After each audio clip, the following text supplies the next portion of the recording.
Hello. Happy Thursday, the 17th. Oh, I know what's coming out today. Mandragora comes out today. I know if this is late. Look, if the game ends up being bad, it's not going to age very well. But I have high hopes for it. I think I'll have enough time after work to play it. You know what? I'll definitely have time if we can finish up this GDD. I'm not going to waste any more time. I'm not going to faff about. Let's do this shit. I want to go home and have a nice gaming session. Will there be swords and bows? Stupid of me to put that in there.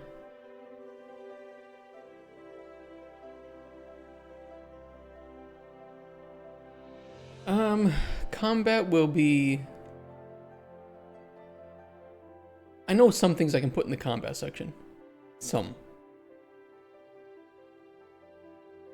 But it will be pretty sparse. Rituals will be pretty sparse. Corruption will be a little bit sparse. Progression, we should be able to fill up progression pretty fine. Epilogue, production stuff, blah, blah, blah. We can do it. We can do it. We gotta start with fishing though, so I need some screenshots for fishing.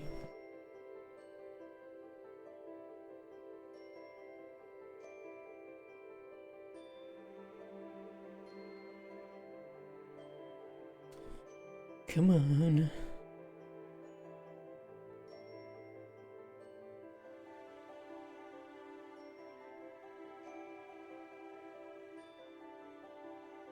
Oh, it's gonna be a warm day today. The more we can get done in the morning here before it turns hot, the better. Good thing is after this week it should cool down again. But today will be warm. I got my ticket too to Krakow on Saturday. Hey Liam, armpit cam? Well, yeah, that's how it happens, you know. For the ladies out there.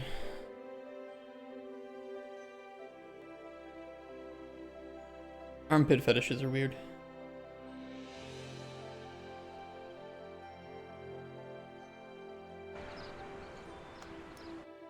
Getting me feisty and lactating already.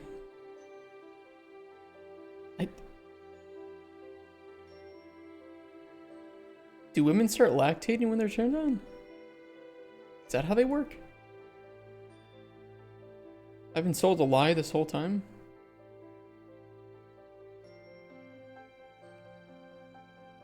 When they're pregnant. I know it's... But I was talking about getting turned on from armpits and you're talking about lactating.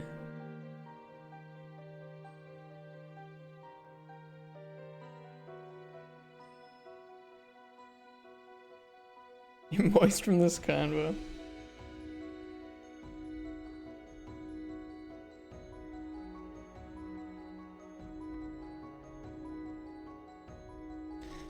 Fishing spot. Do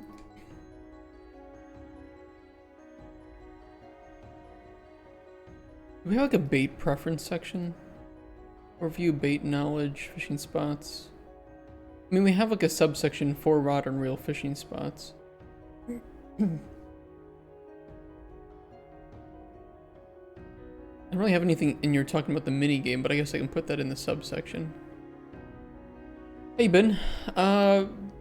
Horrible. I mean, good, but horrible. Maybe I can phrase it like this. I've been anxious and getting very little sleep. But I'm also excited. And it's not like I'm depressed or something. I'm just... We're going to be pitching the game, so, you know, I'm preparing everything, and that's, you know, anxiety-inducing. And if I don't get the money, you know, it's kind of like, well, this was... It was great not earning money for 3 years. I don't think it was 3 years, like more like 2 years.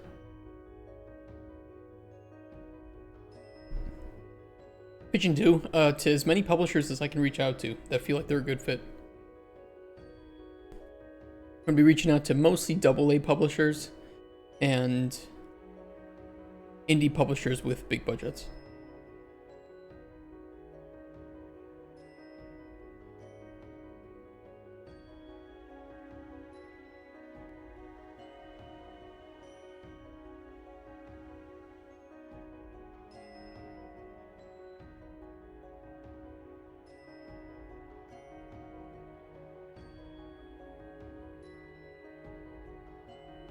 We'll do that. Fishing. Bait 1. Try Blizzard or Ubisoft. They need all the help they can get. Damn. Shots fucking fired. Don't worry, I won't call the police because vigilante justice.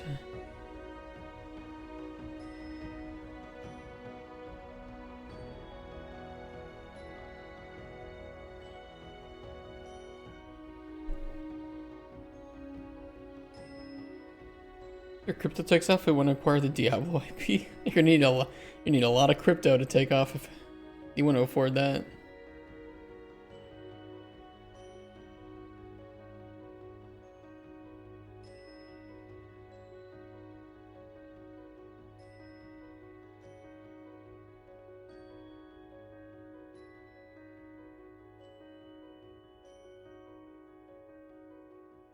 Bait should catch. If there's the right fish for it. I thought flame grass caught something in here.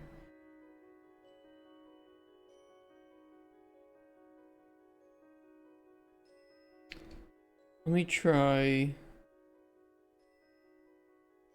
pink flowers or dragon's eye.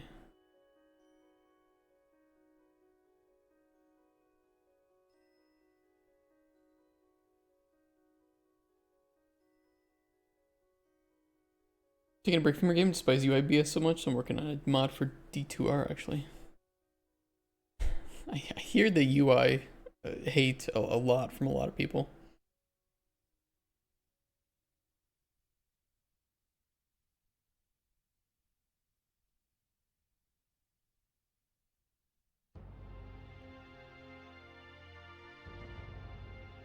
Bitch, what are these stupid fish like? What is this? What do you like, fish? What do you want to eat? You want a fucking worm? You want some lambs? You want some grass? Is that what you want?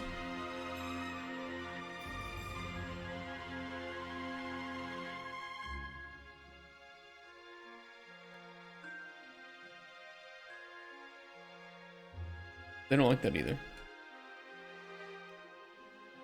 Okay, let me cheat in some other ingredients that I know they'll like. Because they're a bunch of assholes.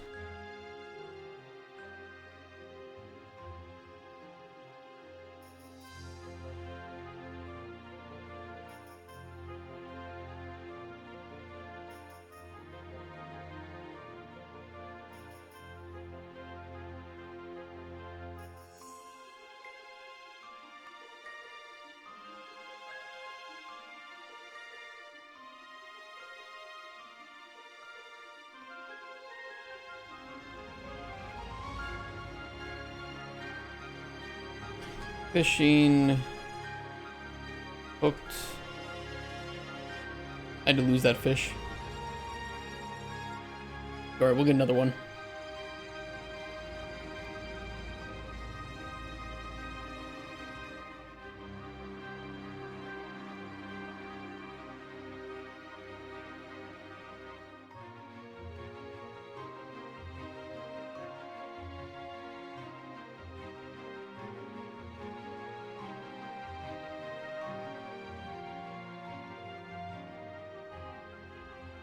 Fishing mini game. I think I need anything more than that. Oh, take a screenshot and get a fish. Very nice.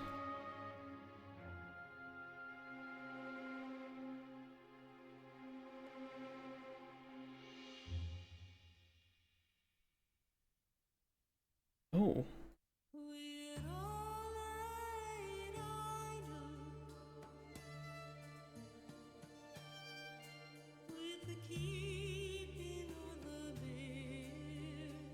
Okay, we'll fix that.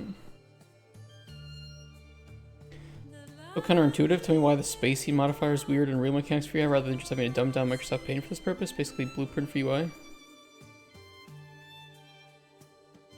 What issue do you have with the UI? I don't personally find it too challenging to make some UI elements, but I've also subjected myself to this pain for many years, so maybe I'm just purposefully putting out all the trauma from my mind. Do something simple. What are you trying to do with your UI? Really just stop development if you can't get a publisher? Well, I don't have any money. So it's not like if I'm gonna stop development if I can't get a publisher. It's more like I cannot afford to develop further if I don't find funding. I don't want to do it, but I don't know if I have much of a choice.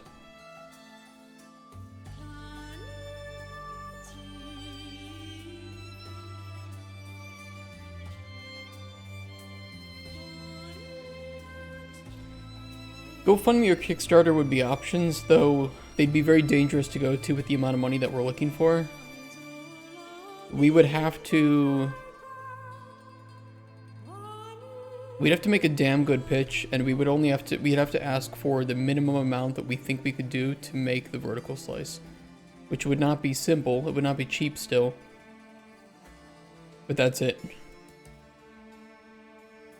Hey Bubba, did you have a pitch meeting yet? No, pitches are happening next month. About middle of next month, where the first ones will start, but most of them will come probably in the latter half of the year. Mint ingredient, obtaining, rather than trading seeds for ingredients. Fishing requires ingredients as bait to catch fish, which are also ingredients. How are you feeling about it? We'll see. It's a lot of money to ask for, and to be honest, I haven't talked to most publishers who have the kind of money that we're looking for, so they might be a little bit more... I don't know. They might not be as informal as some of the indie publishers that I talk to. I love indie publishers. They're great. Chill guys, love games. You know, they want to talk business, but they're not afraid of, you know, laughing and cracking a smile, wearing shorts and a t-shirt to a business meeting. I enjoy that. As you go up and up and up, though, you know, you start to get more eccentric people or people who are just there about the money. It can be a little bit more difficult.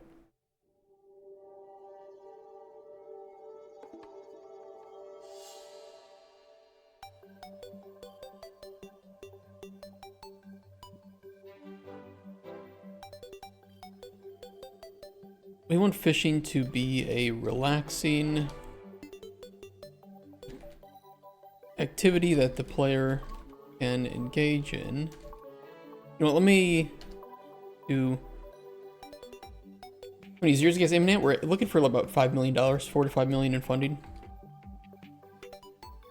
Which, you know, isn't that much money, but it's more than an indie game. It's very much in the lower end of the low to middle end of the ballpark for AA games.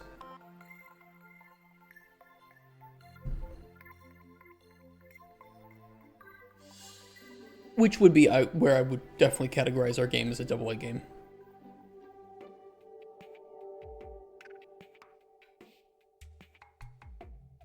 Actively via rod and reel spots.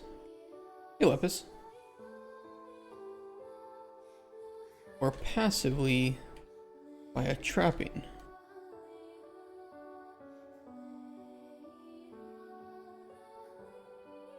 Since trapping is passive,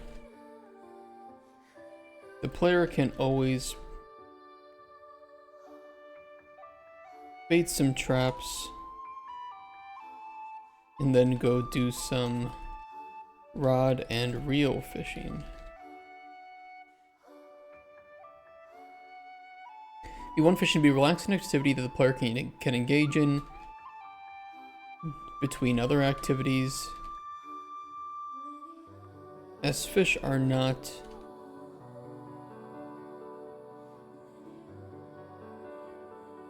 make or break in terms of success,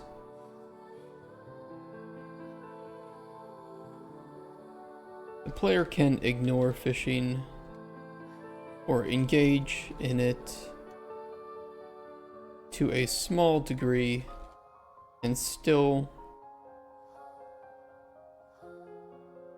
handle the game's necessities without fail. Interesting. Maybe when you're doing your pitch, 97% people give up just before they make it. The 3% don't give up the rule. 97. This has been your heart and soul. You make an offer for money first and only publisher, but you'll get yourself. You allow them to change your game into a Ubisoft title. Yeah, I'm not going to. By the way, if somebody comes to me and says, "Here's $10 million," but and then it's something that doesn't align with our company's values, I'm not taking the money. Simple as that. However, just because I might have to go back and get a full-time job if Cauldron Chronicles doesn't succeed with its pitch, it doesn't mean that the game is going anywhere. I can still pitch it, you know, behind the scenes. We might still do a few improvements. It's also possible, though, that the game is just not good. That the idea just doesn't have a market. It isn't as good as we thought it was. There could be a lot of factors here. Or it could just be that I am not seen as a trustworthy leader for this project. This is possible, too. I have to accept this, but, you know, at a certain point, I can't go into bankruptcy and, you know, put my, you know, continue to allow my wife to try to support the both of us with her work. We need to, you know, I need to meet her halfway here. Is that GDD? Hey, Rixler. It is.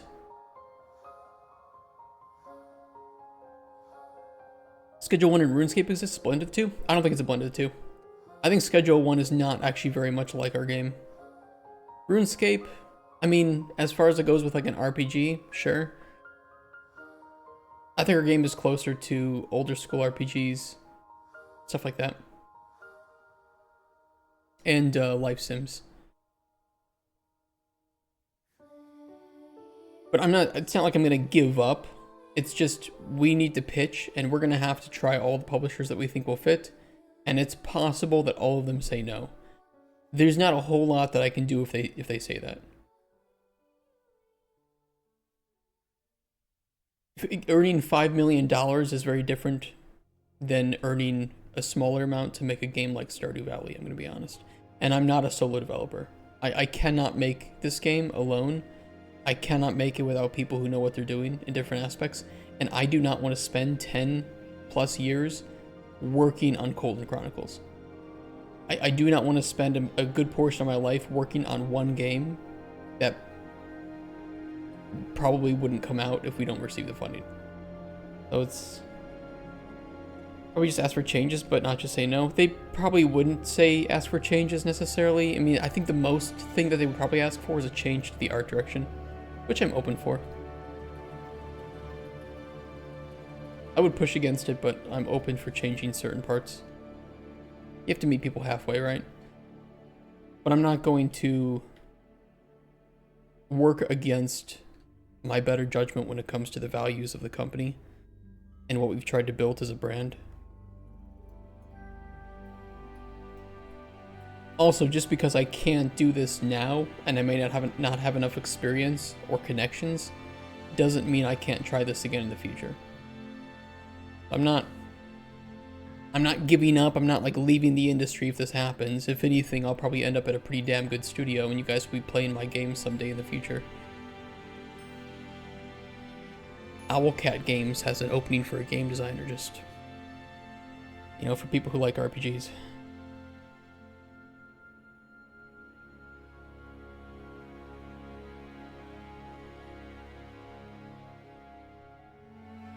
I'm not going to apply yet.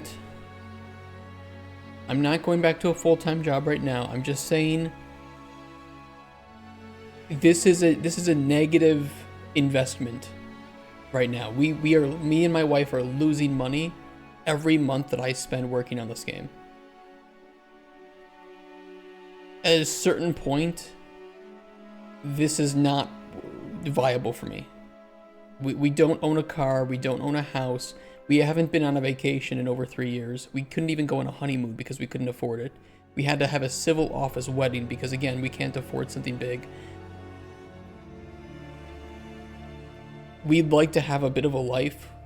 It would be nice to have the ability to, you know, have a child or something, but we can't afford it. So my limit is that I have said I will do my best to try and push this game out there, but I am not going to destroy my life or my family in order to try and receive the money needed to maybe make this game work. If publishers all unanimously say that this game probably wouldn't have a market, I can try to go to places like Kickstarter or GoFundMe, but if that gets rejected, I mean, really, the game just is not going to succeed. Most games don't succeed.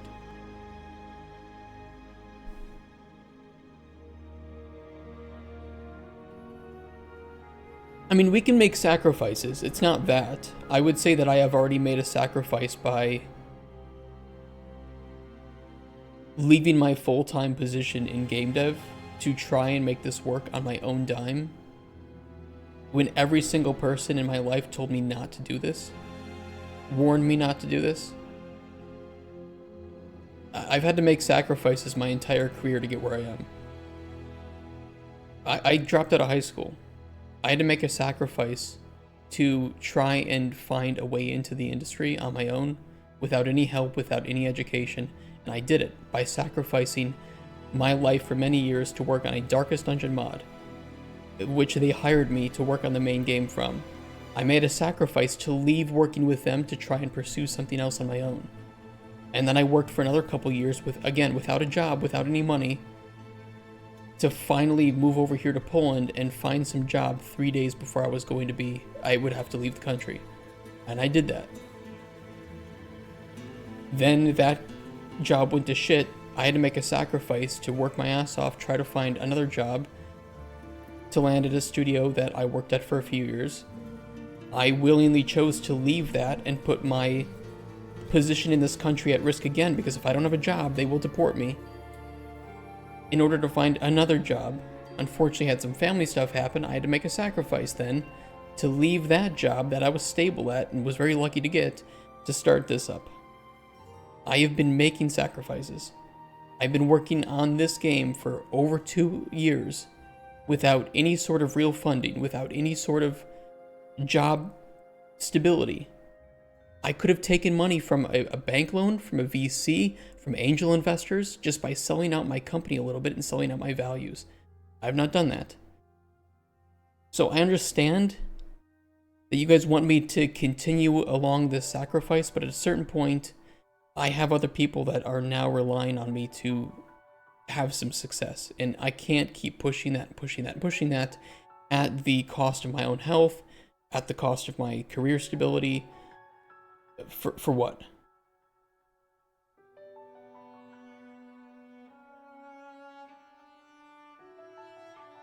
You know, well, they won't deport me now that I'm married, but I just got married. So before, I would have been deported, and I had multiple letters that said that if I don't find a job within a certain period of time, I would be deported. I don't mean to trauma dump, but I'm just telling you, as I said yesterday, we talked about it. Out of 1,000 people that get into this industry, only one or even fewer really end up making it to the 10 years of experience that I have in the industry. This is not an industry where you just manage to work another extra year as hard as you can and you end up making it. You have to get very lucky.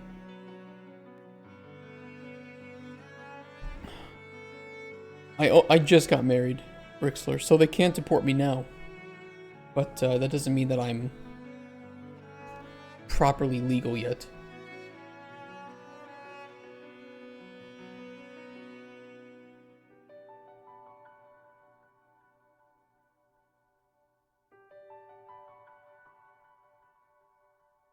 I mean, like I said, I get what you're saying, Lima, but I think that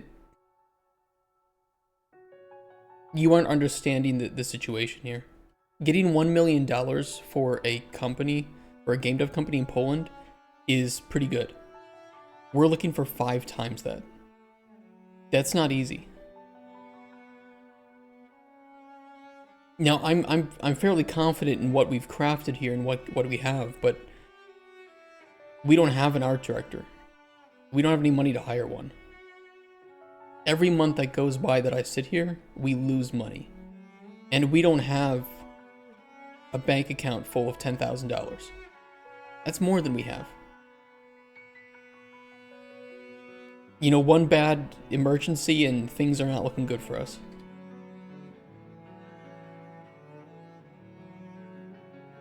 Also, foreigner living in Poland. My wife is Polish. Oh, nice, Rixler. We don't even have 10k, Rixler. And I've had to spend quite a bit of that on this game.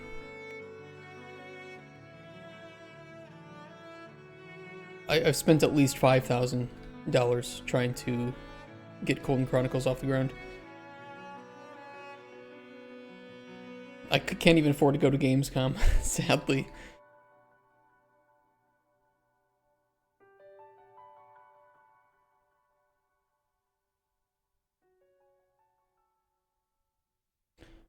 All fish have their own unique preferences for bait.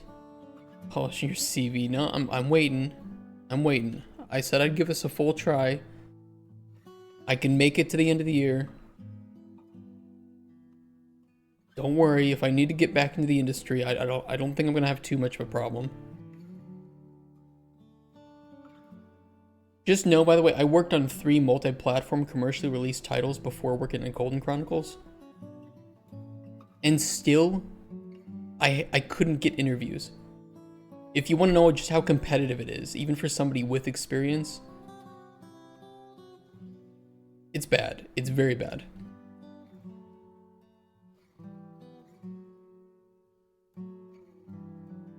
No, you guys didn't trigger me, don't worry. If you can make it with 10 years in the industry, like professional 10 years, you've had to make sacrifices. And I don't know if you guys are in the game dev industry or not, but you know, I don't beat around the bush. I'm not going to be like making YouTube shorts about how if you dream it, you can do it. You know, I think that in a lot of cases, it's just sacrifice and perseverance, and you have to push through that bullshit. So don't worry, I'm not offended or anything.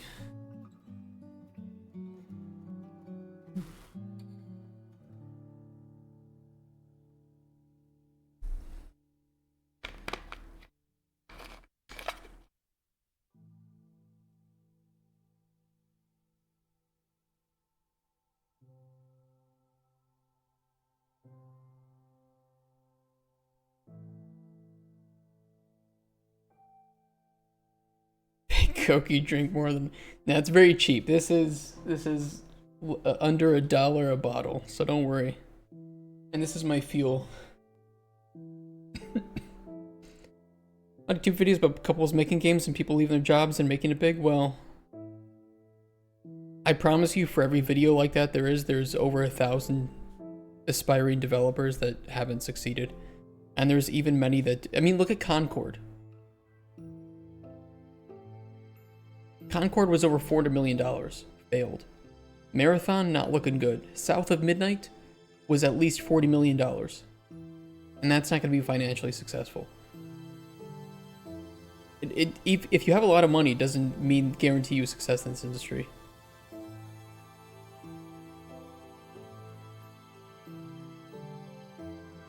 Would you spend the $5 million? Well, most of it goes towards salaries, right? For almost any company in the world, most money that is spent on salaries. Unless the company has some like really crazy CEO bullshit going on, right?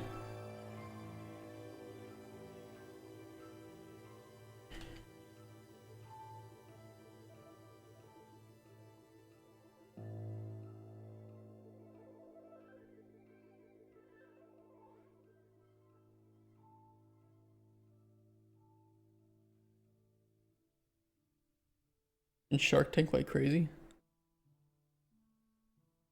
Making a product is different than making software. And I can easily prove to you how 5 million US dollars is spent very quickly in game dev. Trust me, I can pull up the numbers. I've done budgeting. I know where the money goes. I know how expensive certain things are.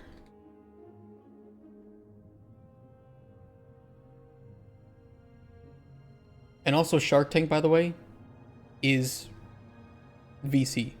You're selling off your company to other people to get money to take it to the next level. We're trying to avoid doing that because I want ownership of the company so that I don't have investors breathing down my neck trying to get the game released before it's ready, or trying to get me to, you know, change the way that I talk to people and the transparency that we have with players.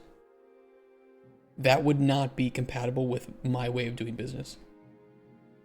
Like I said, I can take the game I have to VCs. I can get over $1 million. This is not a question. It's not a problem. I have the confidence. I have the charisma. I have the business plan. I have the product.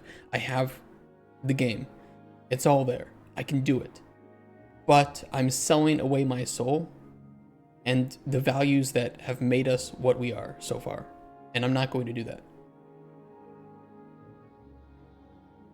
Ideas for future games? Oh, a lot, yeah.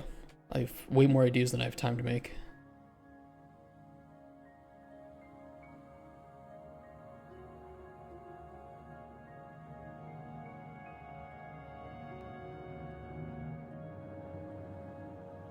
So knowledge of of which bait is viable for which fish. We'll throw in the bait. How many copies do you think you'd sell given everything you need? Well, our aim is over 1 million copies lifetime. I'd be pretty happy with that. Which after fees would be about after fees and tax would be about $25 million in profit. And if we had to split that 50-50 with a publisher, we'd end up walking away with over 12 million, so I'd be pretty happy with that. It's this one.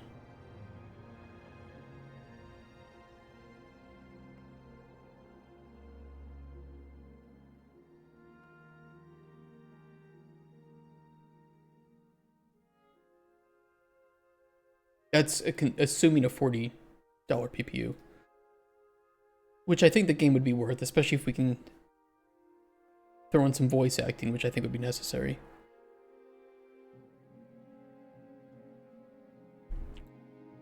I just won't use union voice actors. Not worth it. I don't need those kind of people associated with my game.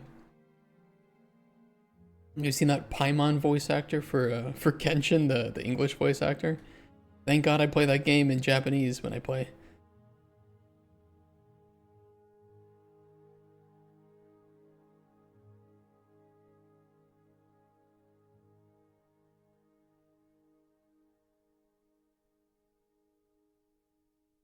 Or a catch. Information about known bait info can be seen here. This is updated.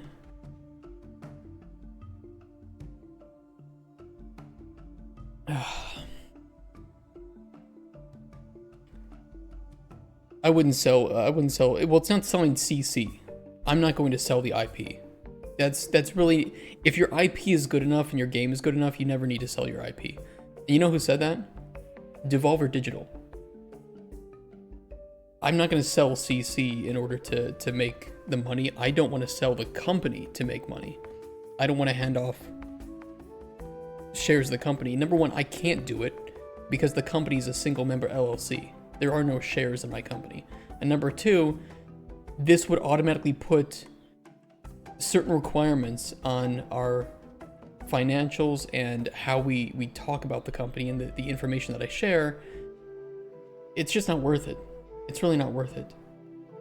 Even to do profit sharing. I could get some of the money we need, but I'd have to do probably a 50-50 profit share with certain investors. I don't want to even do profit sharing. Fuck that.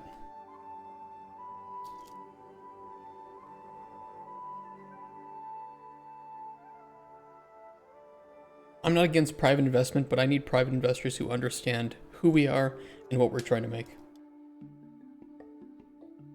Simple as that. I've had some approaches from people who watch the stream. I think that's very nice. I'm willing to talk to them about it because they actually understand the game and who we are and what we're trying to be. But I'm not going to just blindly accept money. I could get the money. Again, I can get the money. If I wanted to, I could go and grab $1 million. It's not that hard.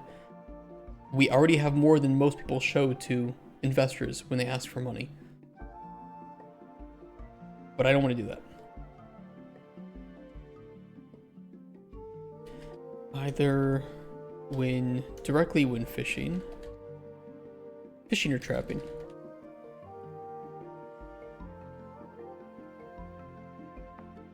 Or through other means such as books,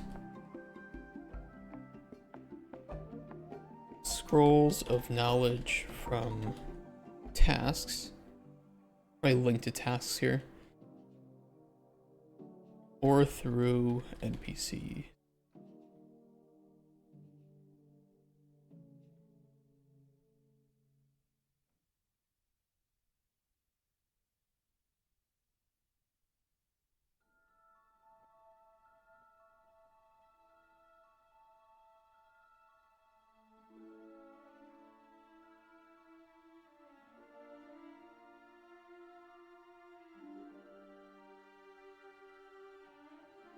I want to make sure money is well spent. We're asking for 5 million. I want to put that 5 million to good use. That's going to be very difficult to do, though.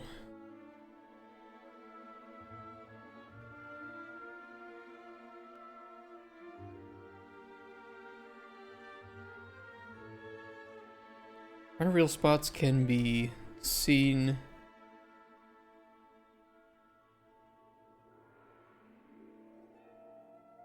be spotted, can be noticed by the effects above them and in the water where those spots exist. Oops.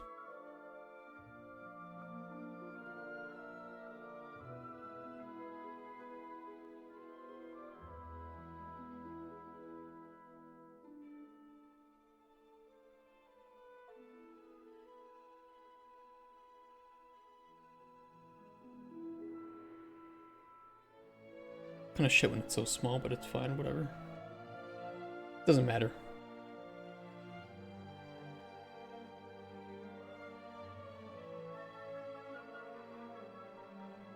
Interacting with the spot will bring up a bait selection menu.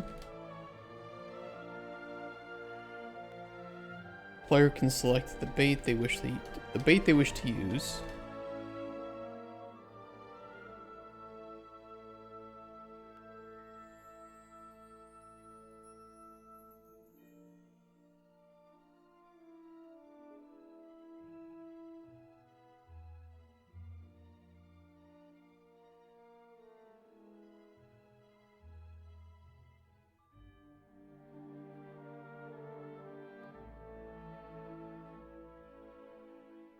As stated in the prior section,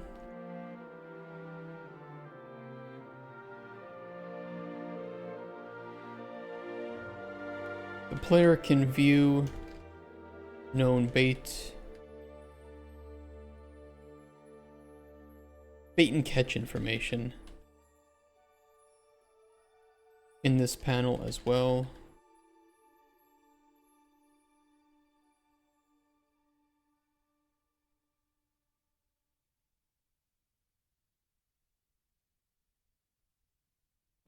After selecting bait, player's bobber will be in the water.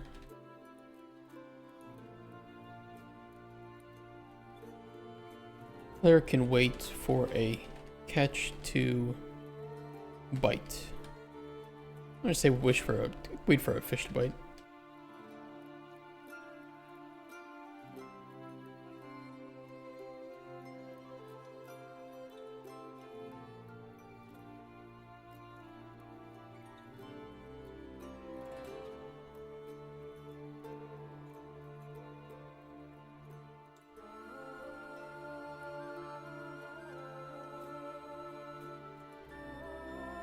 But if you guys want to see the stream succeed more and for me to continue streaming longer, you know, I don't run ads, I don't monetize.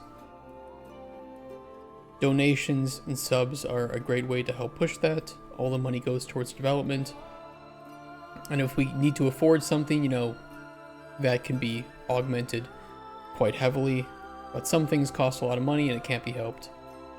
You know, main theme song, that was $1,500. And they gave me a very good price for that because they were very nice. Concept art can be hundreds of dollars per piece. And some of those things, you know, are used for trailers, for making pitches, for making them look more professional, feel more professional. It's just a lot of money. It's an awful lot of money for somebody here in Poland. You know, it's a few $100. Sure, I could make that pretty easily in the US, but here in Poland, a few $100 can feed you for a month. Something like $1,500. No, you can imagine how far that goes. Salaries suck over here, let's be honest.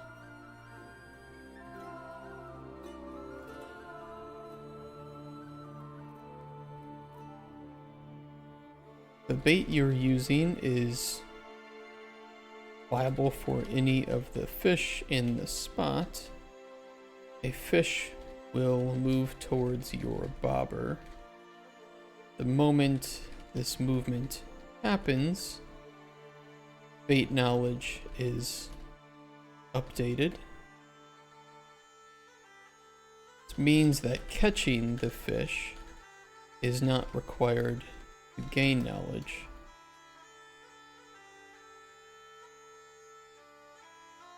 Should the bait you're using not be viable for any of the fish currently spawned,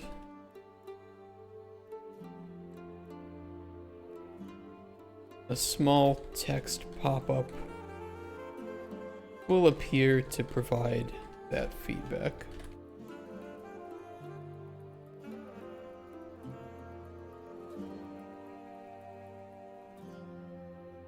Once the fish has bitten,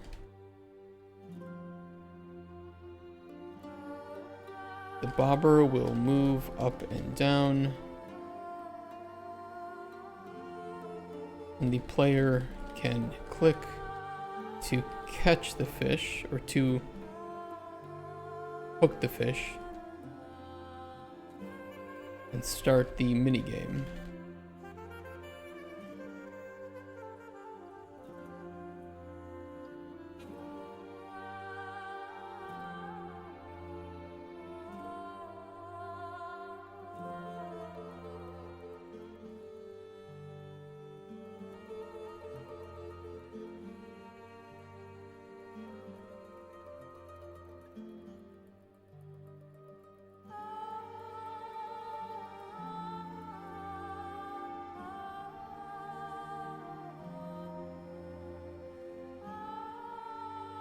Shimmy games reminiscent of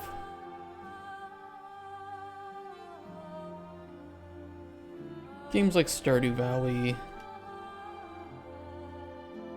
I think we had like we had three inspiration. We had Stardew Valley, Genshin Impact, and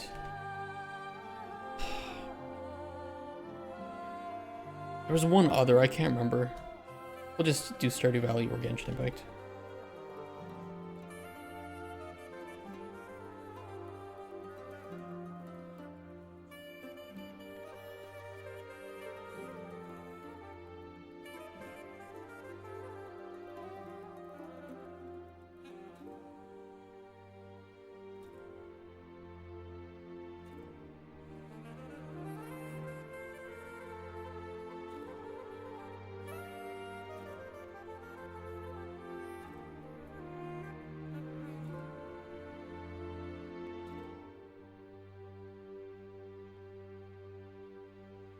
Once caught,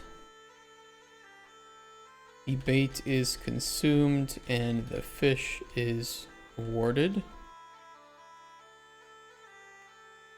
Should the player fail the minigame, the bait is consumed and the fish is removed from the spot. Okay. I'm not unhappy with that. We will need...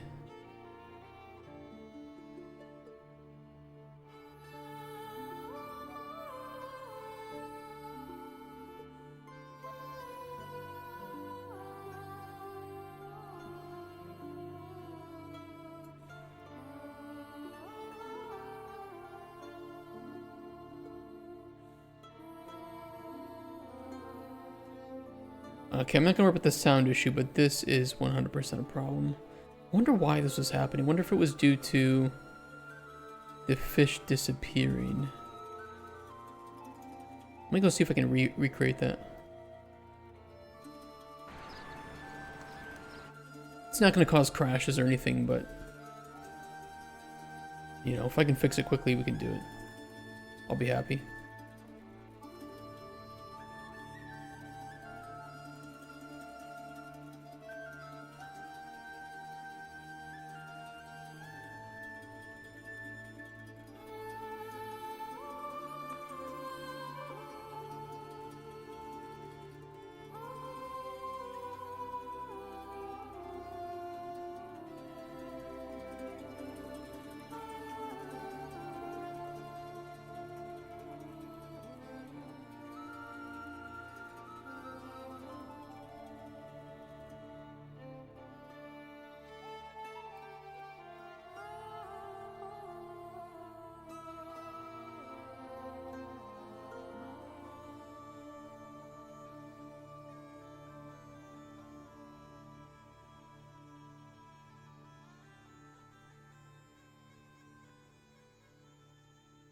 Let me spawn some more fish.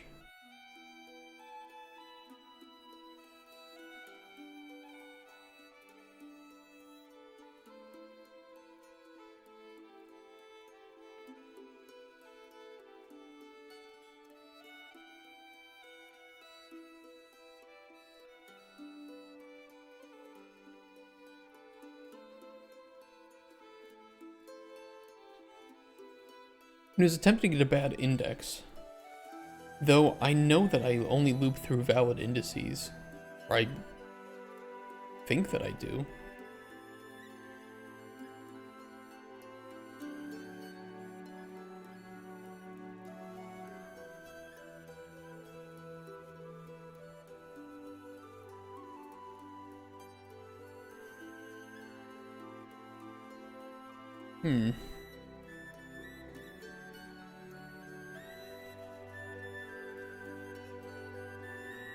I'm not gonna worry about the sound issue. Not important.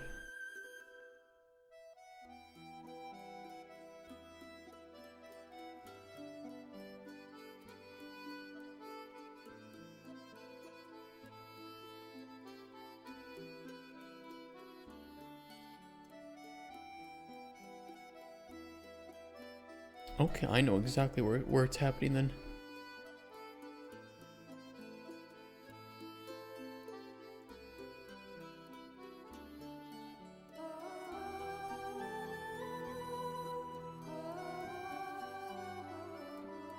Yeah, if we open up the bait selection menu while the fish is moving to the bobber, we need to stop the fish moving. We could always do a validity check too on this. Out of safety. I think that's okay to run on the tick. Should be okay.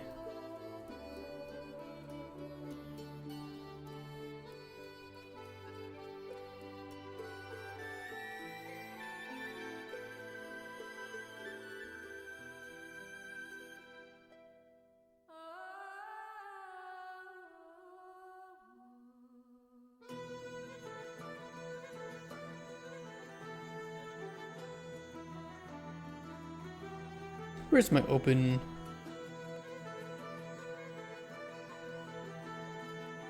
Bait menu.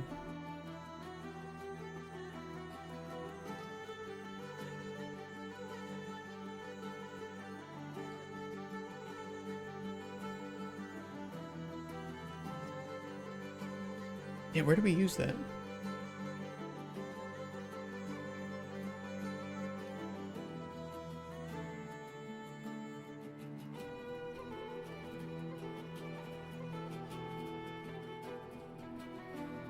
Oh, there it is.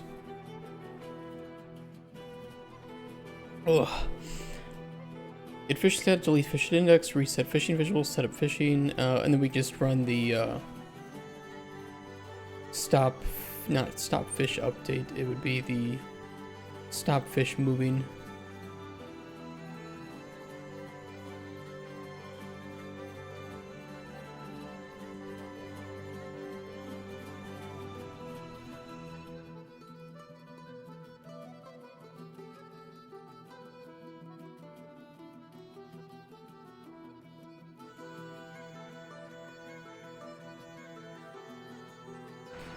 Both of those are redundant fixes, but, you know, why not?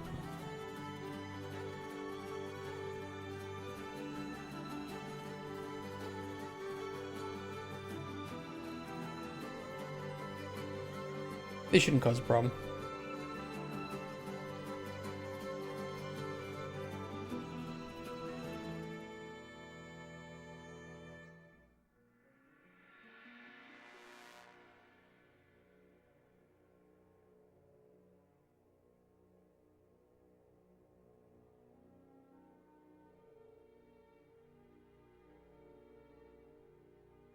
It's moving. Cancel. All good. Alright, bug fixed. Very nice.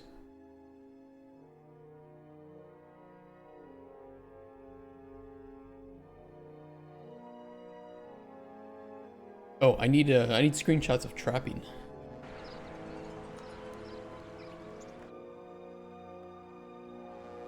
Forgot that's what I was doing.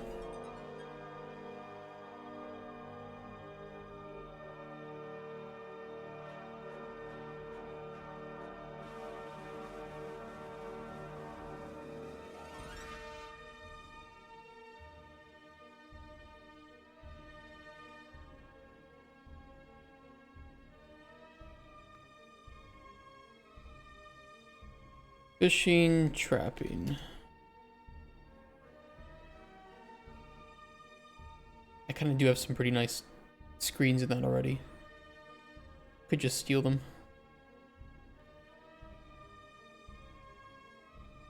Let me grab some ingredients.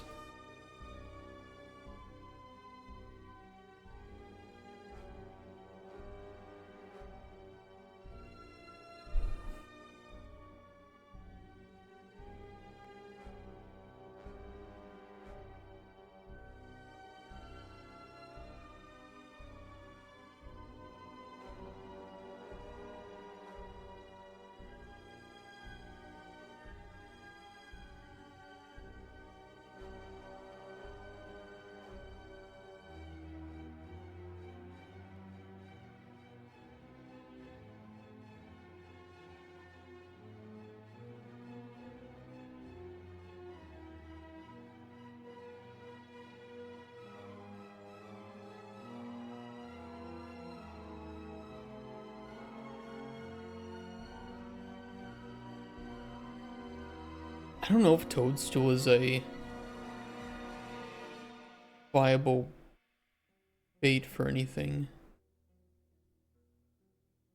I'm pretty sure, though, one of the starfishes? I think the sunburst star.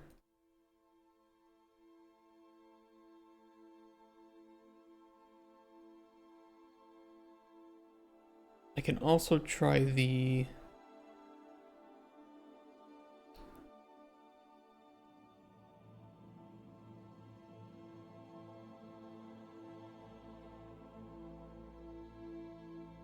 There's the toe biter.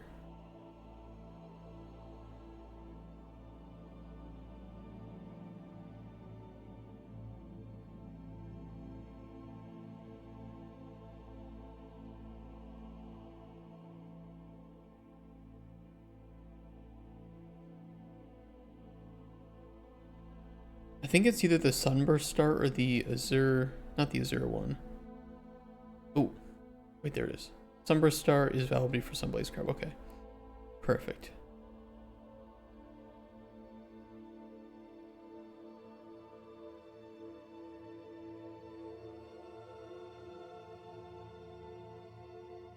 think this should be pretty self-explanatory. Carp is not. What carp?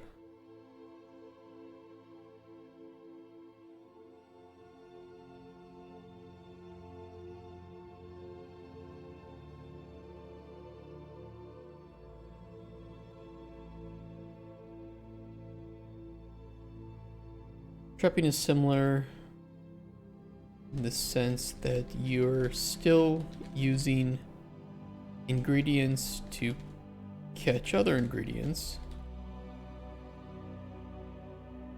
but the difference here is that trapping is passive.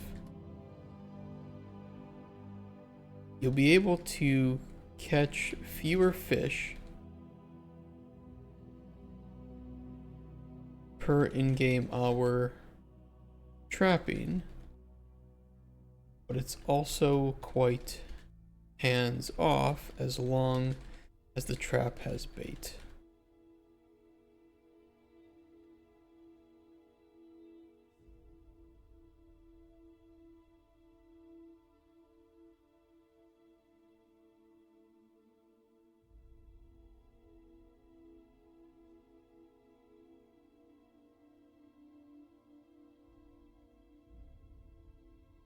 Interacting with a trapping spot.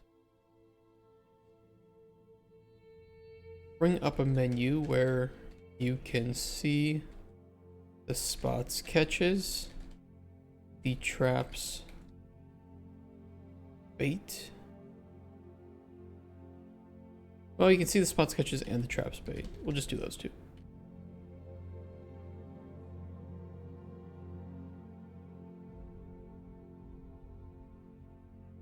Again, I think a lot of this is just very self-explanatory.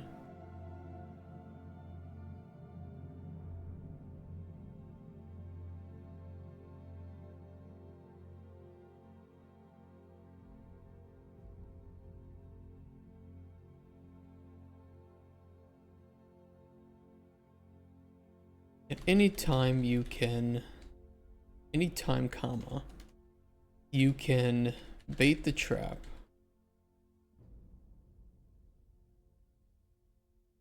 If there is bait already in the trap, anything, it will be returned to you.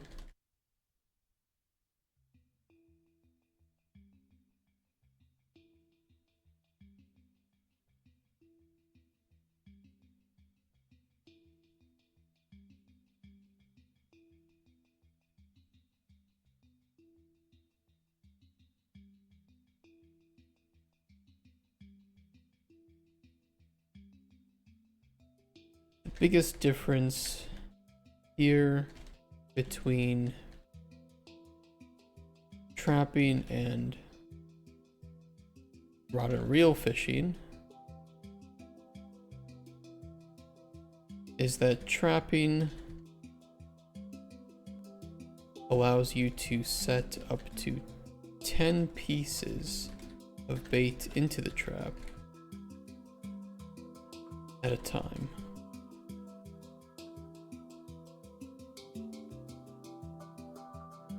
The interface also makes it very easy to quickly restock the trap and move on.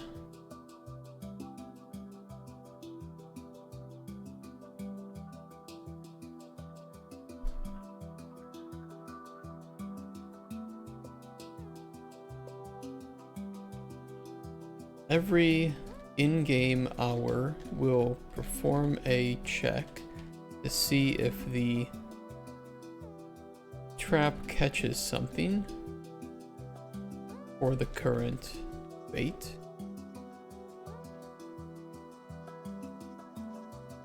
Updating bait knowledge should it succeed, and should that knowledge be unknown,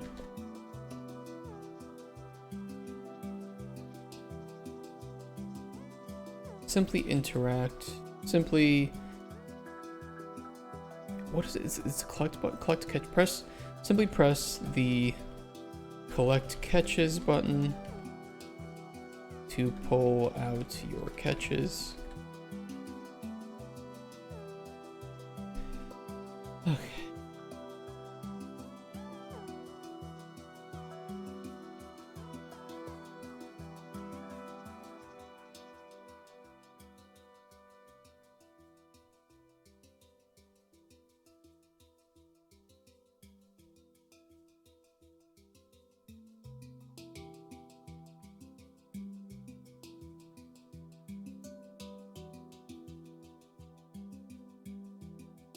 Good enough.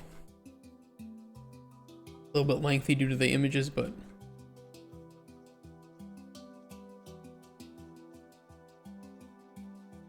putting the images in there kind of reinforces to publishers like, hey, we actually do have something, you know, it's not just words in a document, we also have this prototyped. It's not perfect, it's not finished, certainly not pretty, but it is in there. Every fishing and trapping spot has its own list of catches that can spawn. What can be trapped in a cave trapping spot is very different than what can be caught in a river. Beyond that,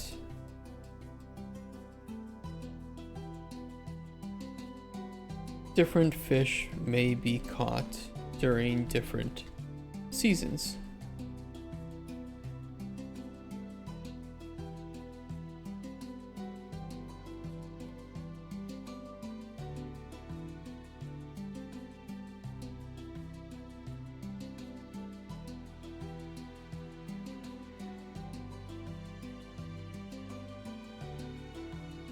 Usually based on biome. Okay, beyond that, different fish can be caught during different seasons.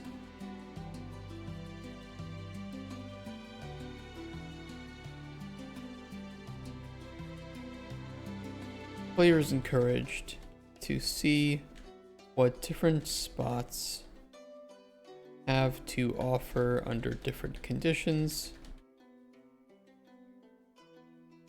so that they might find useful ingredients or useful catches to augment their alchemy.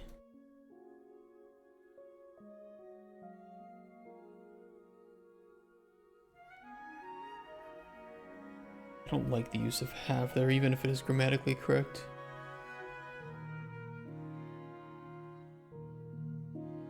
GTDs aren't always about being grammatically correct, they're just about communicating. Well, sometimes correct grammar actually makes it more difficult to communicate. Especially with young people. Kids getting dumb.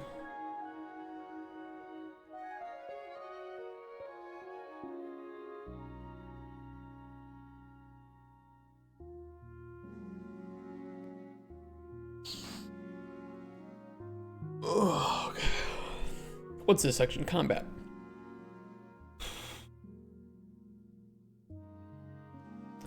I mean, we're going to be hiring a combat designer, so I'm just going to leave this very sparse. In all honesty, we do have goals, and I want to get those put up in here. Because I think that those are some of the most important aspects to have. If I can find them.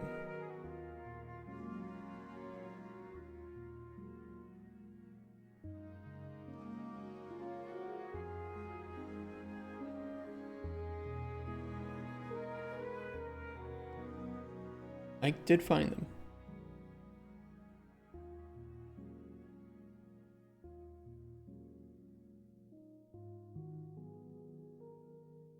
Okay, let's see if any of these are not valid or maybe need to be changed. As a developer, I want the combat to be accessible but not shallow. True. As a developer, I don't mind the player brute forcing standard enemies. Agree.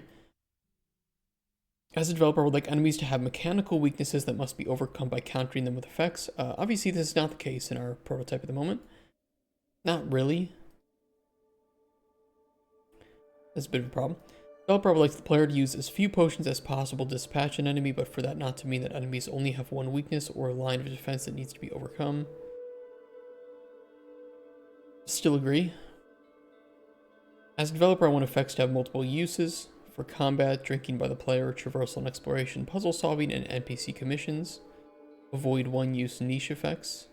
Yeah, we've succeeded at that, I think. As a developer, I would like effects to have some interplay and potential for combination. We don't have that currently. As a developer, I would like effects to interact with the environment and for the environment to interact with effects. We do not have that currently either. Obviously, as I've stated many times before, I'm not happy with where combat sits currently.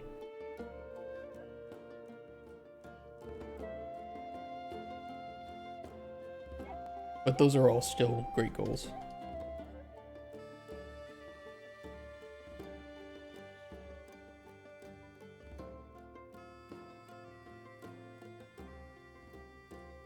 To develop around what money.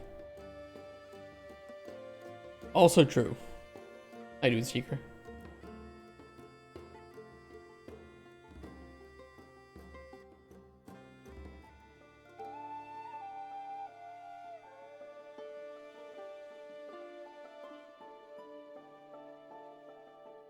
In fact, I would like money so that I can hire a combat designer and I don't have to look at this ever again.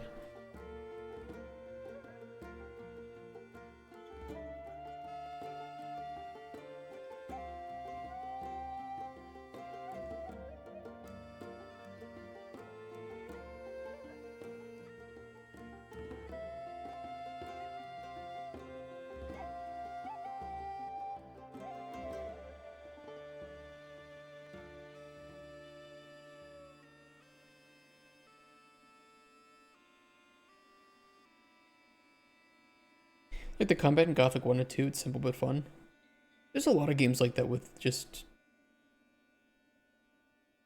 You don't need complex to be good. I think complexity is a very...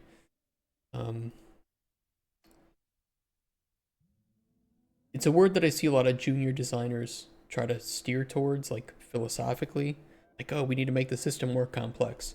Because then it'll be, you know, deeper and more fun. Well, complexity isn't depth.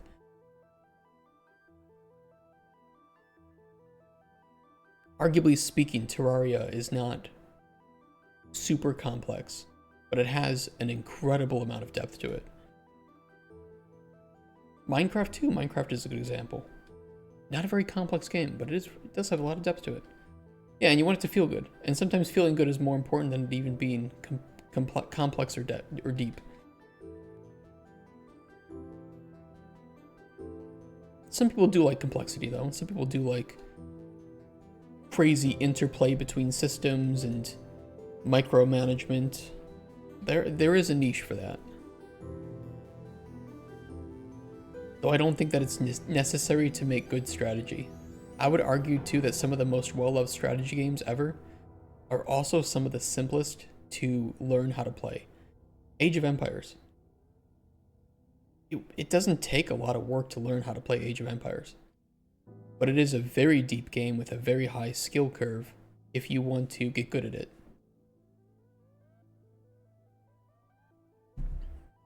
Because in most cases, a good strategy game is not you playing against a system, it's you playing against other players. Though this is, of course, speaking about strategy games where you do actually play against other players.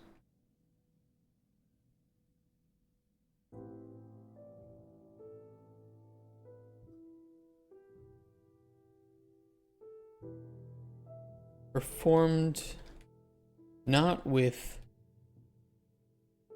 sword, shield, bow, or magic.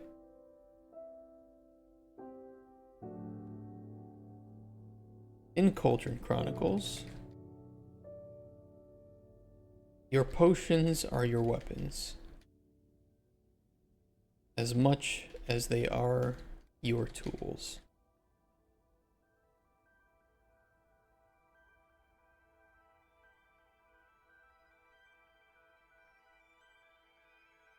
Just like how NPCs will accept any potion you make, having various outcomes for the myriad of effects.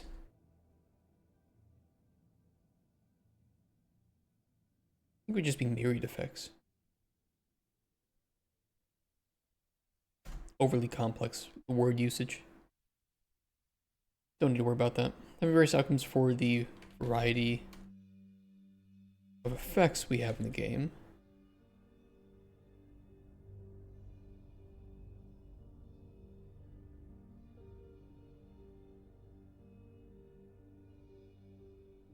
The potions you use in combat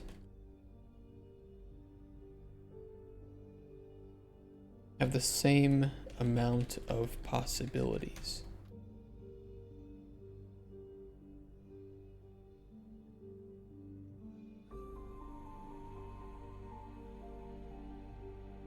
Sure. A potion you make for an NPC, let's say a calming potion, can just as well be used to calm down an aggravated, I guess I just spelled correctly, aggravated enemy. Similarly, a poison that might be used to help a farmer kill some rats may accidentally be used to heal a skeleton. Because in the heat of the moment, you forgot that poison heals the undead. Oops.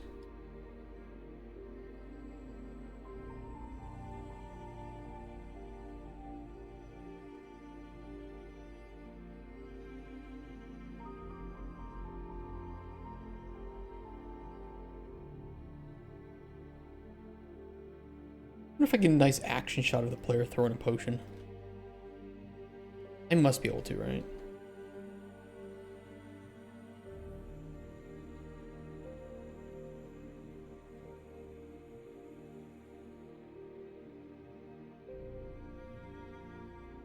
Should be a skeleton here, or a zombie or something. Oh, there he is.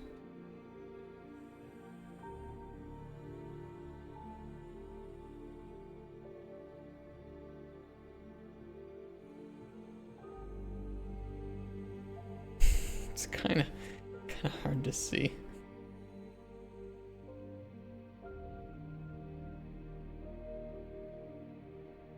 Oop.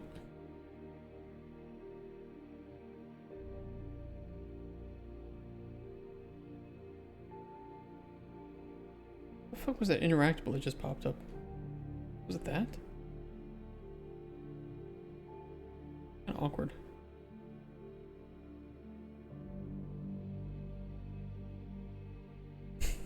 Such a horrible shot.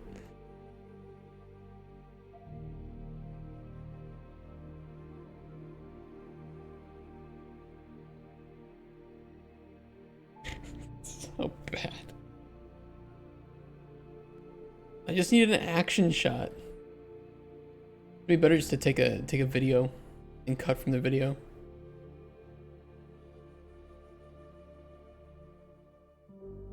Fuck me.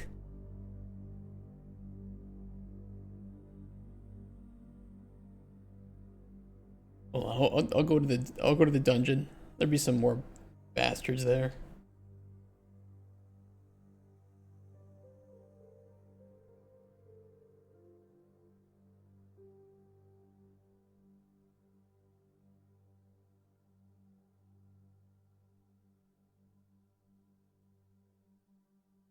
It doesn't even have to do damage. I just have to throw something, you know?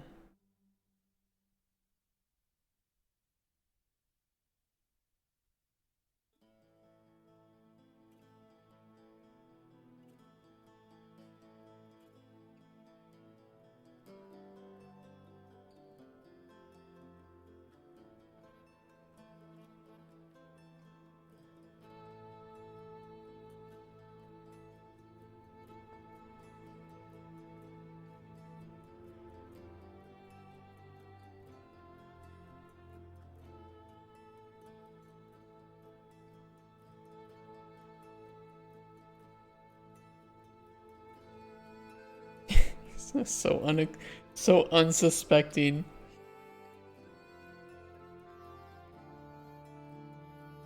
It's horrible. Oh, fuck, I'm dying. Fuck it. Fuck the action shot. This is for marketing teams to worry about.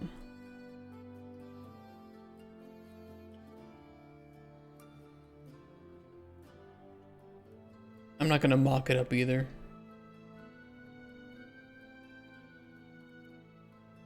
Like half the indie developers on Steam who don't have any gameplay but go to go and make a Steam page anyway.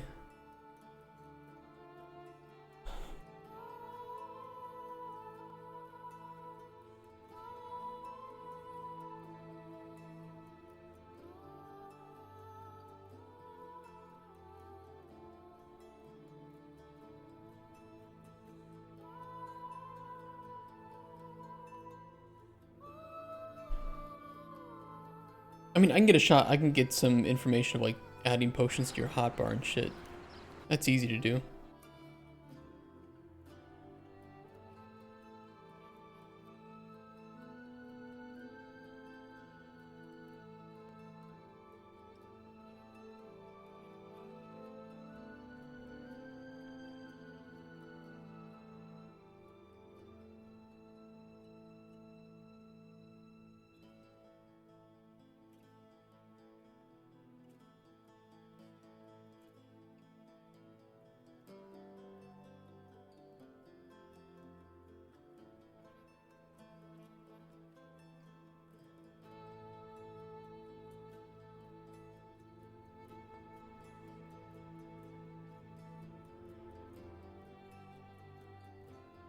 Yeah, this shot'll work.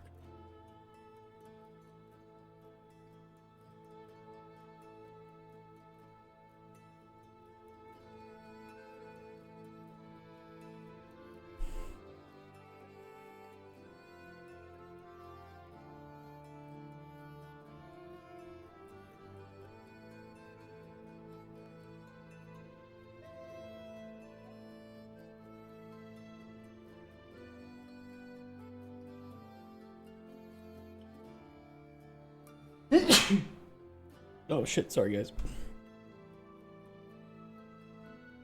Couldn't get to the meat fast enough. Potion hotbar.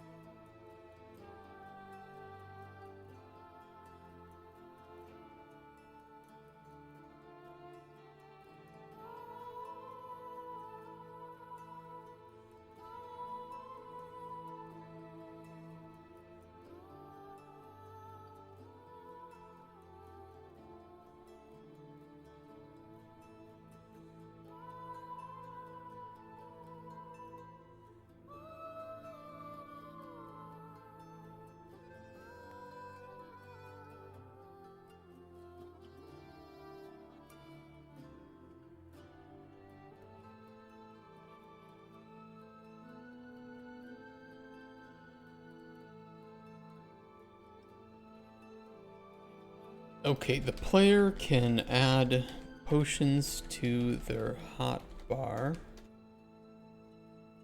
via their inventory.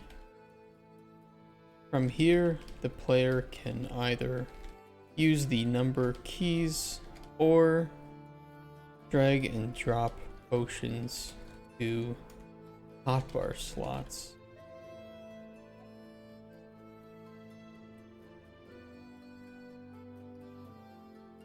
Give the player access to switching between active potions out in the open world. Simple. It's about all we need to put there. We'll go through and fix up any big line breaks after all this is written.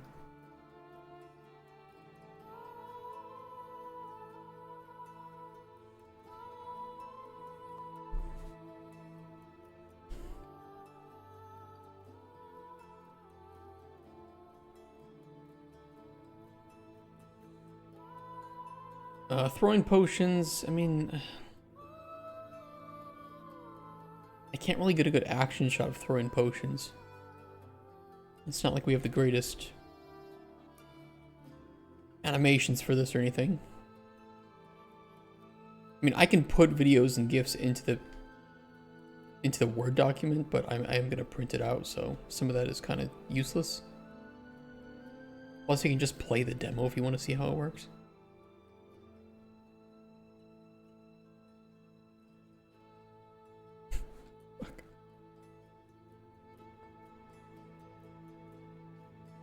That's weird.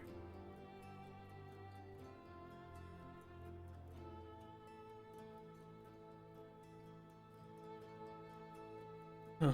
His UI stayed up. It's kind of weird.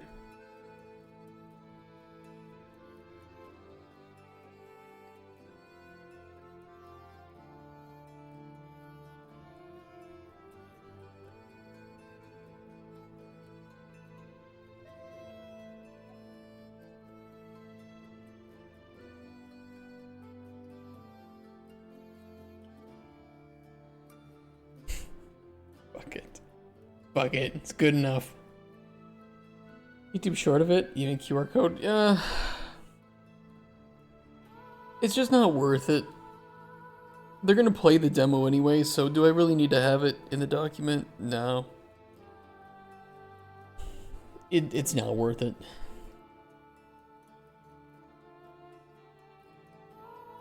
When you have an executable and a cheat menu, you can just load up and start throwing potions in a few minutes. I think that speaks louder than even a clip of that ever would.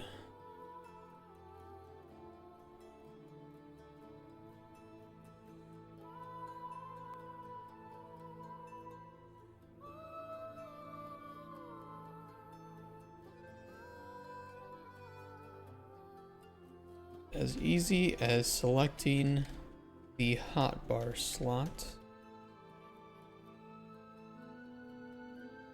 Once out of your inventory,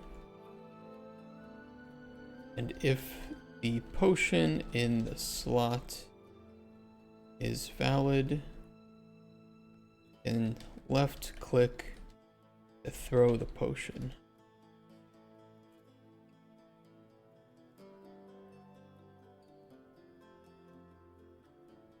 Once it hits something,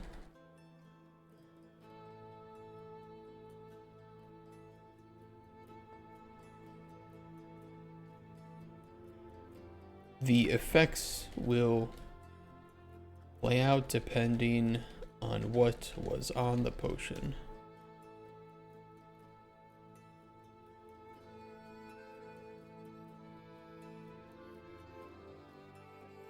There will be a whole combat document apart from this, written by somebody who knows what they're doing, so I'm not going to get too in detail about it.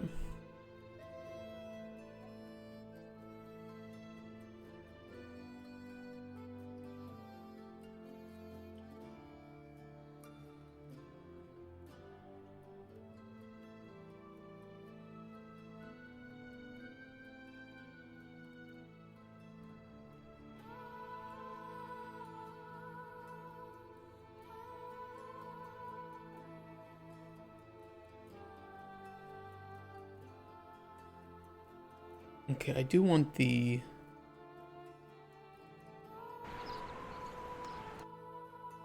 potion.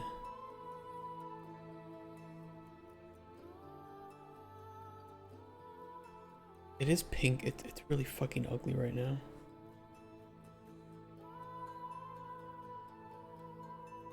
Is it slightly off too?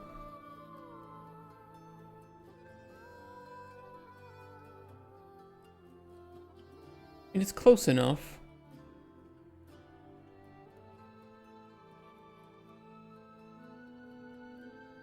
I don't think I want to include this. I think that I'll just include that the player should be able to right click to see trajectory, or maybe I'll just include a screenshot of it so that it's, you know, this is our mock-up essentially.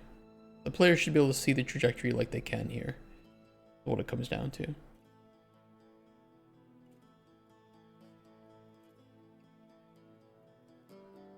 Obviously not a big ugly pink blob.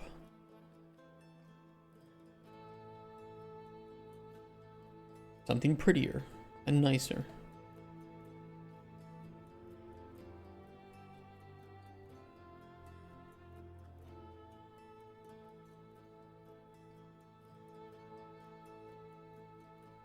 So that I can show this to the art and programming teams and say, hey, trajectory, make pretty, thank you.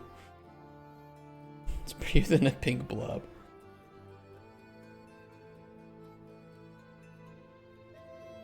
This is actually the stuff that you would send the teams and say, yeah, can we have a trajectory? This is more than enough for them to work with.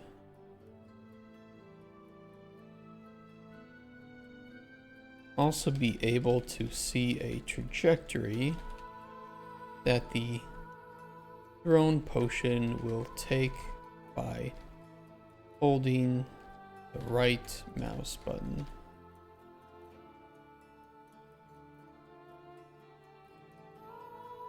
Obviously, will not be ugly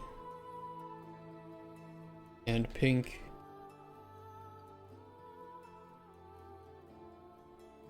In the full game.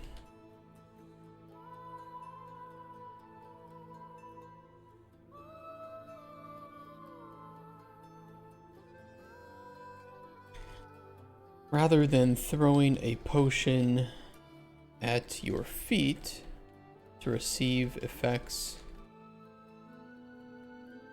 you can also just drink the potions you make to receive their effects. This can be done in our prototype by pressing the F key. Not to pay respects in this case, unless you kill yourself, I guess you pay respects to yourself at the same time.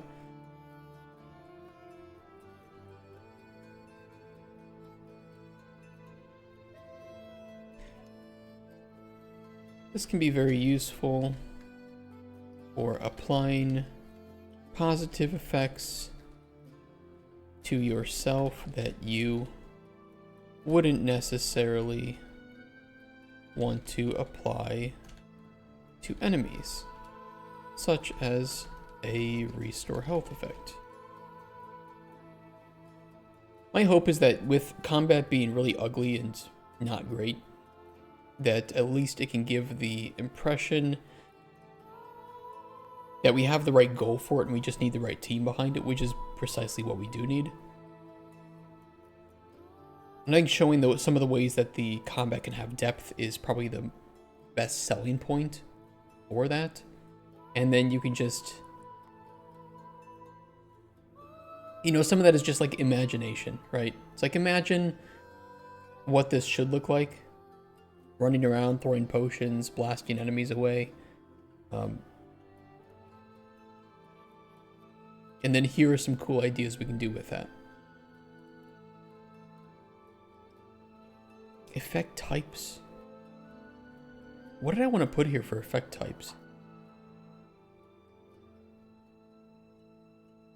Why did I make that section?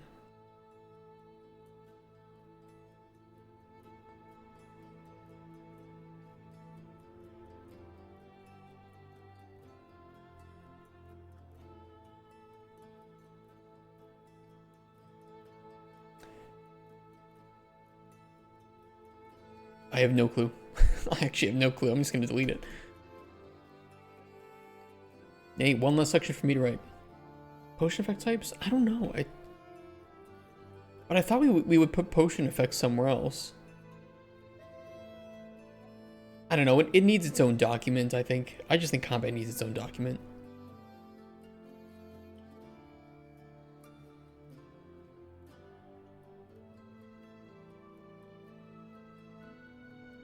I'm not going to worry about it. You know what I did last year when I was showing off the GDD that we had?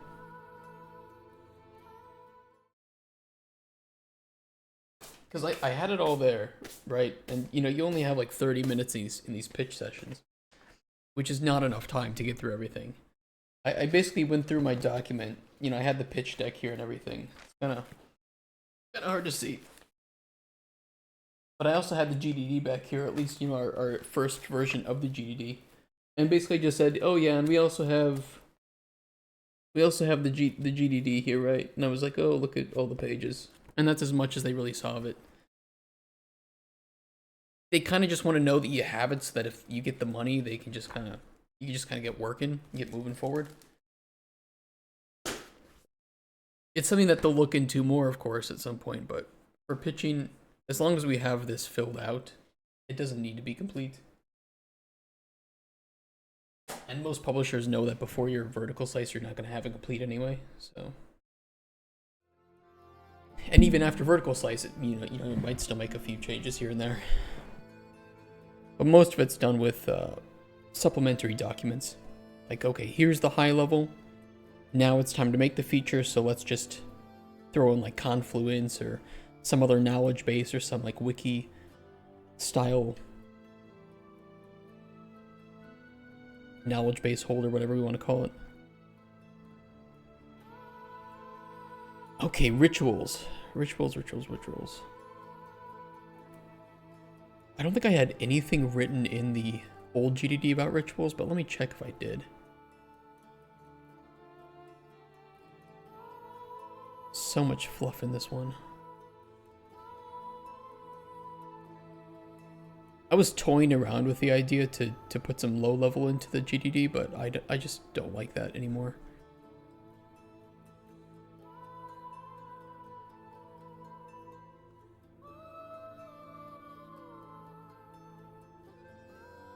I haven't a section on altars.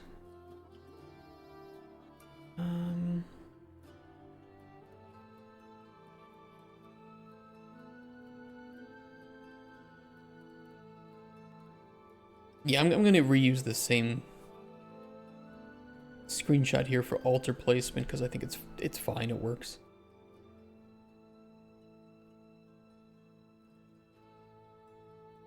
Fuck.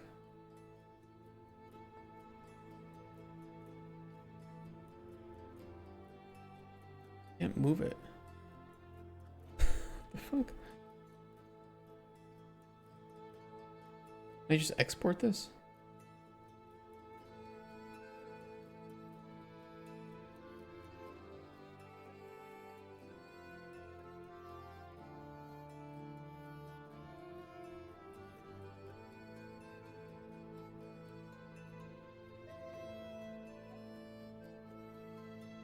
Okay. That's weird. Very awkward.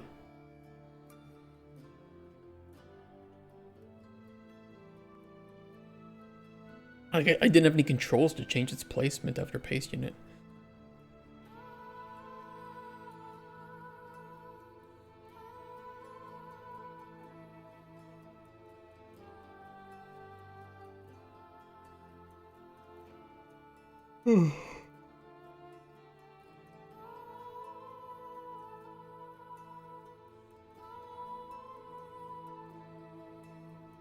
Why is that copying the image? You know, fuck you. Just get out of here.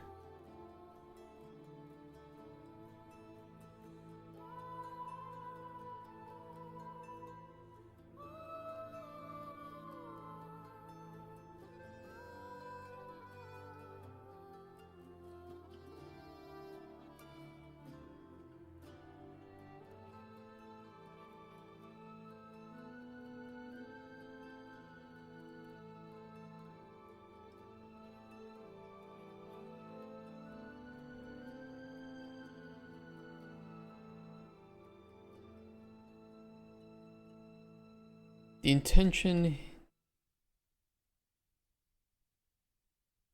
here is to give the player enough room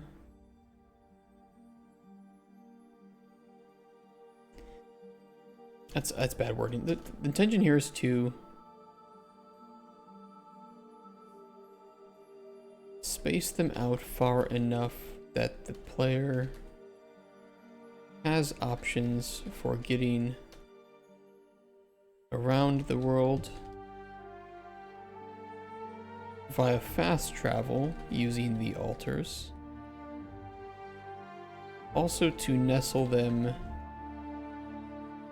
well enough into biomes that they feel like a natural epicenter for each biome. Epicenter the right word choice here?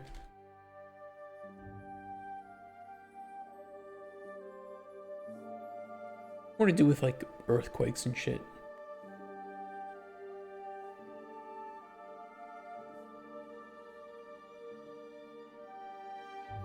Just do center.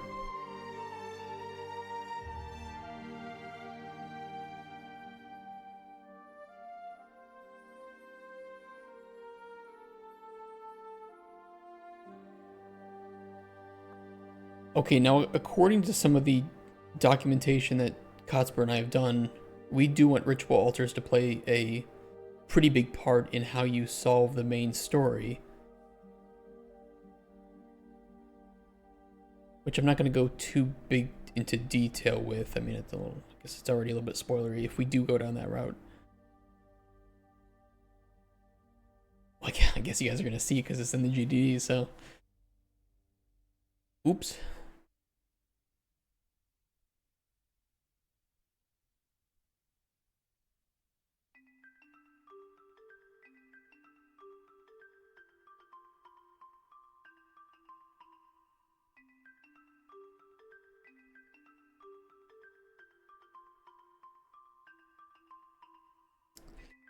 Ritual altars are points of interest and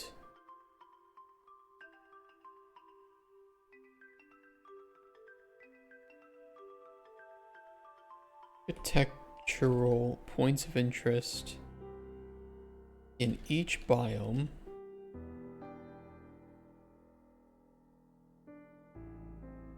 that represent the center and heart of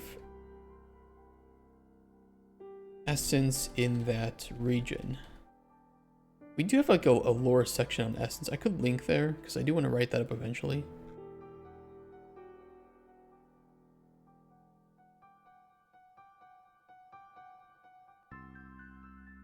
The player can perform rituals at these altars to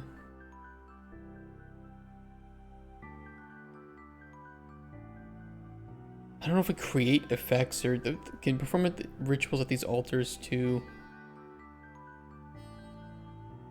How do I word a little bit better the idea of doing various things like changing weather, making new compounds, fast traveling, corrupting, purifying.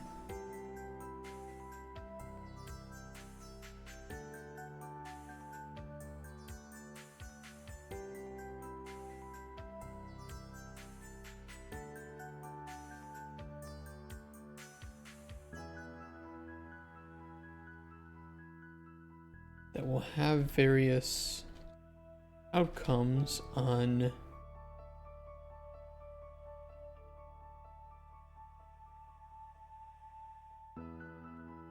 the world, its items, or the world, the player,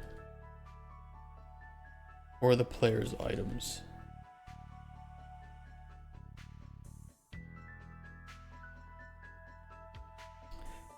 We do like a ritual type section here. Rituals are a very scalable and simple way to add depth to the world. It's very cheap. Actually, the idea of the ritual altars is, from a development standpoint, ridiculously cheap, and I think it can add a lot of depth depending on what we want to do. I think I have some of the original ritual type ideas in our knowledge base. Yeah, like changing the weather, corruption and purification, transmutation rituals to obtain exclusive ingredients, identification, crafting unique ingredients by collecting smaller junk parts of the ingredients and stuff like that. Like, it's all stupidly simple, but also, you know, it's kind of like sky's the limit. Especially because we have one in each biome, we can also have different rituals for different biomes. We can have rituals that can only be performed at certain times of the day, certain seasons, certain weather conditions, all of the above if we want to go really crazy. Very, very cheap from a development standpoint.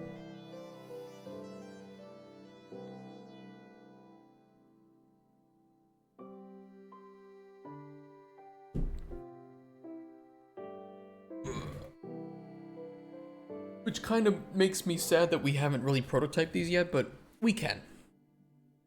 I want to reiterate that even if we're pitching starting in May, we can always continue to work on the game and add some new things in, make new builds, upload them to Steam, and then continue pitching. I just need to have the pitch ready in order to start pitching.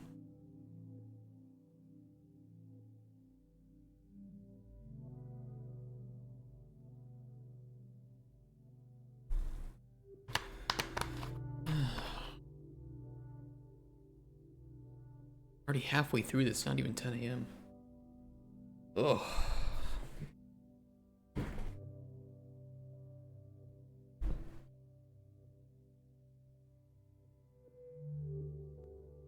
Fine, we'll do our best today.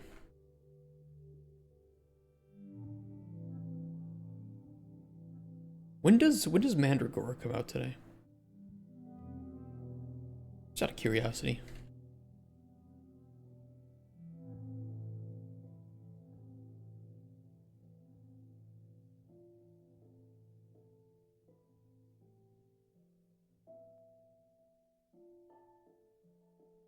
Doesn't say when it releases.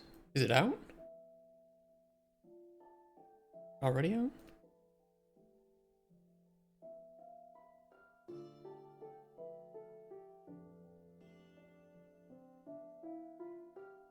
We're complaining about $40.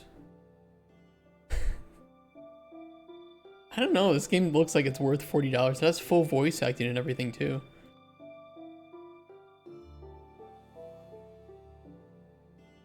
But weird. I guess it's out. If we can finish up with the GDD today, I could stream some of that from home where I have actual air conditioning, because I don't have that here at the office, and it's gonna get pretty hot today. But first GDD. Rituals are a very scalable and simple way to add depth to the world, offering a way for the player to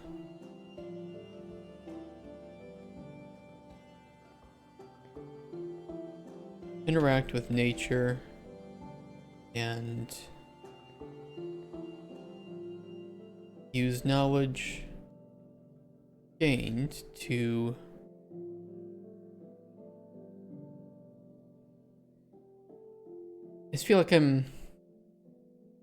I feel like this, after the comma, I'm just reiterating kind of what I've already said.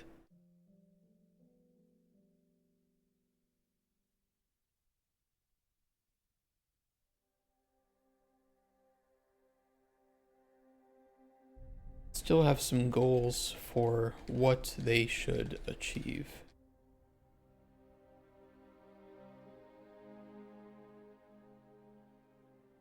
Rituals should be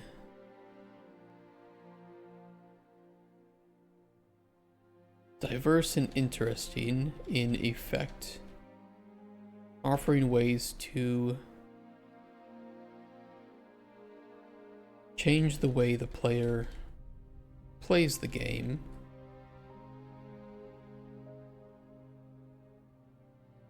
good enough. Rituals should be mainly communicated and hinted upon, but still offer some unknowns and mysteries for the players and the community to solve.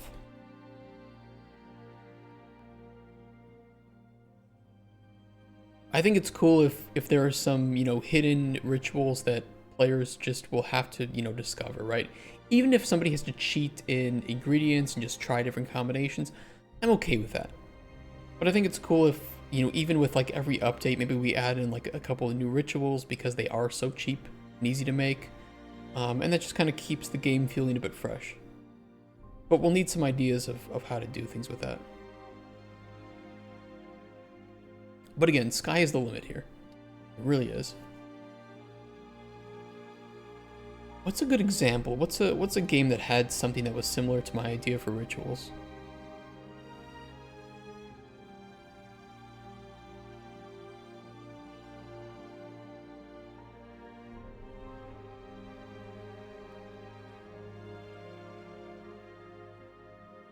You know, I kind of liken it to some Minecraft mods.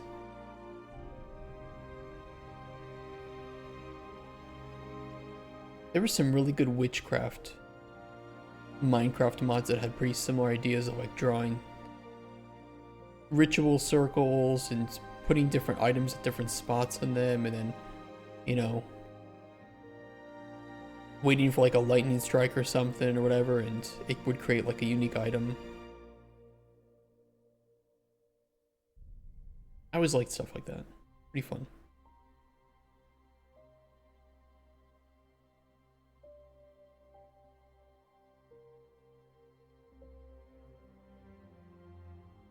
Rituals should be easy to engage in.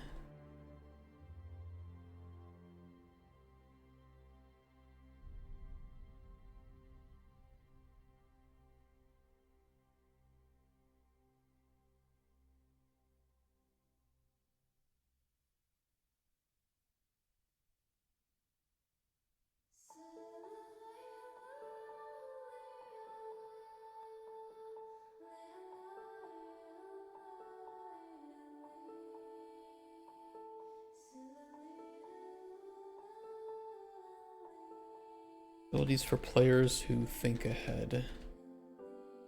I think we'll come back and we'll write some more about rituals when we finalize some of the gameplay ideas we have.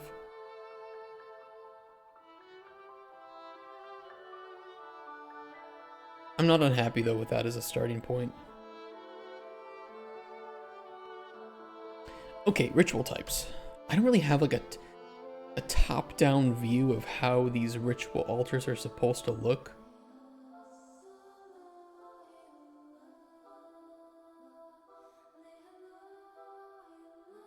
But I think the idea of a typical star, you know, like a pentagram, although I think pentagram does not necessarily refer to the upside down star that is like for devil rituals.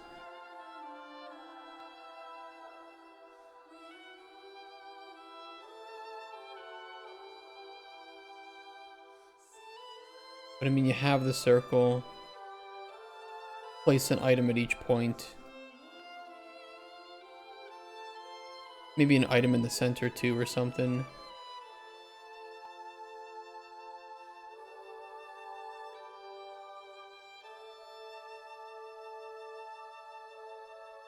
Throw some potion inside of it or something and it causes the magic to happen.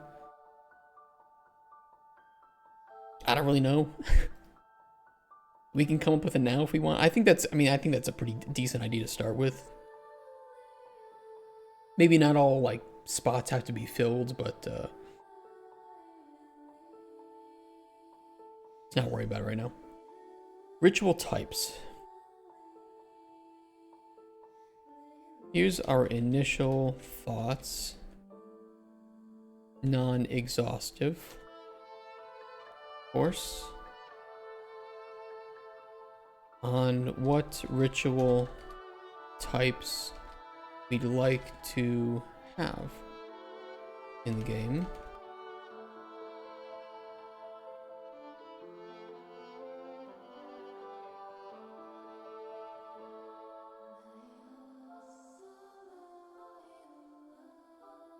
I'll put a little bit of like info for each one.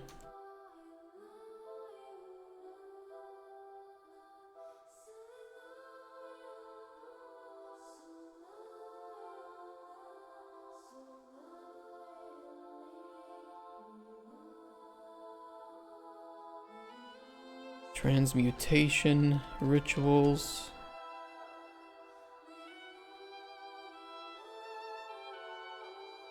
Identification rituals. Crafting rituals.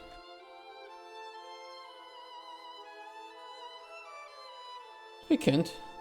Day 3 without breakfast? What the fuck are you doing without breakfast?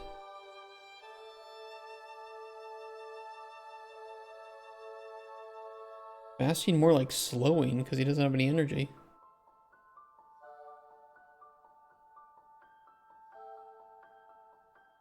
Got 42k Raptor bucks. Yeah, I refunded all the fart reverb redemptions because well, I just clicked the button. I was like, well, this shouldn't be too bad. Not realizing that I probably gave Huge Cookie tens of thousands of Raptor bucks. I remade the fart redemption. I don't know if it's working still though. I'll try it. Okay, it is working. I remade it from scratch. I don't know why. It just stopped working, and I guess I need to remake it.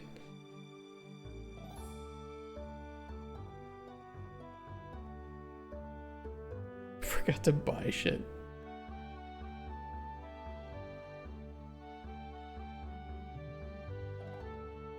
These rituals will cleanse or strengthen corruption in the biome where the ritual is performed. I can't wait to tell you guys about the idea that we had for corruption and the main story, because I think it's pretty cool. These rituals will change the weather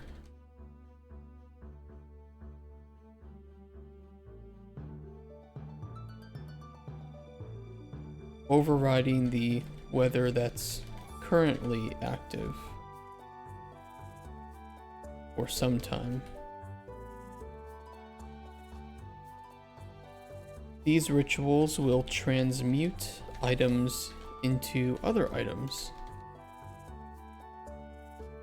potentially resulting in unique and exclusive items that cannot be obtained outside of rituals. These rituals will identify items at the heart of the ritual altar. These rituals will craft new items based on the ritual being performed.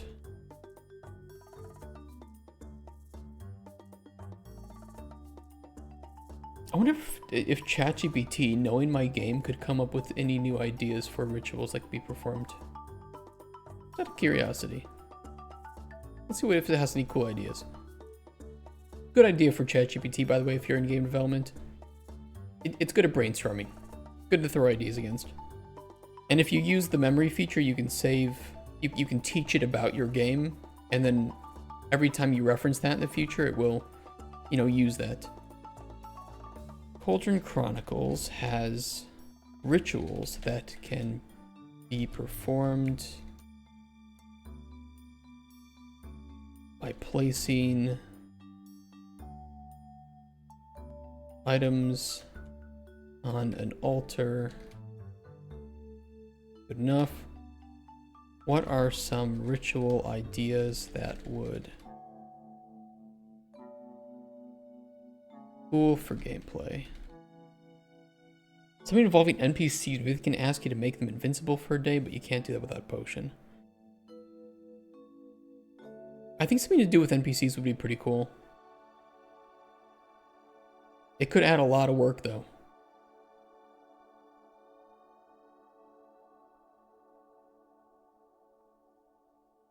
New processing stations. I mean, that's kind of like... I like the idea of unlocking new, well, a new processing station could be kind of fucking cool, but that's kind of one of the crafting rituals, but I do like the idea. It even knows about essence. Sacrifice a rare slime core, blah, blah, blah, to increase the size of your cauldron. Increase the size of your cauldron with rituals.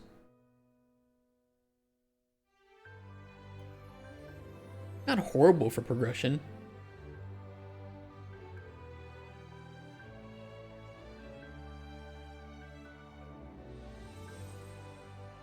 I'm at least gonna write it down.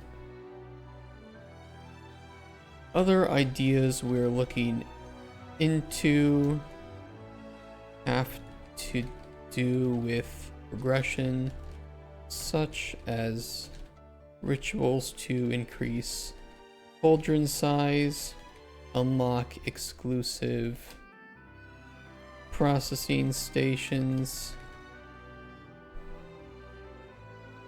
seasonal rituals, shift into different states. I don't want to... Wait, perform rituals...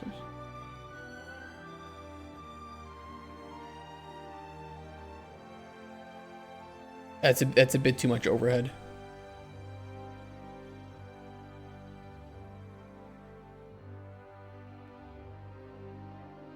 Maybe 5 types of root vegetables cause a massive plant to grow, forming a bridge to a new area. You know, I do like the idea of biome exclusive rituals that could have some unique effect on that biome. Yeah, I like that.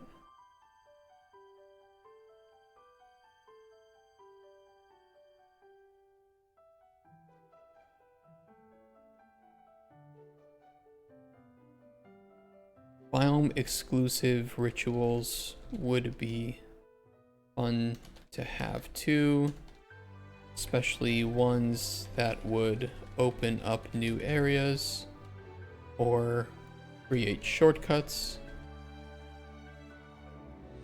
I don't want to put too much on rituals though, because then we, you know, what's the point of having potions? So there needs to be a mix of things that are maybe too much to do with just potions. And, you know, maybe those bigger things are handled through rituals.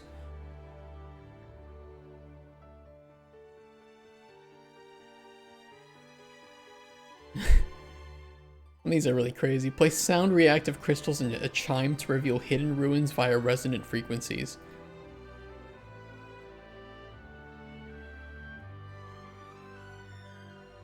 Not horrible. I don't think that it fits. Disperse fog blocking a coastal path. Okay, keep in mind. Place a potion. Upgrade the potion's base effects. Potion modification.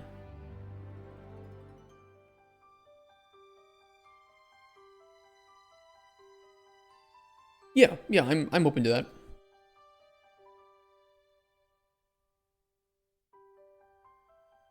These rituals will allow the player to modify potions, potentially boosting or potentially augmenting potion effects / flavor, or removing effects entirely. Yeah, that works. It's a good idea. Cult rituals. Summon a ghost who can answer one question honestly.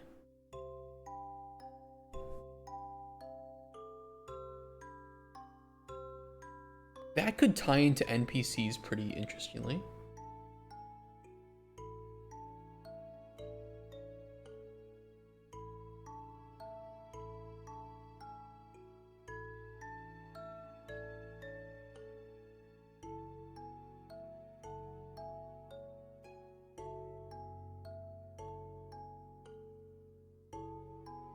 What are some of the other ones? Trap a monster spirit, allowing the player to extract his essence for powerful potion effects. Offer a drop of the player's blood. Form a pact with a minor deity, granting buffs but binding you to their whims. You know, if you have to, like, put items and stuff around the ritual and then put something in the center, I like the idea of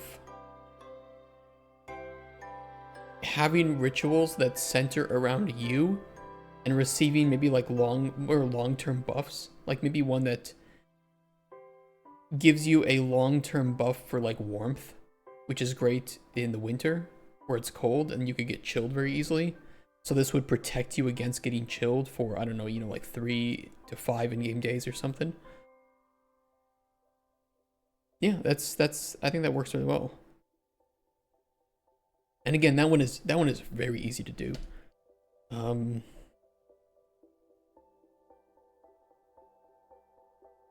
These rituals will allow the player, people will call them like blood rituals, to sacrifice their own HP by standing in the ritual altar to receive a buff that lasts for many in-game days. I like it. Strange and niche rituals. A tear bottle to turn grief into a consumable item that boosts empathy with NPCs. Yeah, it's a... Okay, turn that into a gameplay system. Here's our empathy system. You know, I hate it. I hate to say, but I can see... I'm just gonna say certain people wanting to make an empathy system in a game. What is this one? Leave a full breakfast, 3 candles, and a pine cone. In the morning, a goat appears. You cannot explain this. That might be some of the most random shit I've ever seen ChatGPT say.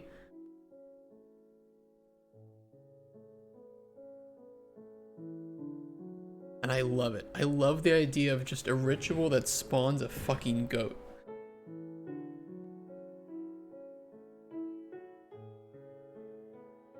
At midnight, perform a ritual with 3 mirrored items to trade places with an NPC for a day. Play as them temporarily. Oh my god, dude. Can you imagine how complex the game would be if you could just switch places with NPCs? On a story-driven game? Makes me think of like GTA. No, I like the goat. I like the stupid-ass goat ritual, though. Or maybe there's a ritual that makes a goat. A goat spawns by your hut. Just a goat.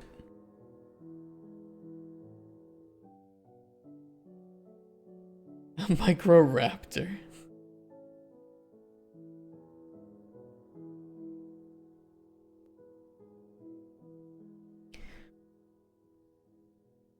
I mean, look, it's our own universe. We could say that there's a biome in the game, or like a region in the universe that does have macroorganisms. Like, you know, dinosaurs. They don't have to be like huge either. They can just be larger than you would get in many organisms here that we have in our current period. Hey, whatever it is, a lot of these are really, really simple and cheap to do. I mean, this is just pulling from a data table in a lot of cases, and then we just need to, like, I don't know, make some new icons, get some translations. If the game does well, we could absolutely, for, like, content updates, just keep adding rituals along with each content update. And I think that would be really awesome. Rip a Christian player base. Hey, ChatGPT has some good ideas. Once again, brainstorming with ChatGPT is great. They just filter out the things that you think are cool or not cool.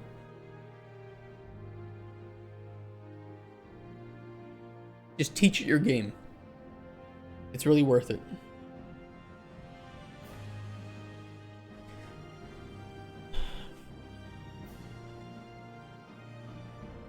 I'm just gonna draw. Show me paint.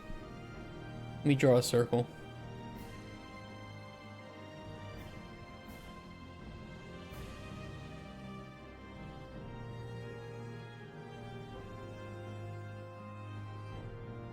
Alright, this is Morrowind, not Oblivion. Don't get excited.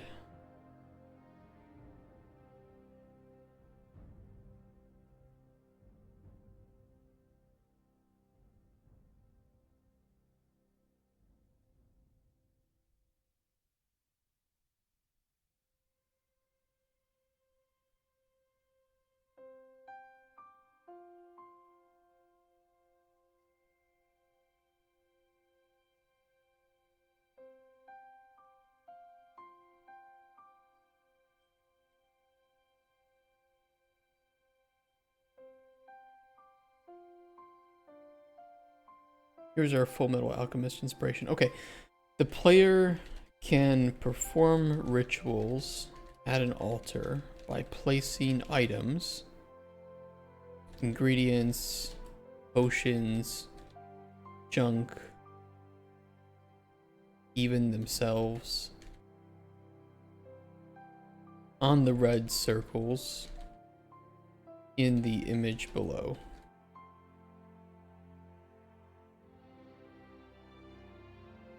It's a devil game. Harry Potter. Did you put your name in the Goblet of Fire?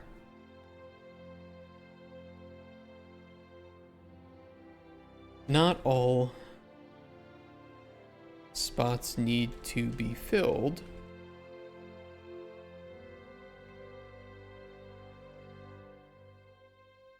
In every case.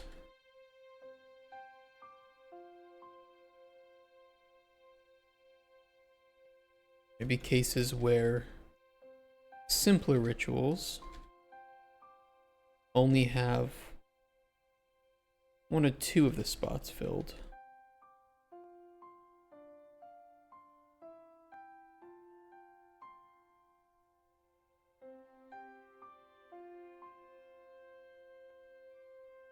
How do you want the player to initiate the ritual?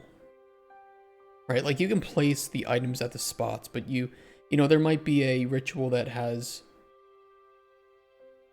an ingredient in one slot, another ingredient in the second slot, and then there might be another ritual that's the same 2 ingredients, the same 2 spots, but a third one in another spot. So we don't want to like just check every time something is put in there. We do want a catalyst to start it. Maybe when the spot in the center, if the spot in the center is filled, we check.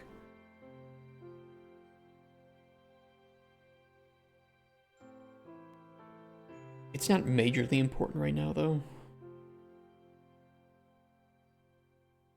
I was thinking like you throw a potion with, I don't know, restore essence on it or something so that it's, you know, a bit kind of like magical. Like you're restoring essence to the altar, like powering it up, and then it can perform a ritual. Maybe that'll work.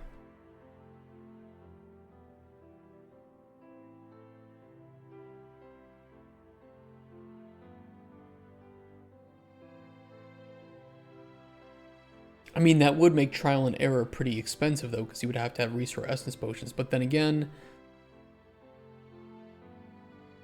it just kind of encourages the player to have, I don't know. It can always be changed. It's not like it's a game-breaking thing and it's gonna require a complete redesign of the game to change the way that rituals are performed.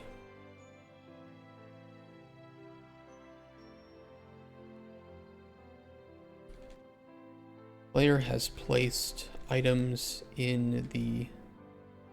We can also just do a button, right? It doesn't fucking matter.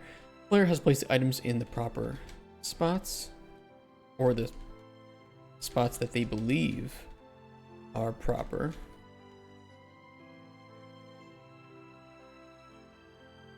They can throw a potion with restore essence on it at the altar to power it up. This will attempt to perform a ritual depending on the items placed. If successful, the outcome will occur. If not successful, then nothing occurs. Simple as that. The potion is lost either way. So like, don't go out of your way to make like crazy potions, just simple restore essence potions will be fine. No, I think that's okay for baseline design. And honestly, this is a pretty easy thing to prototype if we wanted to do it.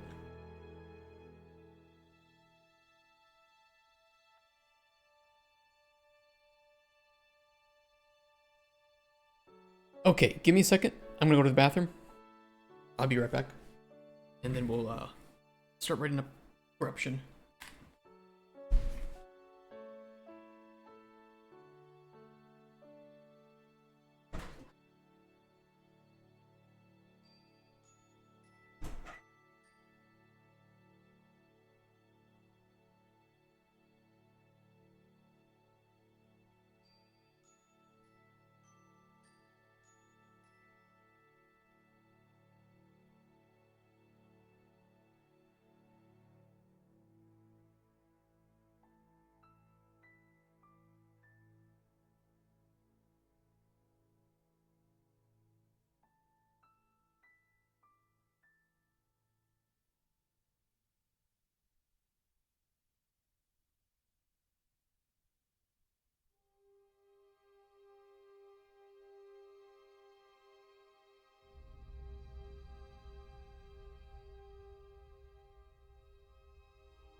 Hi.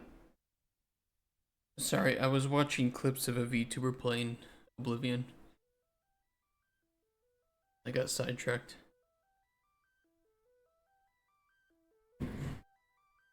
What are you gonna do? Okay, fucking corruption. I don't have a lot to write about corruption, honestly. Let me see what I wrote in the old GDD, because honestly, it's mostly the same.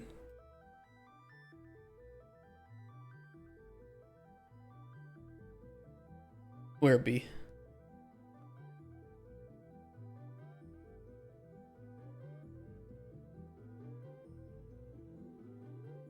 Here it is.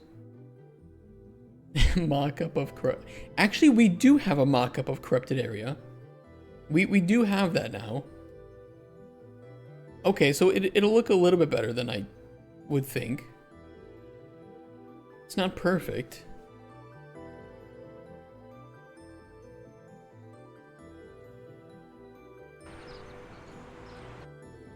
We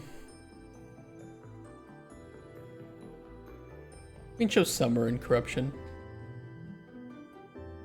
I think it'll look fine.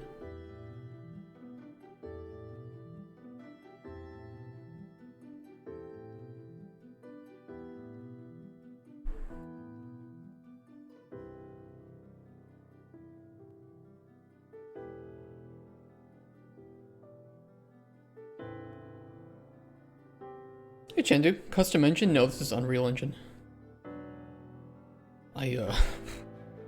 I can't write a custom engine. I wish I was that smart.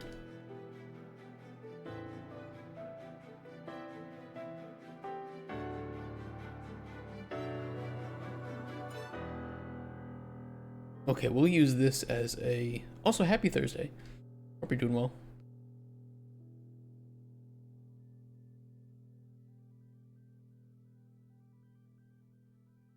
Use that.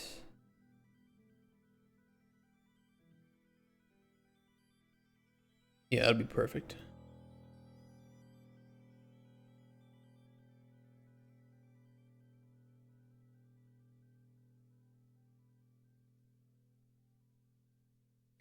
This is our little seasons testing map. I think is a pretty good proof of concept of how we'd like to handle the issue of the same map with different seasons.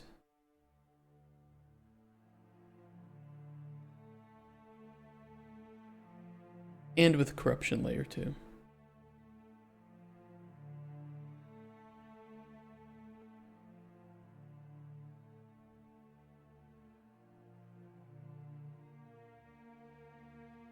Definitely workable with the right artist on board.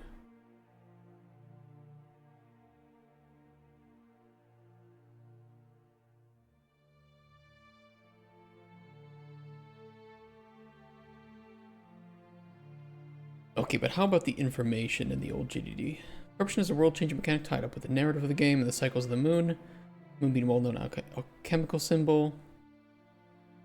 That's perfect. Corruption takes over plants and animals and biomes, changing their qualities and behaviors. Yeah. Yeah, that's still viable.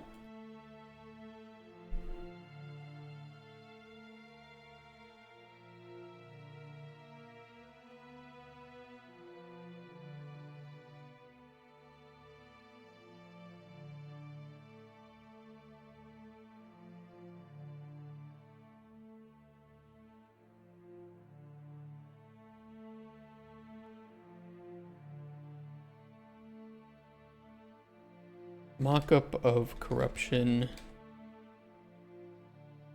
during the summer season.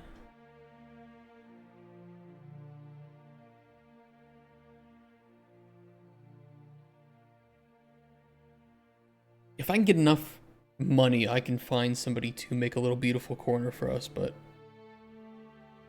I primarily want to do I just want to get a good master material for all this. But I don't know enough about materials to do it myself.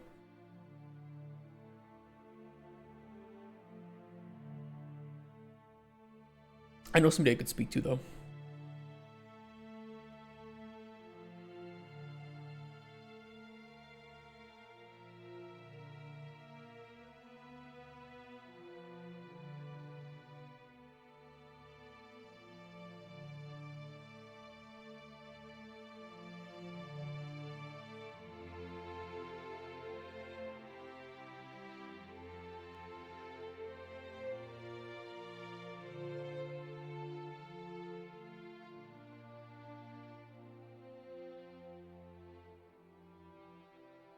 That'll work.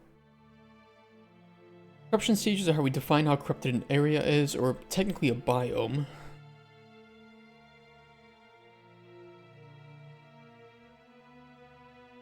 Higher the stage, the more corrupted. Corruption in area in a biome. Or stage 1, progressive to stage 3. Progression only removes incrementally.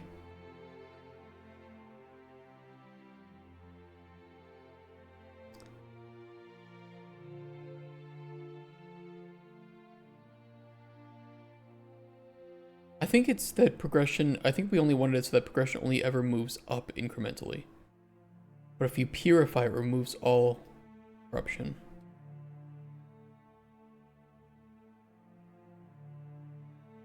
Purifying removes all corruption in the biome.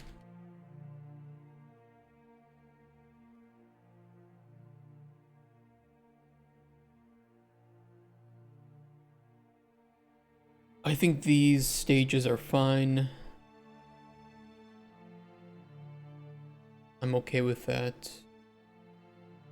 Spreading.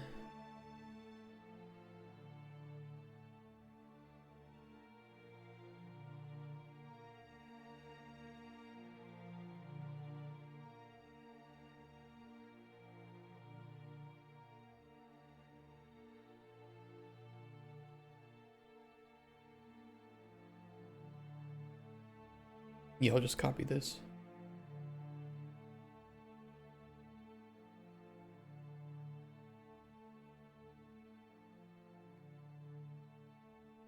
This is our old GDD on the right we had last year, so some of this is still relevant, but a good portion of it is not.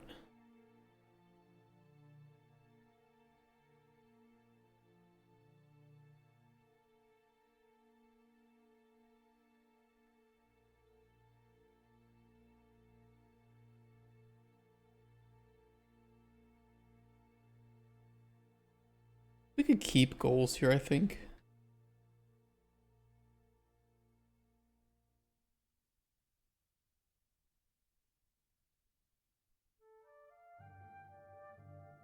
Corruption serves as both a dynamic threat that moves throughout the player's world, but also as a way to engage in risky but rewarding scenarios and content that may prove to make alchemy faster, easier, or even give access to unique content that, well, let's just say to unique content and rewards.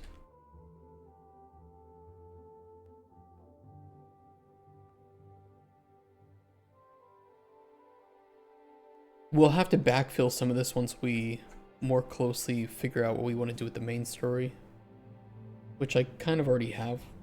Just I need to write it down somewhere and organize it all. So much to do. Partial light sensitive. Let's cut this.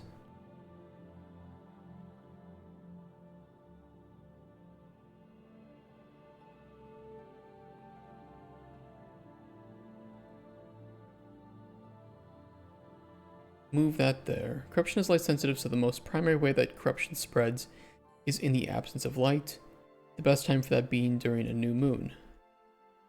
every new moon phase, so every in-game, I think we said 15 days? Every 15 in-game days, we'll randomly select a section of the map and corrupt it. Additionally, any already corrupted sections will have their corruption stage increased by 1. Second way is through a ritual that the player can perform to corrupt an area forcibly. Let's link up to rituals.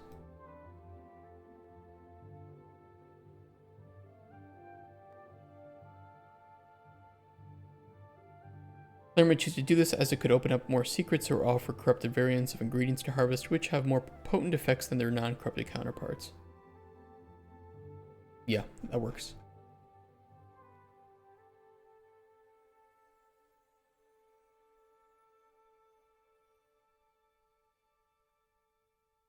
Impact on world. We kind of cover that already, to be honest. It's kind of covered here. I don't really think I need to repeat it. Just cut that for now.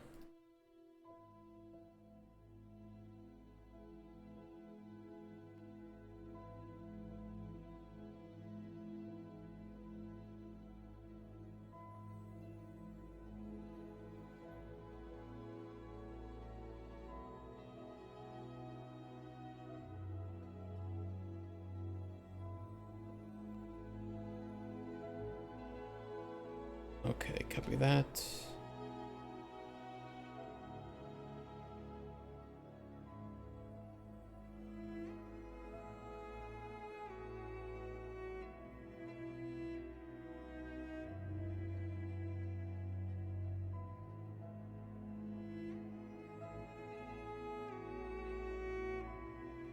As mentioned prior, rituals can be performed to cleanse or strengthen the corruption in a biome.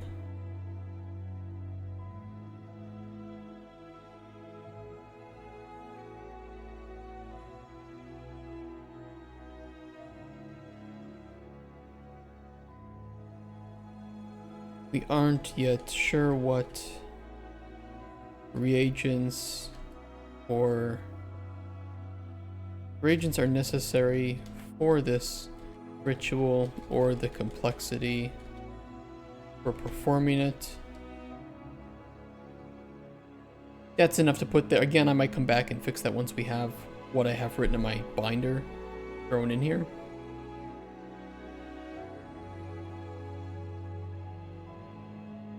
So I'll go over all that at some point.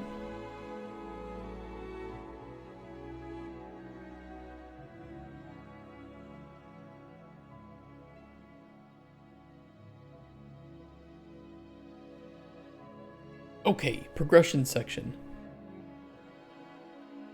This one is a bit beefy, although some of this is... I don't think there's gonna be much like screenshots to put here. Some of it can be. I think like the greenhouse for the upgrades.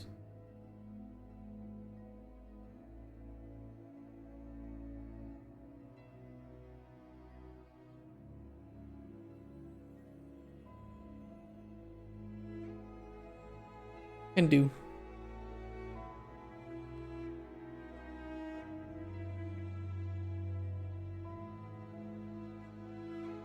Progression in Cauldron Chronicles doesn't follow modern RPG trends.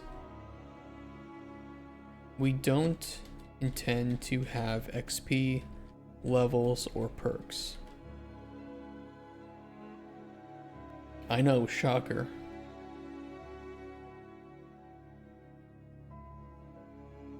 As you are role-playing a vocation, in this case a potion maker, your progression is tied to your own knowledge and expertise as a player, and the progression of the people you meet and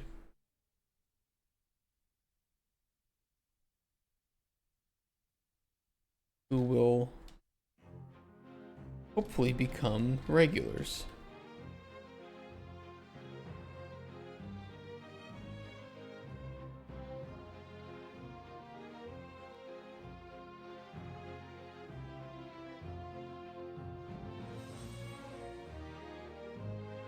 Because of that, progression should take the form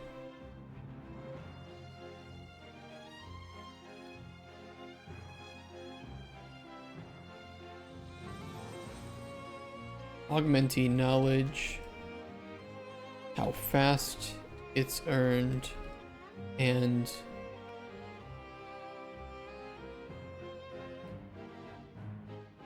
feedback about the player's own skills.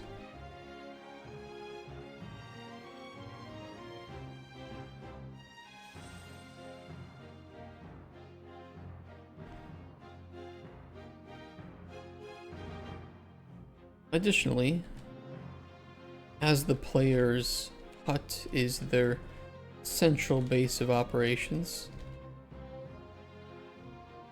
progression for the hut and its customization is essential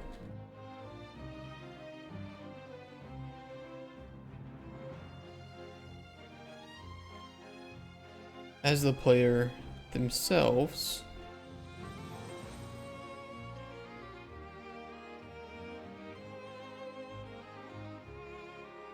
progress through the game.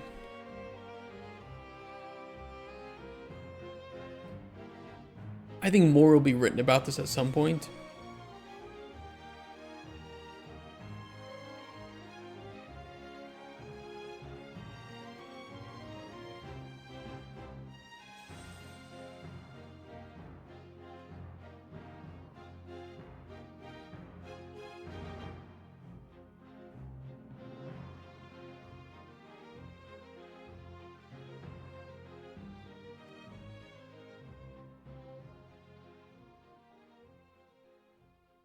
Player's encyclopedia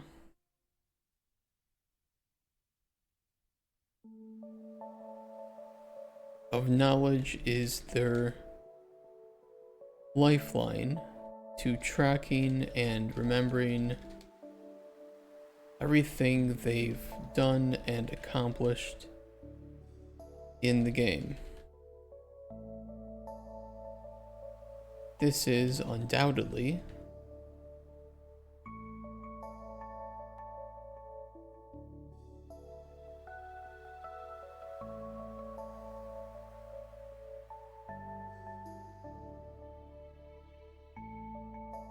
a massively supportive feature to track progression and organize session goals for the player.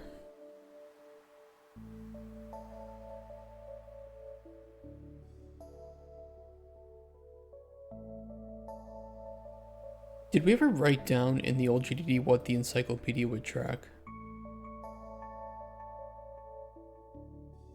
Or did I just write it and leave it blank?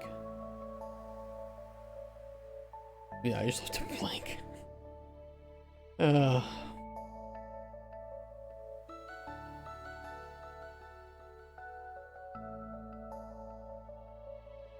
At this time, at writing the old GDD, we just did not have much of the game made yet. Just the core loop.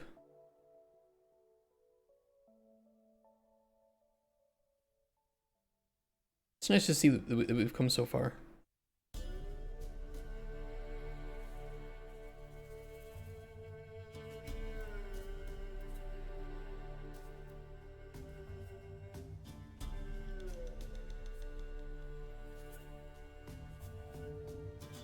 Encyclopedia will track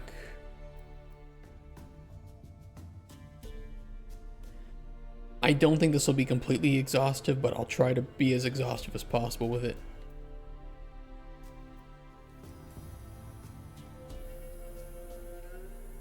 Seasonal and time information.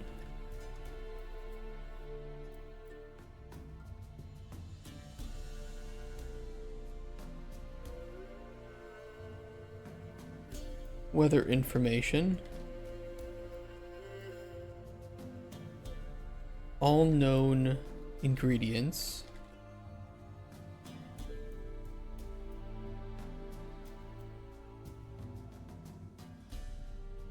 Potion making history would be nice. I mean, this is something that you guys, if you have like ideas of something that you would want to be tracked in the game, throw it out. Any ideas?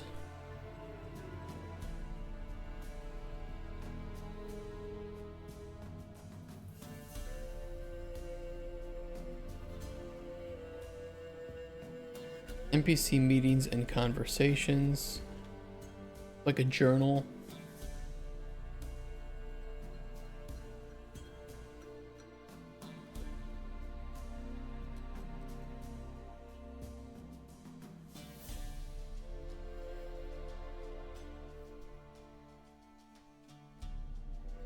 World lore.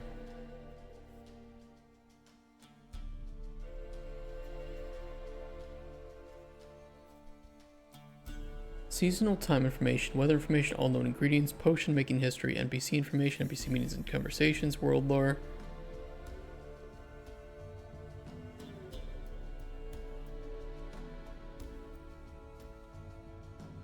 Maybe like a rituals that you've uncovered. We can put all the books in here too if you want. Found books. Can read from here. I want the player to have easy access to the knowledge they gain so that they aren't required to, you know, remember that or like write it down separately. The game's about finding knowledge and that's your progression, but in order to retain and to pull up that knowledge, I think that the encyclopedia is exactly what we should use for that.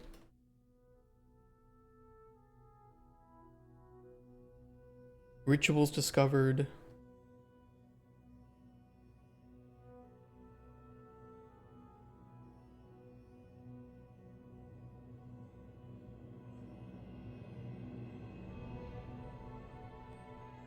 It's a good start. It's a good start.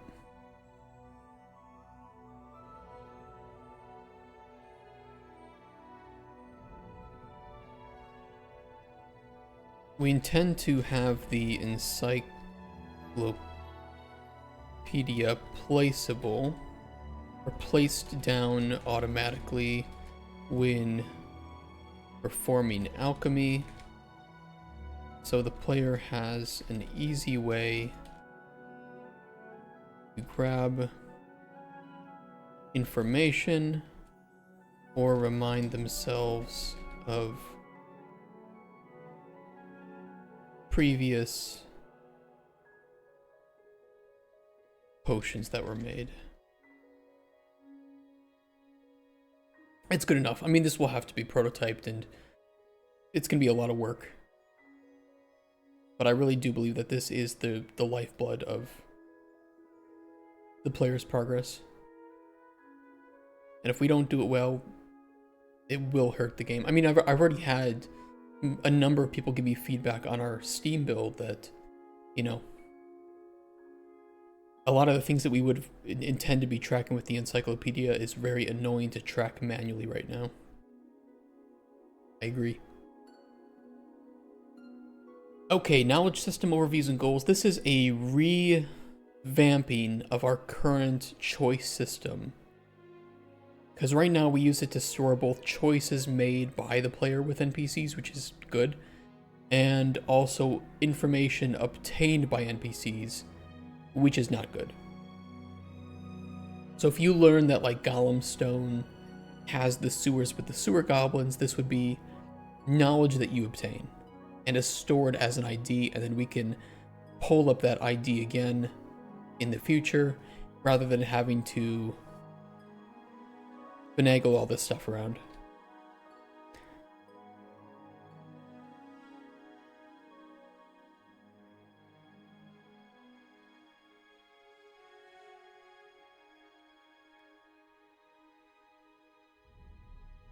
Knowledge system is an internal way of tracking the player's knowledge about the world and its lore.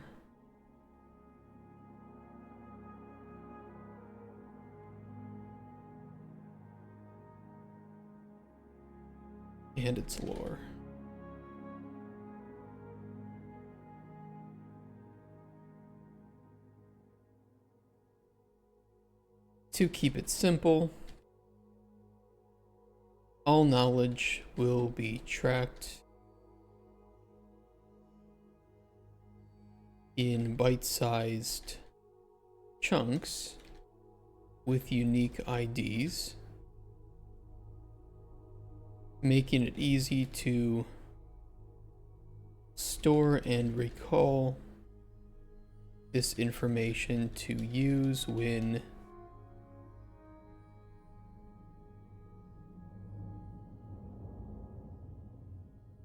requesting it for example, or for, as an example,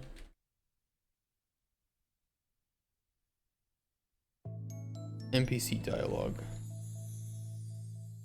conditionals.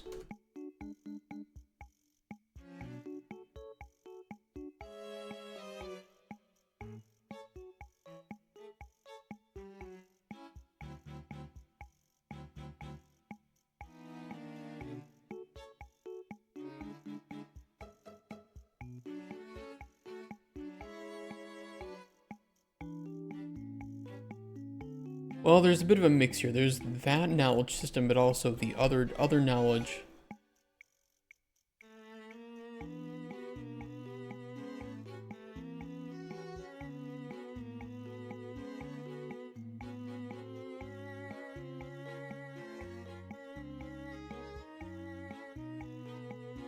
Couple of boxes that knowledge falls under.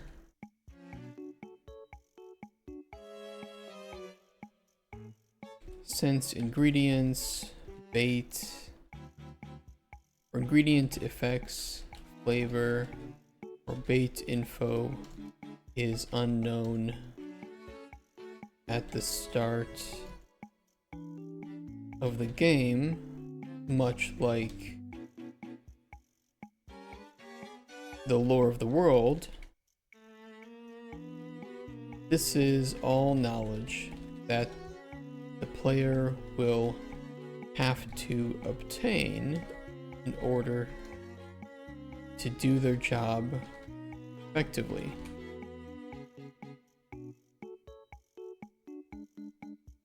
For ingredient and bait knowledge, we expand further on how the player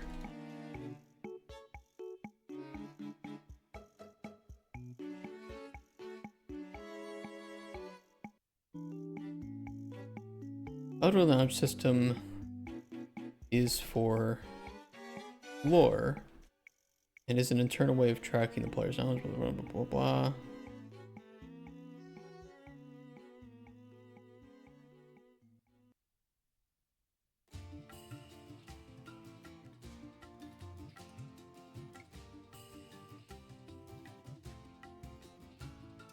I don't like how that's worded, but I'm gonna move on. I'm not gonna get too hung up on that. For the one publisher that might read it. I'm not gonna worry about it. Hey, Rex.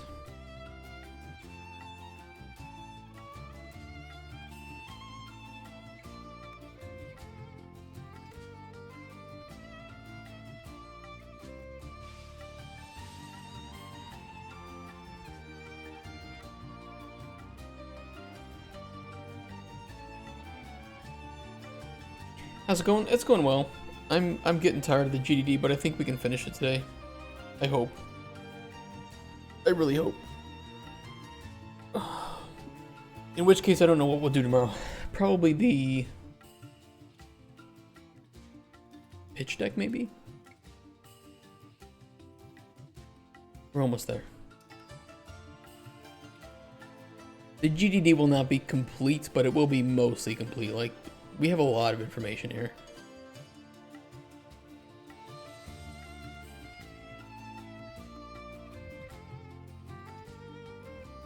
Dynasty Wars. Well, actually, Mandragora came out today, and I'm pretty excited to play this.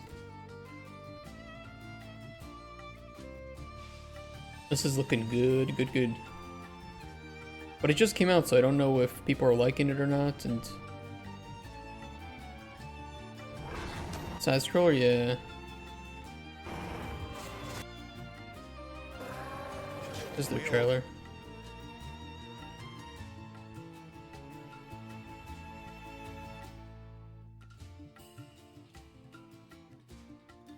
It's got a demo too, so if you want to try it, if you have some free time, highly recommend the demo. I loved playing the demo when I played it. It was really cool.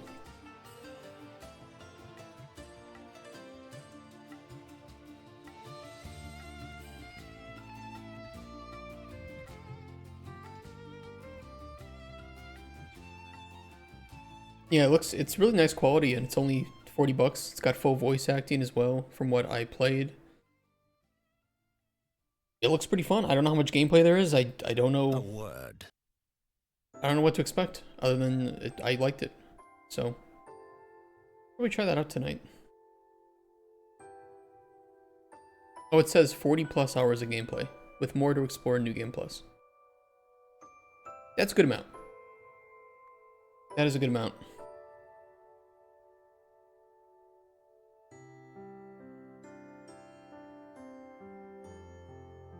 Damn, dude, we're almost at 100 pages. I mean, we might pass 100 pages on this.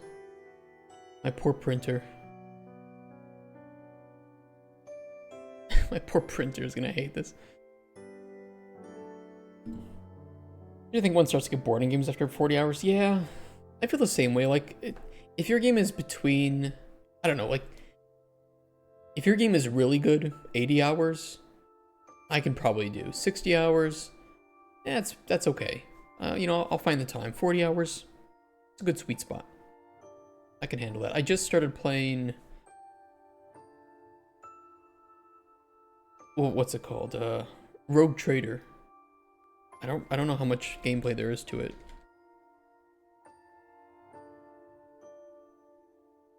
Oh, like 100 hours. Okay, well, I'll buckle in, I suppose. But it's good so far. I like it. Wish there was more voice acting, but you know, it's expensive to do for an RPG, so.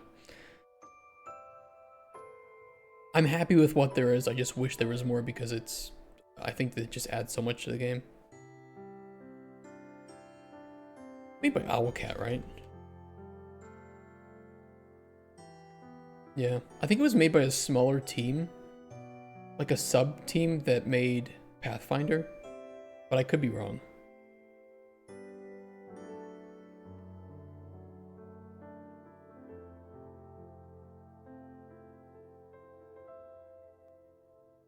Weird that I don't see the new one on there, or the original one, Kingmaker. I did really enjoy Wrath of the Righteous, though. I thought Wrath of the Righteous might actually be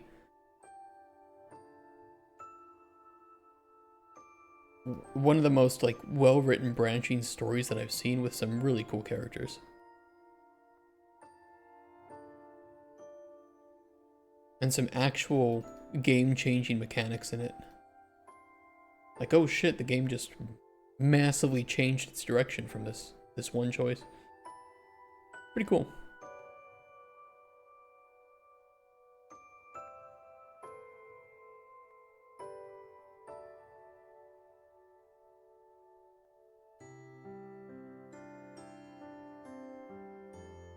How are you? How are you? I don't even know how to pronounce your name, but hope you're having a good Thursday.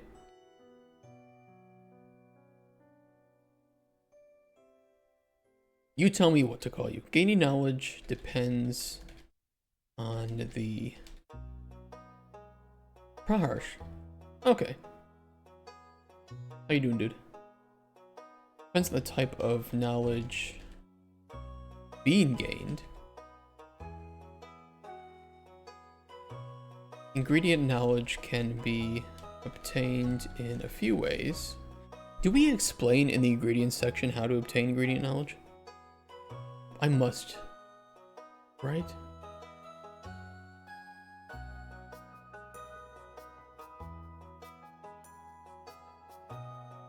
Not really.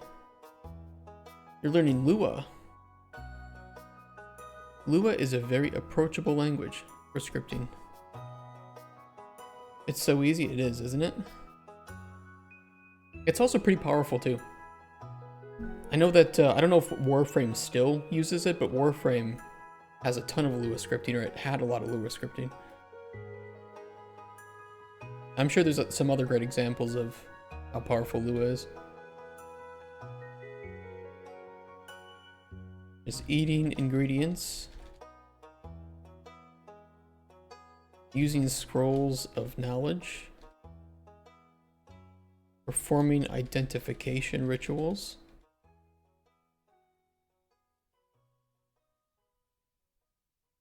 Reading about ingredients in books. And talking to NPCs. Lore knowledge can be obtained primarily from books and NPCs.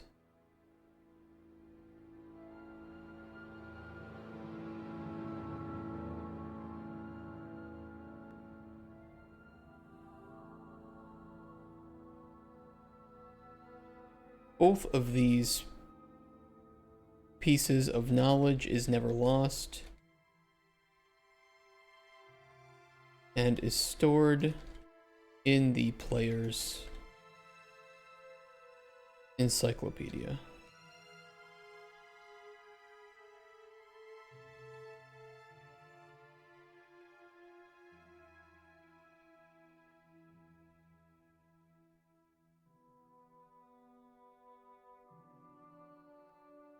That'll work. I thought I'd write more about that system, but there isn't a whole lot to write about. It's kind of just data system. Alchemist Monthly Magazine. This was an idea that we've had for a while, where there'd be a magazine that you can subscribe to in the game that would be delivered pretty frequently and would kind of have some cool immersive ways of telling you about things that are upcoming, things that have changed in the world, things that have happened based on your choices, and that could be, you know, used with NPC outcomes to say, you know, adventurer found dead in dungeon, strange bottle next to their body. Oops. Might have been me. He wanted health potion, I gave him poison. That's what happens.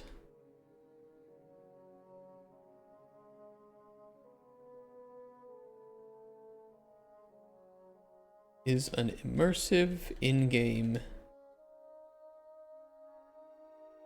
way to provide the player with information and feedback about the world, the characters, and the choices that the player is making.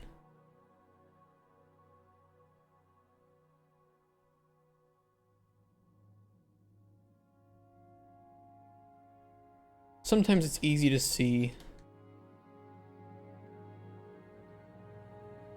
what the outcome is with a character, especially if that character lives.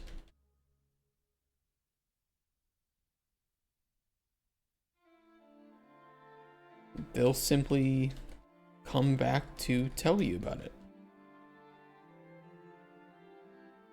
If their story, you know, coincides with coming back to tell you. If their story involves coming back to your hut in some way. for characters that die or are meant to travel onwards,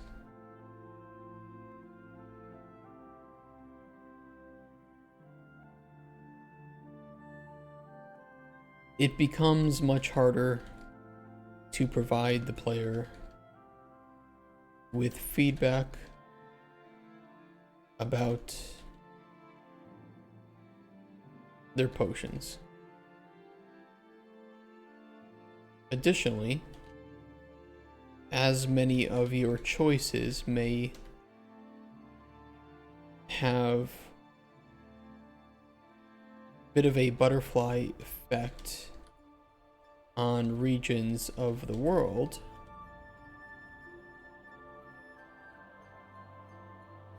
feedback about what's going on in the wider world is crucial.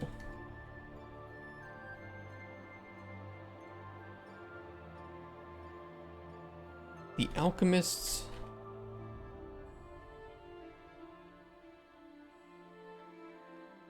monthly magazine is a catch-all solution for those problems.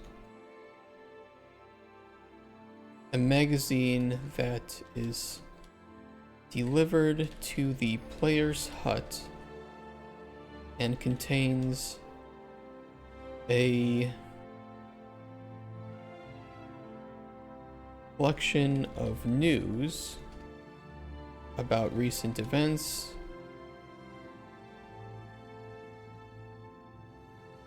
obituaries,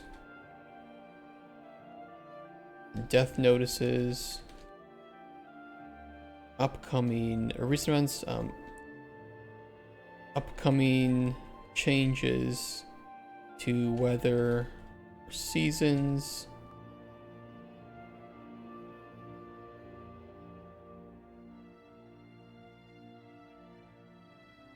and some drip feed is a word, but drip fed isn't.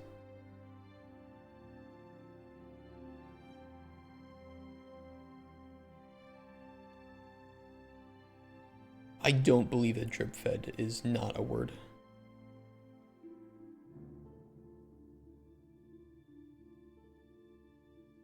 Oh, it's just not a single word. Okay. I was under the impression that it was. And some drip fed knowledge that might help make potion making easier.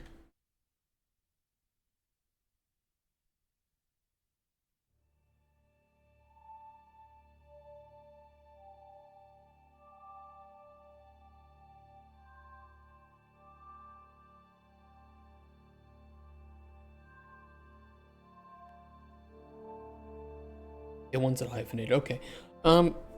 Yeah, I think that's pretty. I think that's a pretty good start for something that we don't have. I think it's easy to understand what the purpose of that is. I kind of wish I had a mock-up for it. Something to work on if we get some time after initial pitching. Uses with NPC outcomes. We'd like to use the magazine to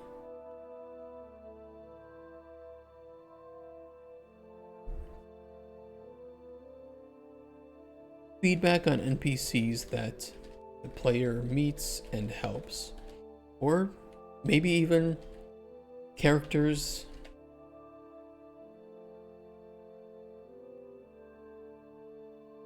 that have been affected by characters the player has met and assisted. If some character is meant to take your potion and go off to a dungeon, but never returns, it's not unfathomable that the character probably died.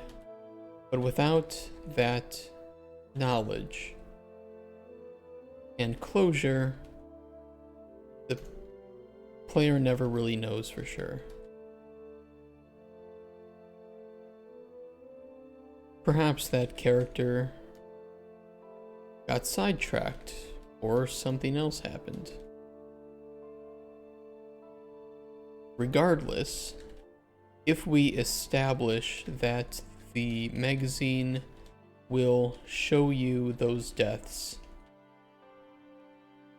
when they for sure occur, then should the player not see a character's death in there, they can presume the character is alive. Maybe not well, but alive.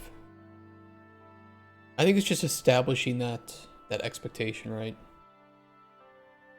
It's really great not to show some of those things to the player, but at a certain point, if your entire interaction with NPCs is just giving them potions and never seeing what happens after that, then you don't really have a game with outcomes, right? It's like an RPG game without an epilogue, without ending screens. It's like, okay, you got to know these characters, it built it up, you know, relationship, very cool, you get to care about them, help them, and then it's just the game ends. Like, oh.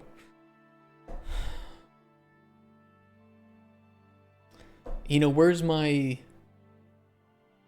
scene of Aragorn getting knighted as king?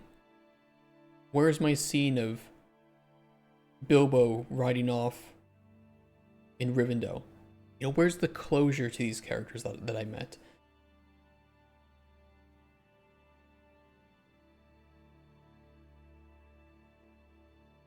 So this is a good start. This is a good starter data about that. Oh fuck, okay. We're so close. We're getting so close. The light is at the end of the tunnel.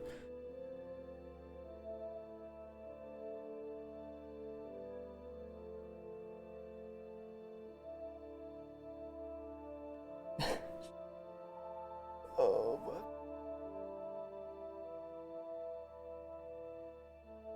I can do it. I can do it.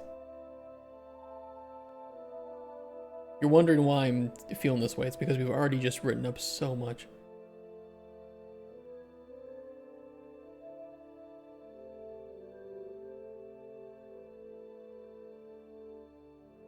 Okay. Slime assistant.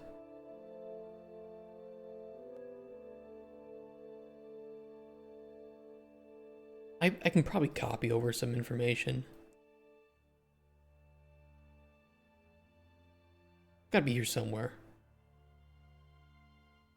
Player will have a cute little slime assistant, likely introduced and created through some tutorial experiment gone wrong. This slime will help the player and provide some enjoyable moments of socialization and humor throughout the game. In addition, the slime will have the important role of being a taste tester for the ingredients the player finds and processes. When taste testing, the slime will often reveal properties of the ingredient ingested, such as the effects and flavor. Yeah, still relevant. I know a good example too is from that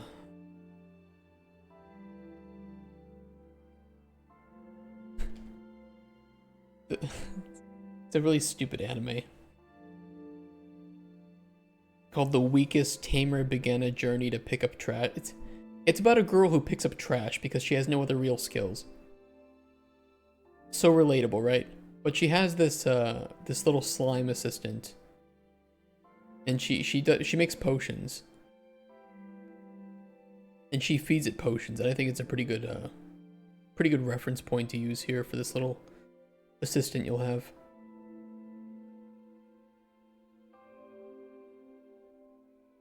Where's the slime eating like some...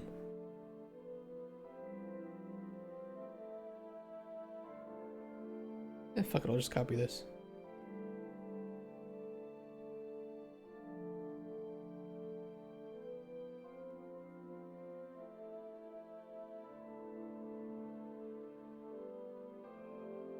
Behavior. The slime will have animal-like behavior, especially that of a puppy or kitten. True. Be affectionate at times, energetic at others, and sometimes just crash hard and be found sleeping in a small puddle somewhere. You can throw a ball around your hut and the slime will chase it down, glob it up, and then come back to you and barf up the slime ball. Slime will not leave the hut area, serving more as a stay-at-home pet slime. Relevant, I like it. Saves me time and effort from writing up all this shit new.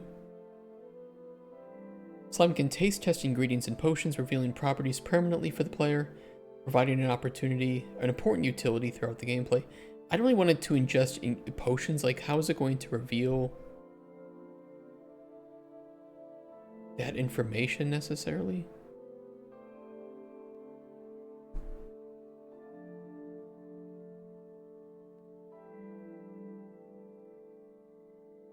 I'll just cut out the potion part.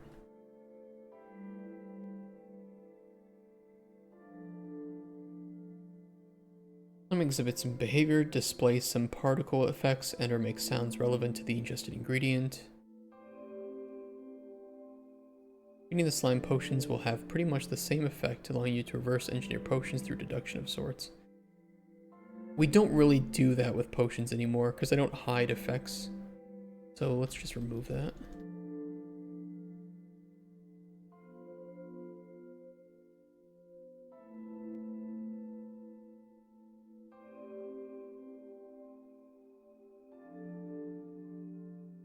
We'd like to have the slime interact with certain NPCs, potentially displaying different behaviors depending on the NPCs that show up. For instance, if an NPC is particularly friendly, the slime may approach and zoom around the NPC, but if an NPC is rather shady or intimidating in their presence, the slime may hide behind objects and quiver. Honestly, that's pretty easy to do, and yeah, that works well. Adds a lot of life and memories to the encounters, I think. Okay, cool. Save some time. Upgrades.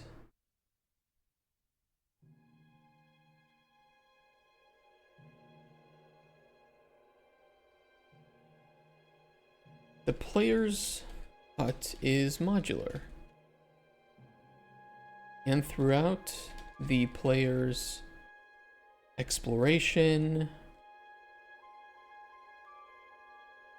assisting of NPCs, rituals, or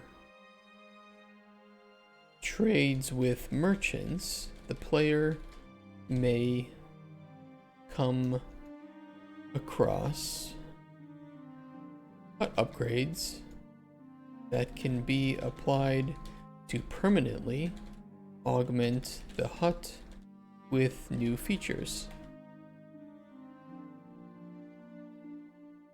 I think I only have 2 hut upgrades as an example right now.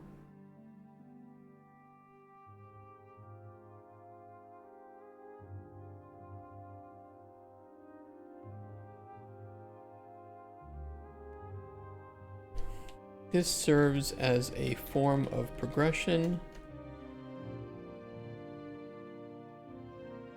making it easier for the player to perform certain tasks.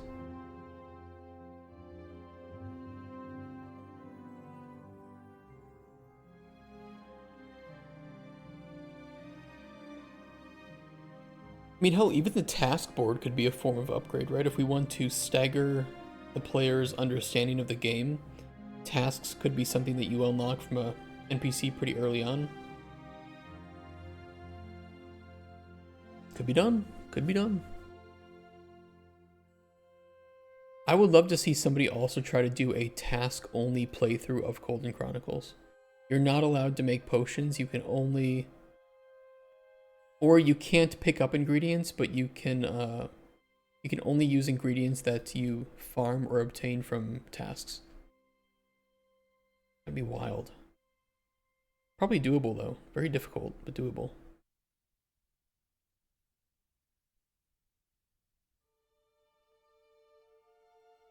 Make a good sandbox and people will play. I don't need this section.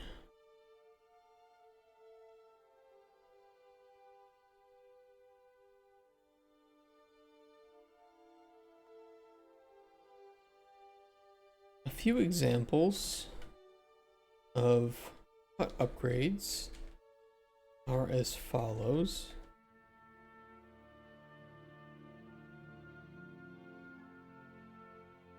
Player can get a greenhouse, which unlocks multiple powerful farming plots.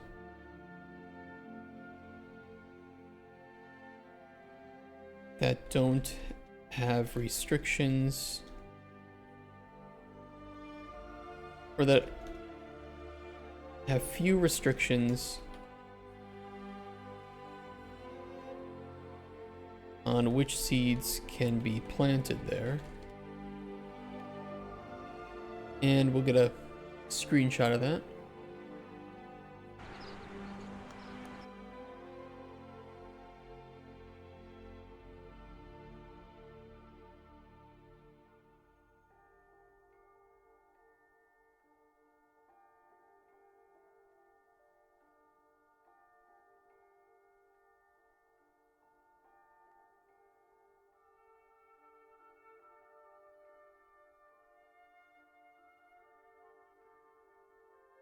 Okay, and the other one is the flavor analyzer.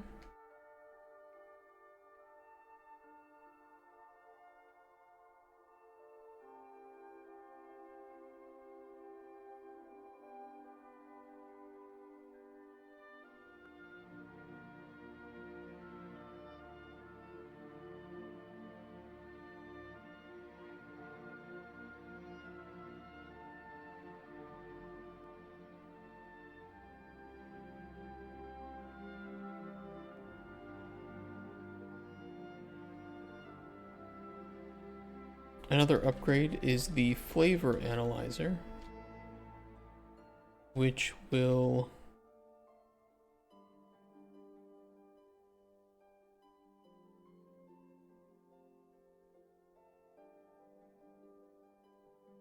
slowly analyze an ingredients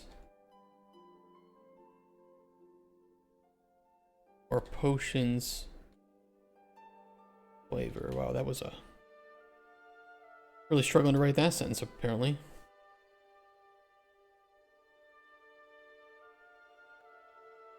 No, that's proper grammar for that.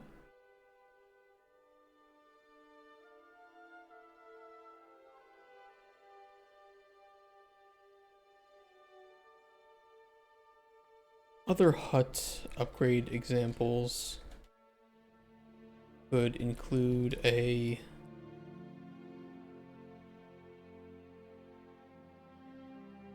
let's see, a basement for growing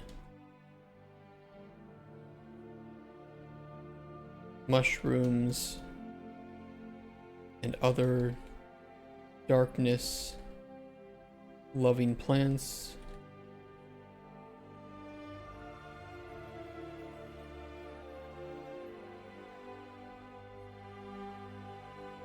What else?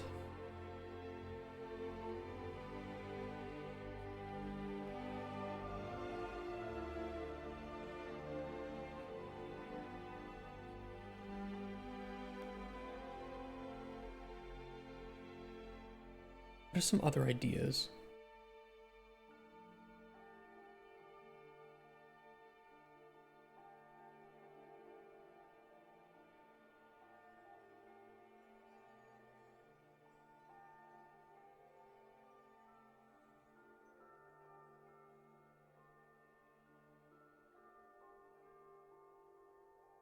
Things like a farm, a greenhouse.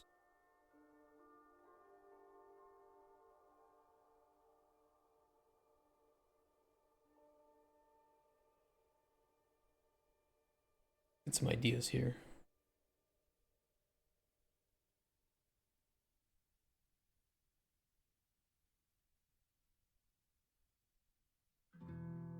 Apiary, aquarium. A pond, maybe. Pond could be cool. A glory hole upgrade.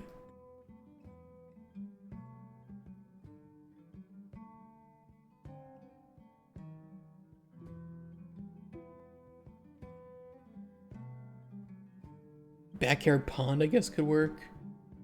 I'm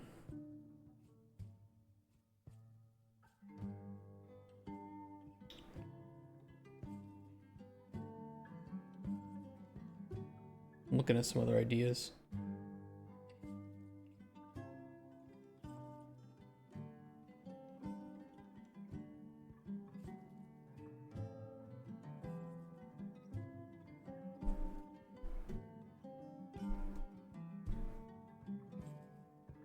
A bestiary wall.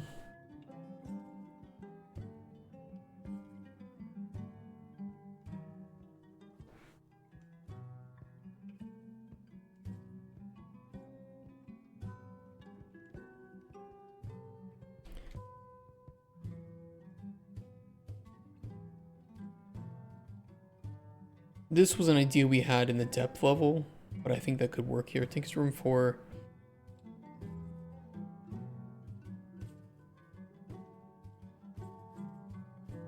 creating historical, alchemical,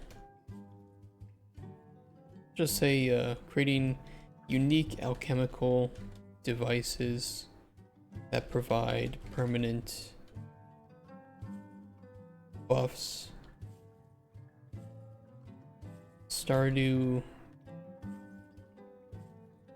Valley-esque community center.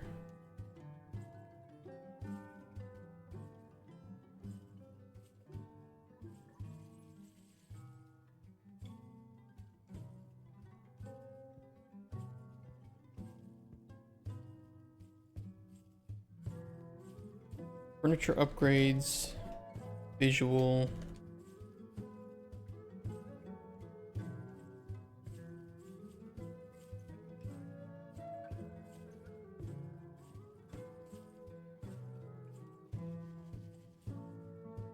Display pedestals for putting rare / unique items you find.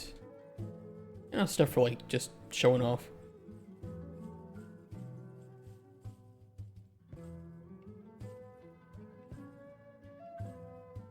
Hey Tonic, you're gonna do content creator program. What is the content creator program? Am I a content creator?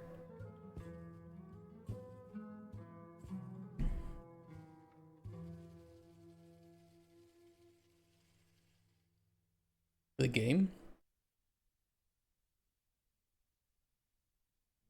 Do you mean like for people to receive keys and stuff? Like content creators? Like big streamers?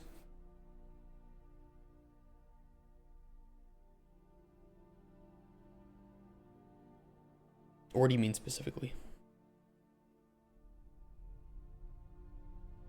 People subscribe for the content creator deal and they should have 50 plus subs on Twitch and stream every day, something like that. You got me, I guess. Right for the content creator. I mean, maybe. I'm fully supportive of, you know, supporting streamers who are playing our game and giving them shoutouts and such. I don't know if we'll have like an official program for it, or if we'll just have like a community manager keep on top of that. Give away some keys for in-chat giveaways and such.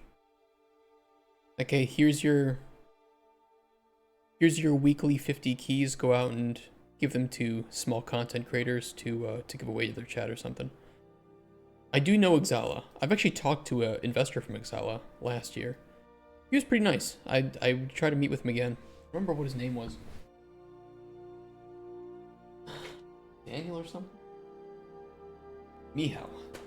Yeah, he was cool.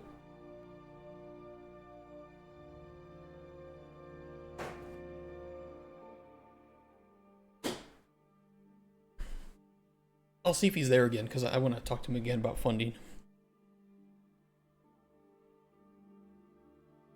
What is that? This is my pitch binder, my game info binder. I need a better place to put this because I'm just putting this on the ground right now.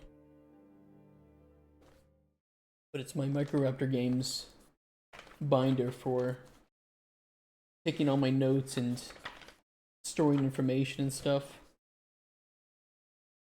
I have my pitch decks in here. Notes, 100%. All my pitch decks for games. I find it better to do printed pitch decks just because it's really annoying to like look at a small screen, and I don't know, it's easier just to like look at it. I also have our company pitch deck in here, so we talk about like our publishing needs, or I have our old GDD in here. I'll put the new GDD in this year. I have some one sheets, mainly of Cauldron Chronicles. This is our old one sheet. We got to update that this year. And I even have my old pitch decks, which this one is quite dark, but this is for Nightmare Lake and Block of Sin I have here.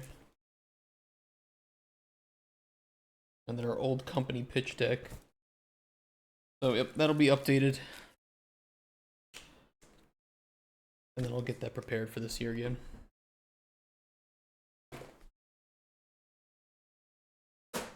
I know I'm old school. But technology can fail, you can run out of like battery.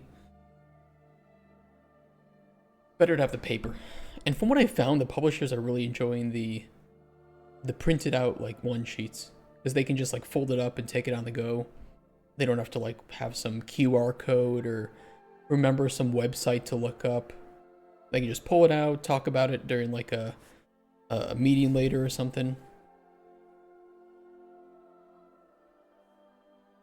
I wonder if we should add our estimated budget to the one sheets though. I might do that this year. I'm kind of running out of space though on the one sheets.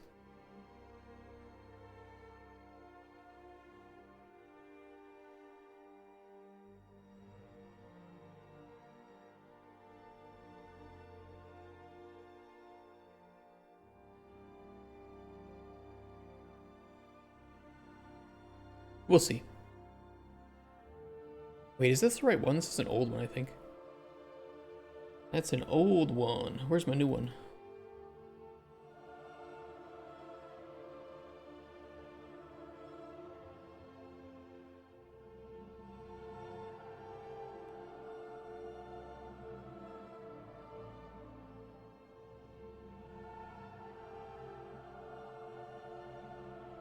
This is the newer one. But yeah, there's like just no space there unless I try to lower the size of like the footer maybe.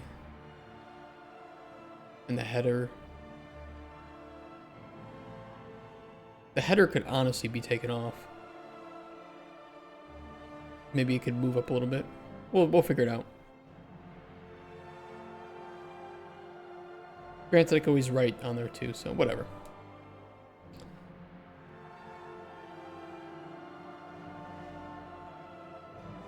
GDD first.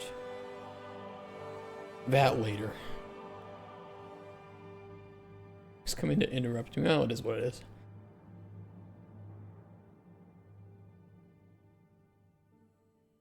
When the player completes tasks or helps certain NPCs, or even perform certain dialogue choices, they might earn / lose reputation or factions. Yes, no day. Can I see that one-page pitch? Very interesting. Do you want to see the whole thing, or do you want the template? Because we did post the template for that in our, where is it? Dev forums on Discord. A lot of people were asking for it, so I posted the .x.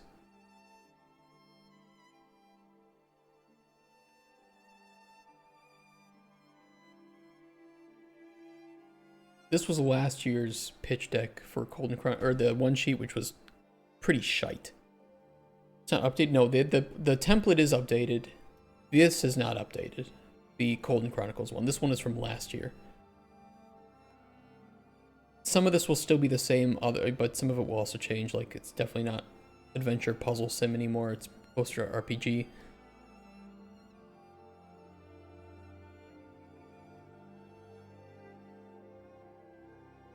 And we have new selling points too. But I'm going to work on this after the GDD is done. Budget, I can't even do the budget yet because we aren't finished with the milestone plan. So I don't even know how many people and of what types we need. But it's probably going to start leading into 20 full-time individuals as opposed to the initial 15. PPU is price per unit. So like, how much do we want to sell the game for?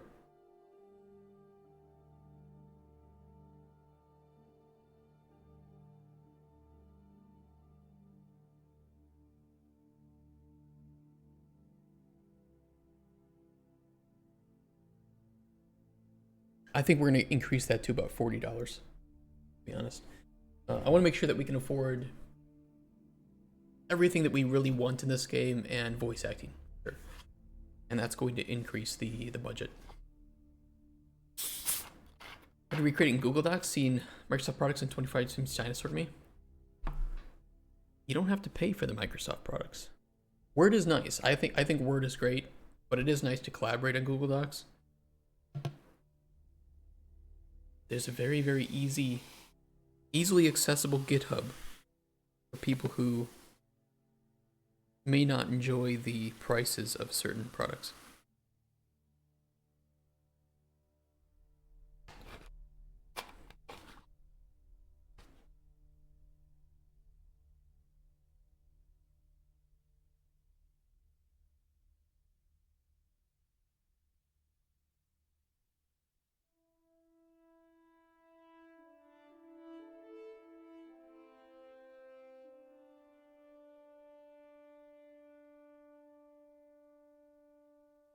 Reputation should serve as a smaller but still influential aspect of the player's progression and standing with certain organizations.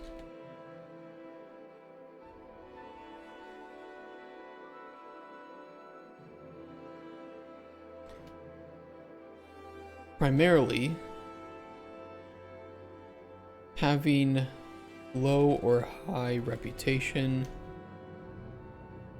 with a faction may spawn new encounters, remove existing ones from the pool, and open up or close dialogue options. Should any of these ever happen, the player is unlikely to directly notice, especially in the case of dialogue options, as we never tell the player when they do/don't have access to an option. I don't like games that do that. I never want to see an option in an RPG that's grayed out, especially in a game where if I had the skill like 10 points higher, I could have done it. Knowing that I have like a magazine, you know, like Fallout a magazine I could read to temporarily boost the skill, or I have some points from a level up that I should have spent before the dialogue. I'd rather just not see that I can't say that thing. Then you have like some FOMO.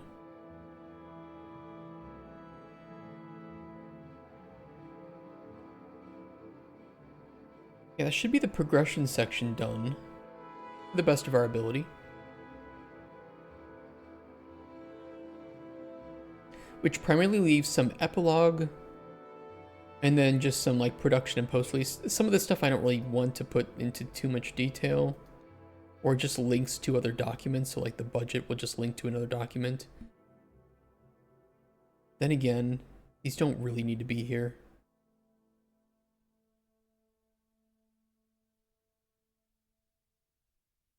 These shouldn't be here. These shouldn't be here. This is okay. 14. Section 14 is fine. I can briefly explain some of our production methodologies. That's fine too. But this would go in a different document, ideally. But because I don't have that document, I might as well just put it here for the time being. Alright, let me go to the bathroom. I'll be right back, and then we will finish this. Finish it. We will finish it. I will be done. I will stop looking at it. And we can move on. Please.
Oh. Oh.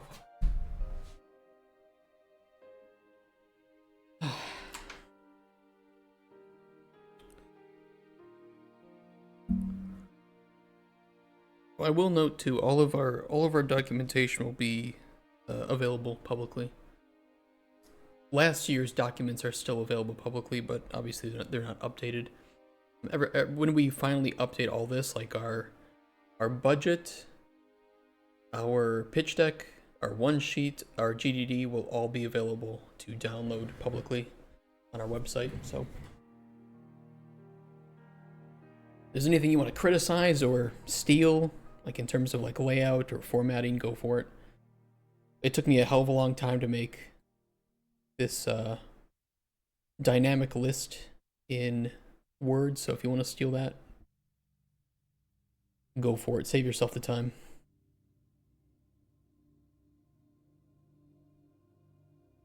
Okay, we might have information of the epilogue here in...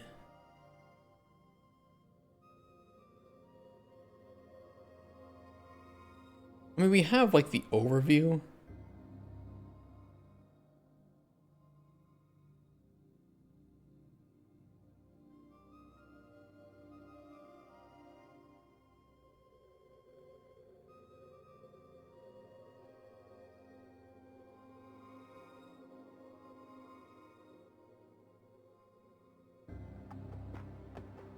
Some of this is kind of TBD.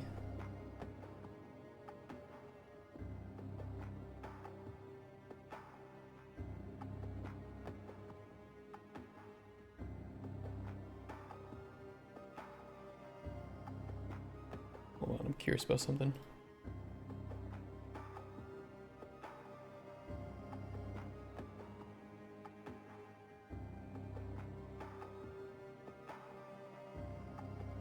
Okay.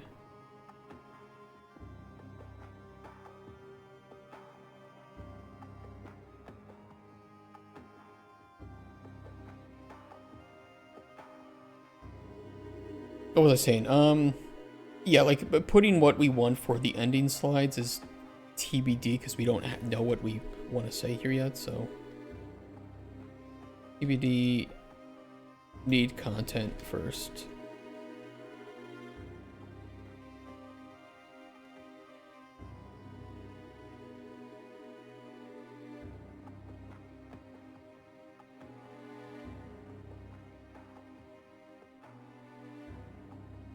Whether or not we expect the player to be able to play post-game is something I still haven't determined.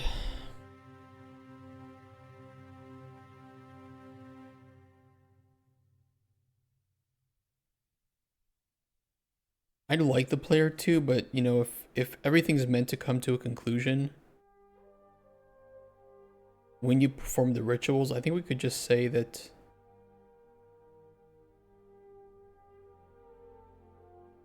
we could do a point of no return.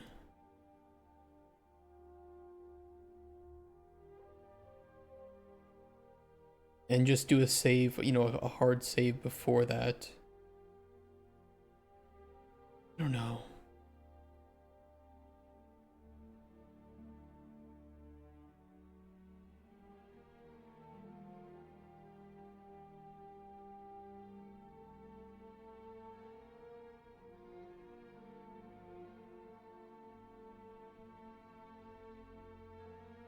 Replayability is a pretty big topic in publisher meetings. I'm gonna be real with you.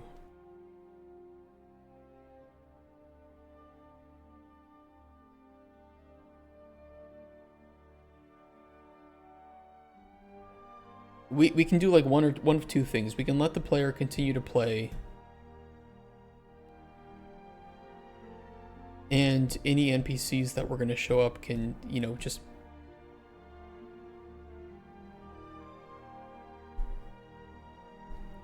I don't know, if the characters reference the corruption, then we need to write completely alternative lines anytime that occurs based on whether or not the player has corrupted the world or healed the world. And then, of course, you would think that if you corrupted the world and fucked it over, this should have some big impact on the world, right? And I don't want to, you know, the amount of work would go be astronomical if every NPC was supposed to respond to that, in addition to everything that they already respond to.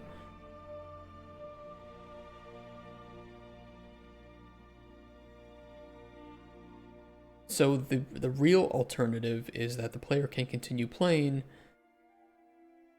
but we'd have to probably do randomly generated NPCs. Which I don't want to do. So I think a point of no return is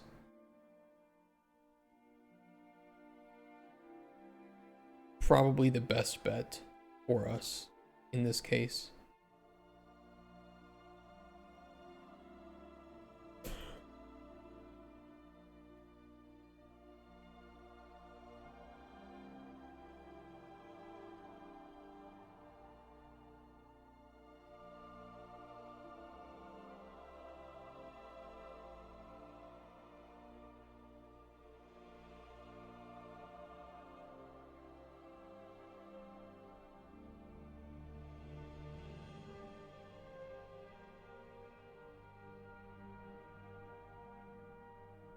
Post-game play.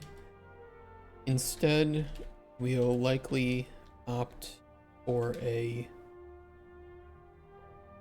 point of no return before completing the main stories corruption/purification ritual.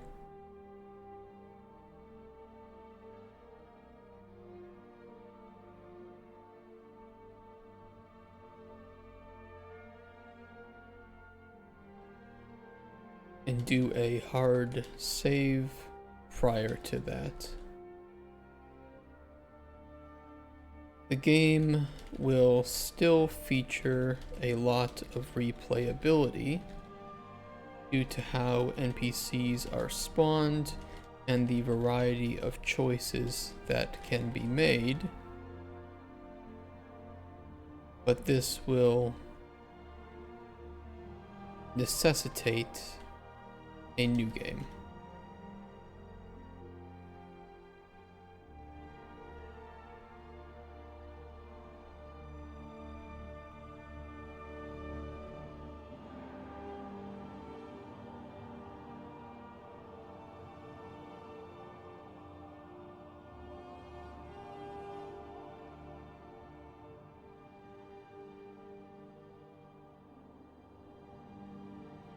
Yeah.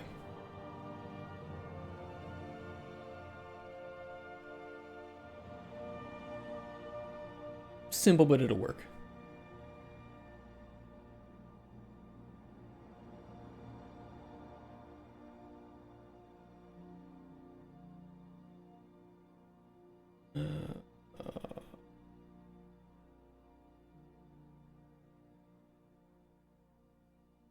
Fuck that.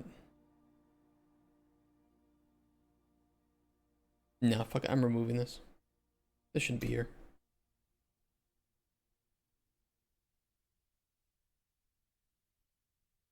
That'll be separate.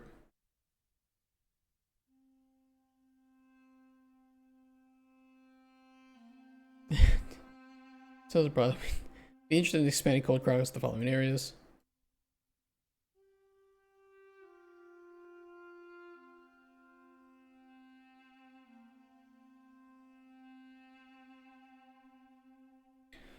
What are some ideas? Because they're going to want to hear this. I mean, a lot of this, again, can be determined in the years of production. Like, hey, you know, we're in alpha now. Maybe you have some ideas for what we want to do post-release.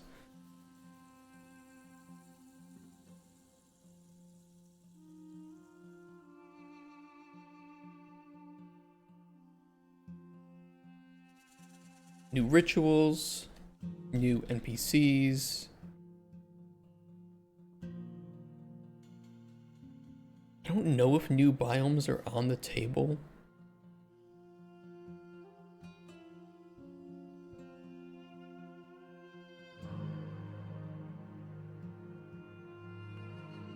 Don't tell the publishers I'm going to say this, but some of this is a carrot on a stick sort of deal. You dangle it in front of them, it looks good, but then be like, ah, well, you know, a new biome would be this much, so you really want to support it?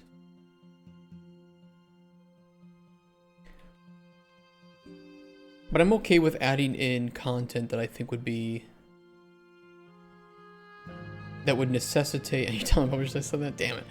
That would necessitate playing a new game. However, that's kind of what early access is going to be for, so I'm not really a big fan of adding in new NPCs and biomes afterwards. Hey, hero.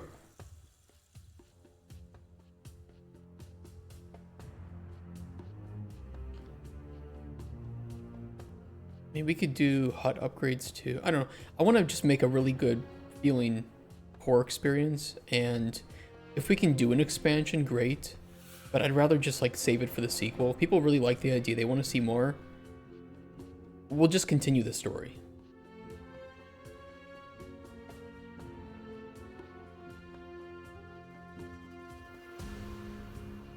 At a certain point, adding in new content would just bloat the game, I feel. And I'd rather make a really good feeling core experience.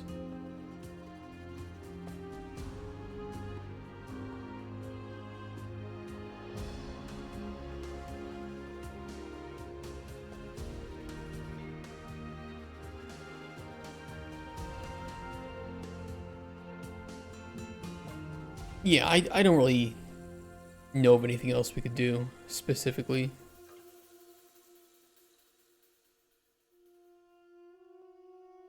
Publishers might have some good ideas too, so.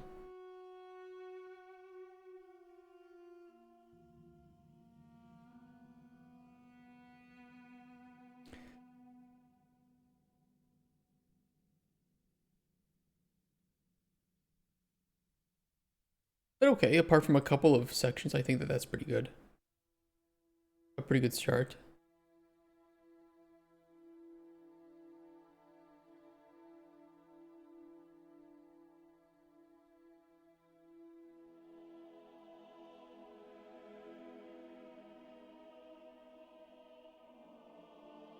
Maybe a little anticlimactic, but at the very least, the first draft of the new GDD is done. I feel pretty good about it.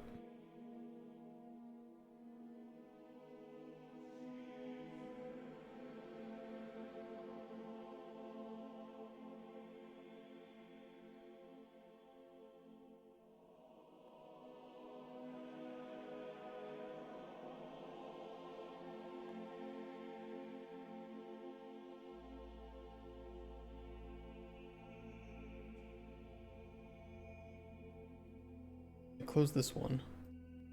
Where is the... Where did I store that? I want to make sure we have a good copy of that somewhere.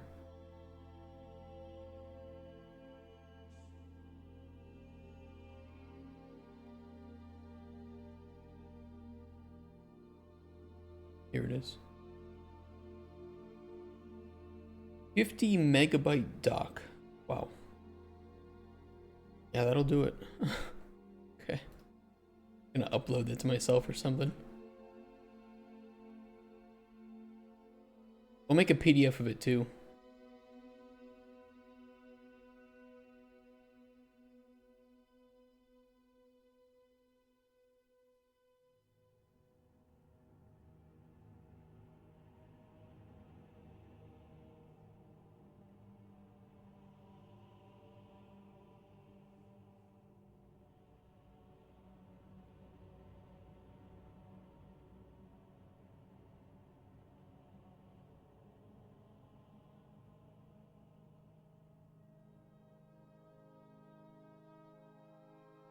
Okay, there's our new GDD.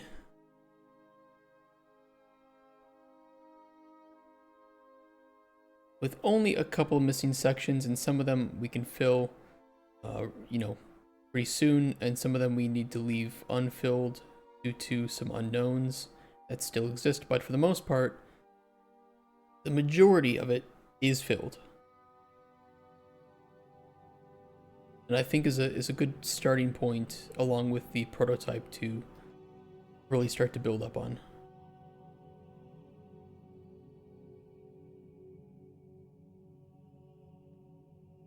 Oh boy.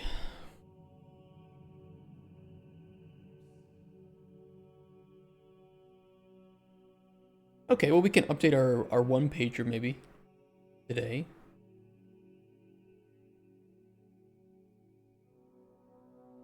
Let me pull that back up.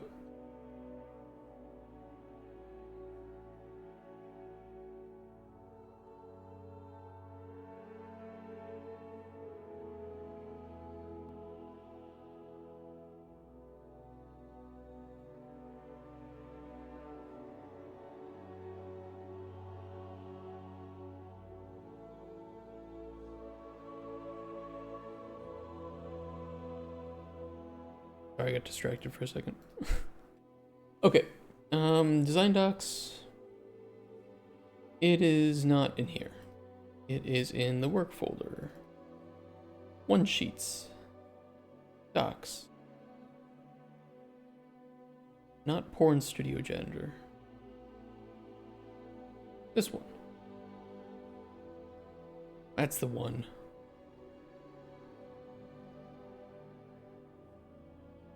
Ignore what I said. And let me pull up the... I have the GDD open too. No, I do not. Let me pull that up real quick.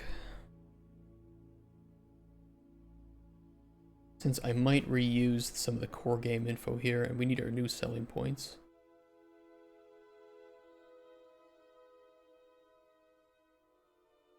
Okay, this sucks ass, this summary. This summary is horrible. Genres are definitely not these. I would say this is adventure. And RPG.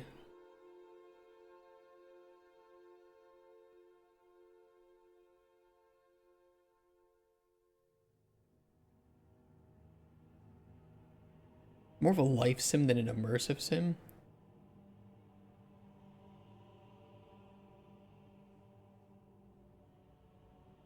Though I could see some people defining that as... Hey, Illy, who will read this? Publishers. Because what I'm thinking is that publishers might see this as a management game.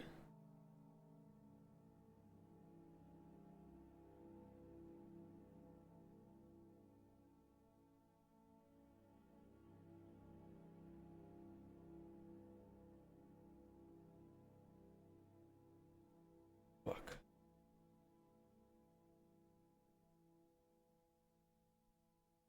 Do we rope them in with management?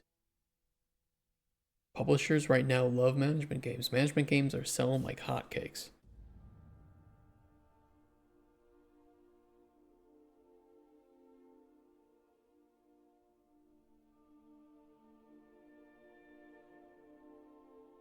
Just doesn't really... I mean, it kind of does have management themes.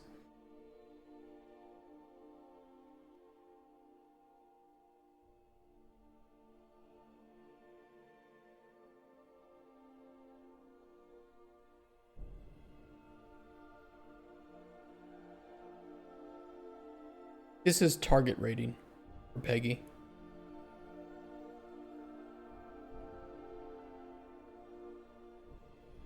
This is also old info.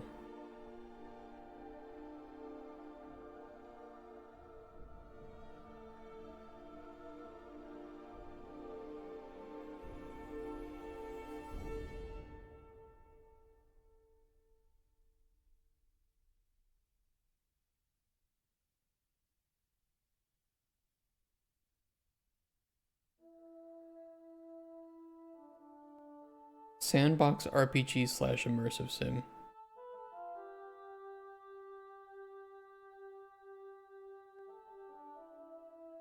Probably the better way to describe this.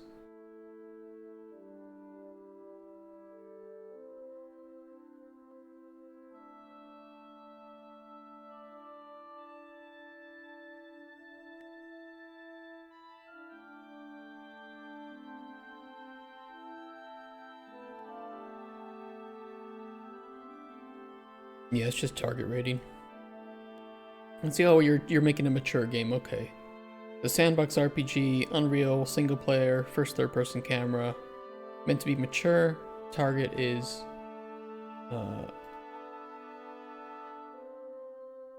25 to 40-year-olds.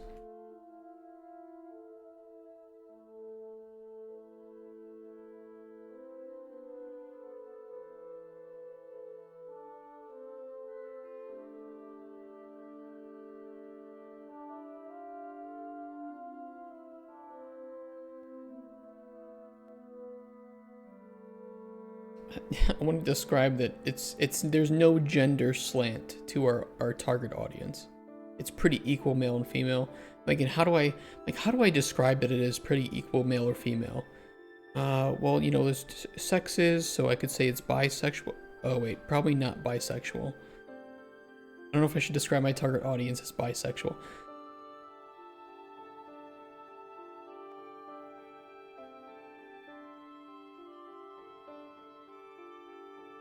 Ambisexual. That is the term, isn't it? All genders. All two genders. Unisex. I don't know, like both ambisexual and unisex just kind of sound weird to me when I'm describing the audience, even though they're probably better terms. Ambisexual is a real term, I think. I'm pretty sure it is a real term. Is it not?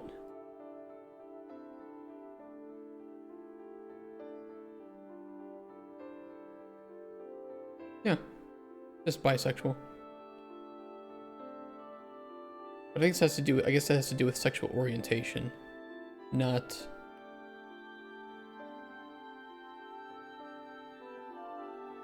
lacking a gender slant.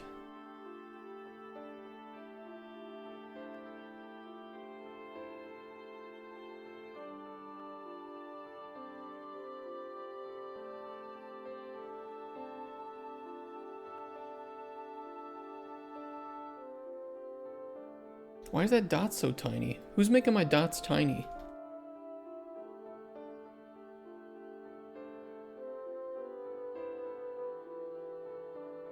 Don't tiny my dots.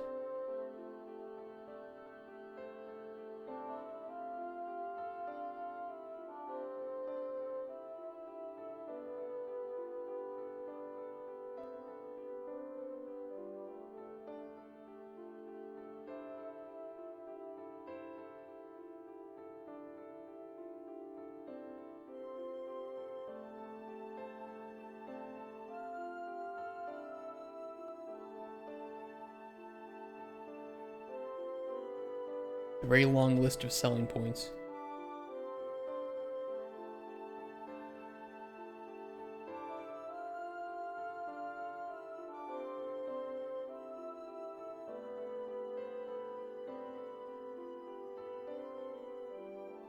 If we spill into the second page while just trying to get this fixed up, it's fine. I'm not gonna worry about it too much. We'll try to fix it. I think we will spill a little bit.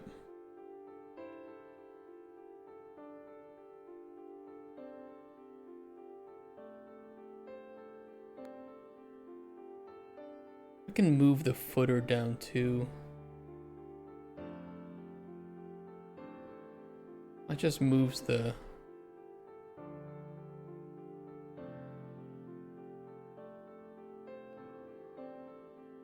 numbering.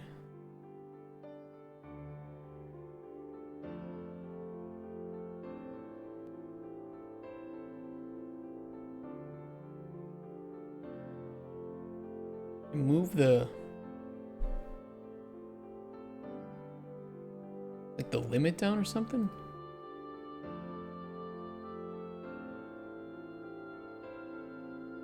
Margins.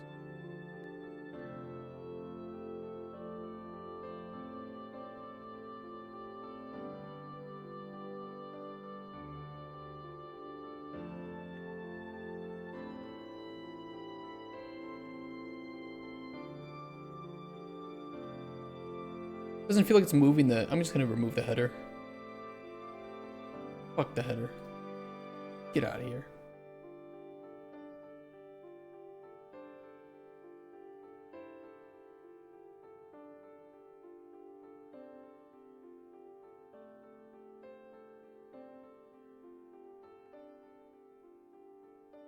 Hey, CB Beats.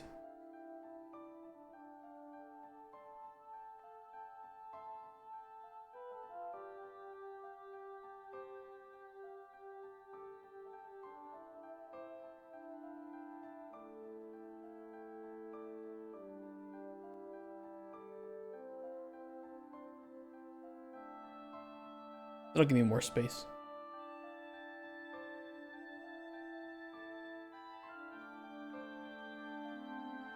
How you doing?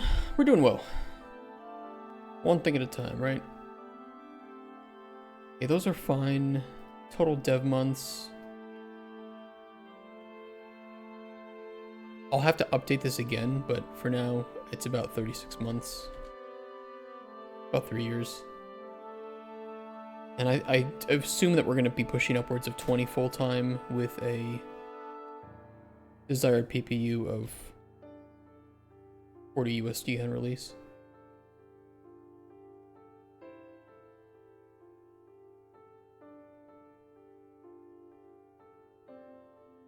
One thing at a time every time? Agree.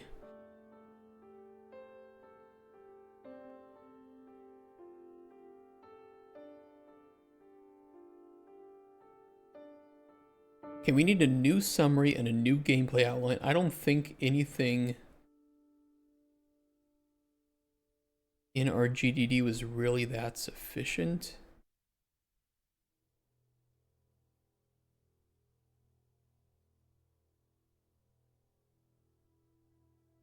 Actually, this gameplay outline might work. Explore an open world with ingredients, puzzles, enemies, secrets, and minigames.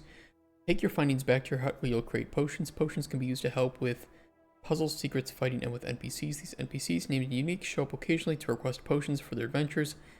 Give them any potion you want in an attempt to aid or hinder them with different potions, providing different outcomes. Upgrade your hut, expand your knowledge, become closer with NPCs, change their world indirectly, move the story forward in an attempt to uncover and cure the corruption that is slowly overtaking the land. Yeah. More of like a drier explanation for all of that.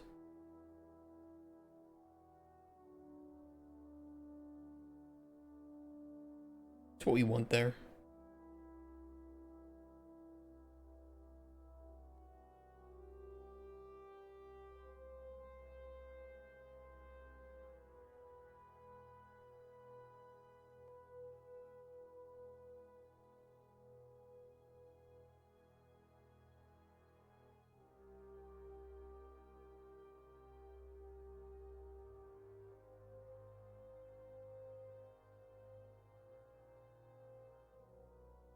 Oop. And I think that we don't have too much space for the summary.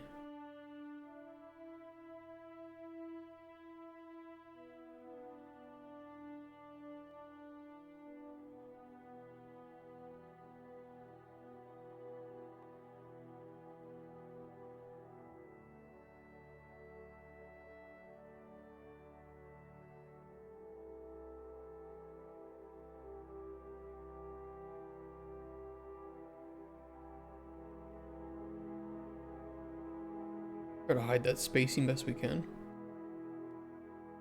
But the summary should be short. It should be sweet. It should be not necessarily just the elevator pitch of, you know, like one sentence to describe the game, but it should be shorter than what we have at the top here.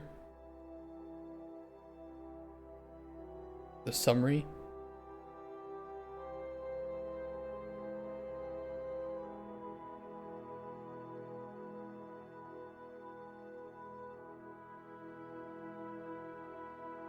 Maybe we can chop this up to make it shorter and sweeter.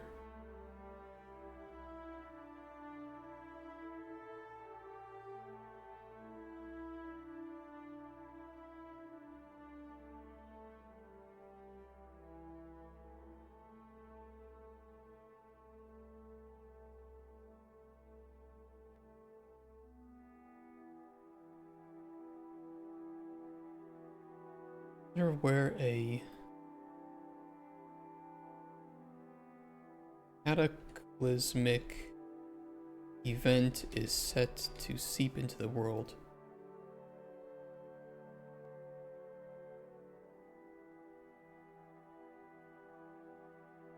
You are an alchemist, a potion maker, unknowingly at the epicenter of where a cataclysmic event is set to seep into the world. You have the insurmountable task of assisting the passers-by looking for potions, while also holding the corruption at bay long enough for it to be addressed.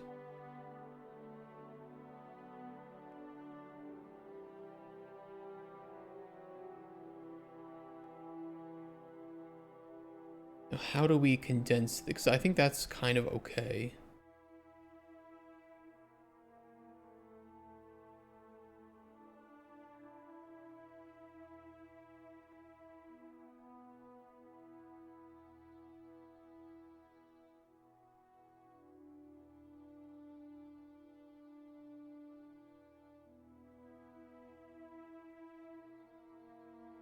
It is pretty long, though.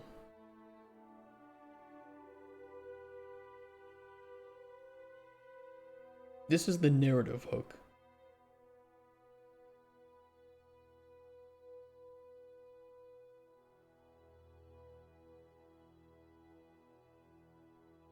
This is the core focus of the game.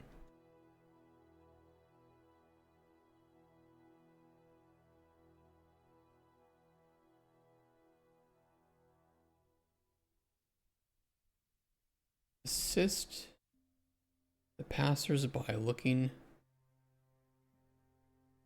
for potions,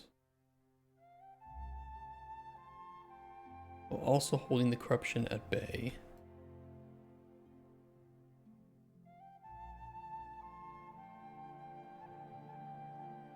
Use a freeform alchemy system to brew potions with any combination of effects.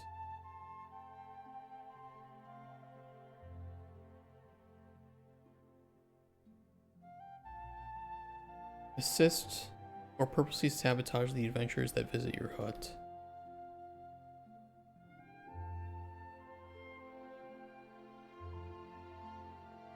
This might be okay.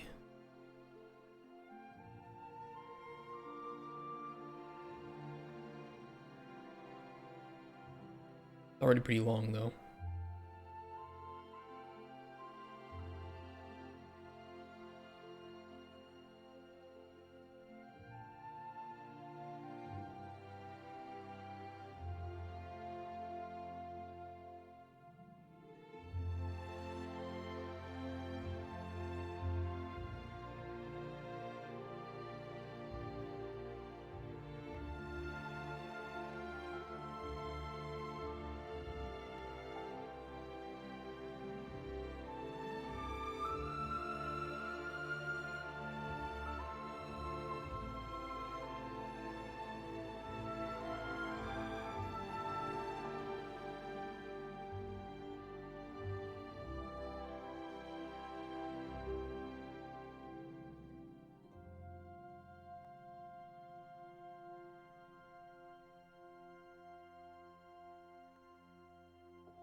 Still too long to be hooky. I'd like to be half as long.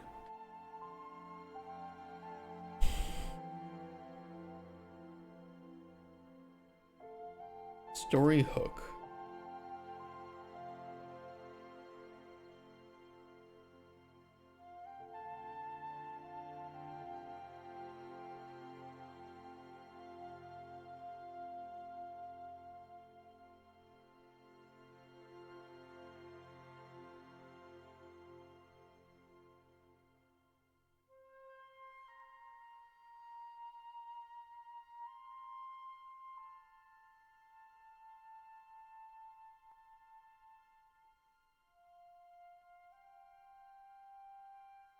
I think we could combine this for the first two, because I like the first two sentences a lot.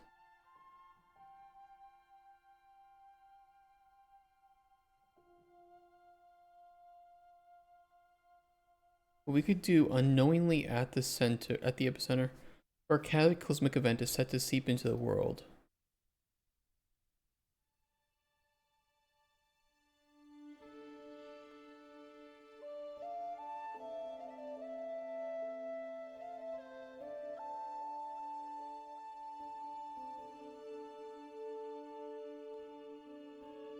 Use your alchemy to assist the passersby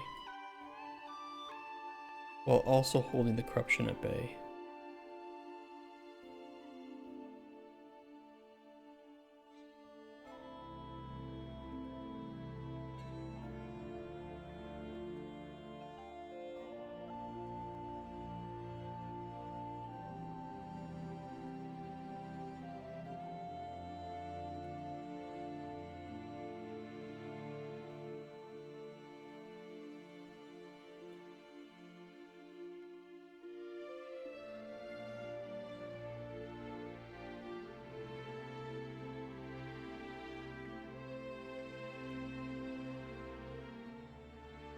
Do I feel like that's too long of a first sentence, though?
Relax with some fishing, farming, and exploration, or use your potions to fight monsters and cover interesting and solve mystical puzzles.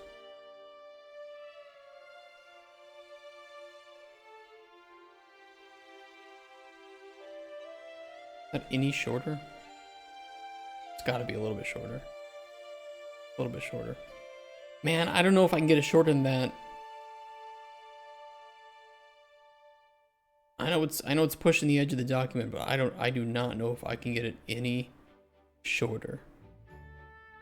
You are an alchemist unknowingly at the epicenter of where a cataclysmic event is set to seep into the world. Use your skills to assist or purposefully sabotage the passersby while also holding the corruption at bay. Use a freeform alchemy system to brew potions with any combination of effects, or take your potions out into a world of diverse biomes that simulate the changing of weather and seasons. Relax with some fishing, farming, and exploration, or use your potions to fight monsters, uncover ancient secrets, and solve mystical puzzles. How you use your potions and what kind of alchemist you want to be is up to you. It's pretty strong, which is a good thing, and honestly as short as I can make it while also conveying the same information.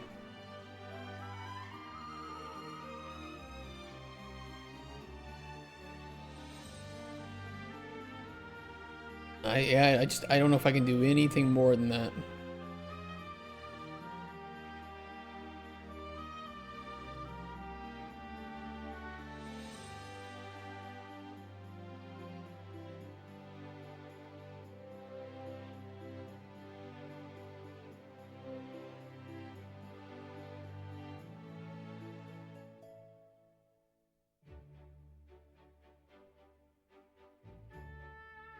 We are a little out of space though.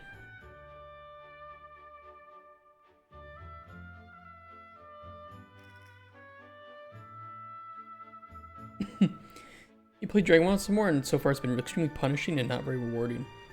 Can you expand on that? Because I did not have any time last night to watch any gameplay of it. I'm still very ignorant about it.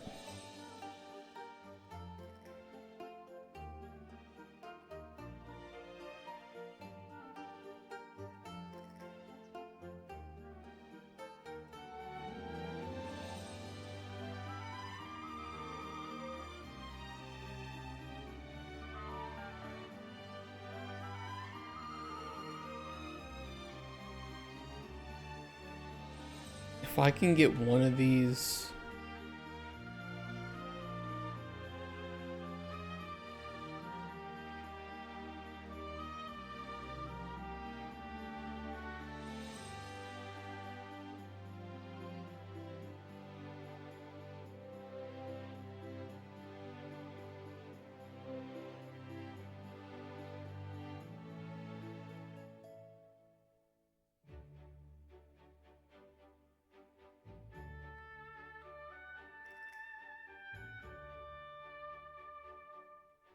Sneaky. Okay. I've got it on one page.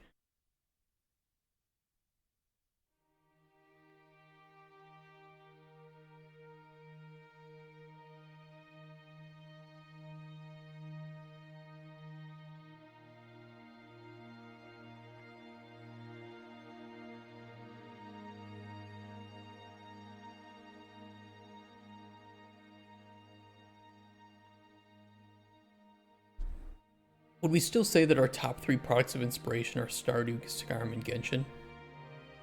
We didn't really go over that too deeply.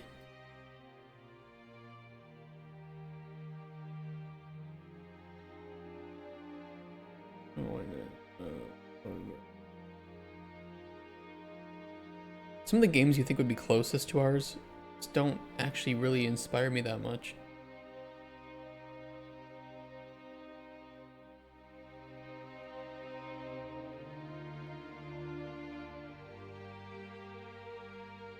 I feel like while sure Genshin is a visual inspiration, it doesn't really inspire the gameplay at all. Or not very much. I don't know, there's tons of things that have inspired me to create Cauldron Chronicles. I feel like a...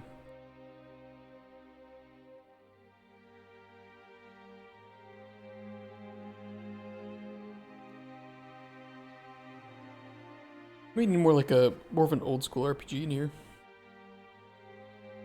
Enemies are very strong. You have to run back to where you died to pick up your loot. They force you to fight 2 to 3 strong enemies at the same time. And teleport, but they don't teach you the recipe for law runes early on. Still don't know where to learn it. Dragon that frequently flies by and spews poison pools over you.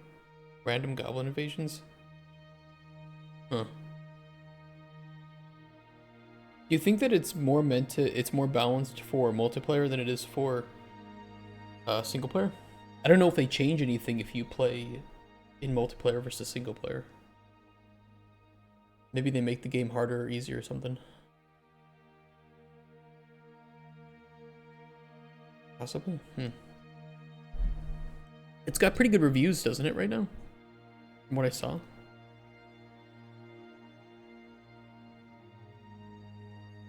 %80 positive. It's pretty good.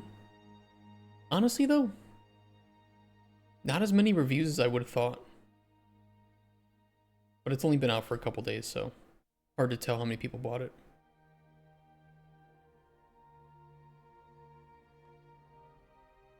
Hard to tell.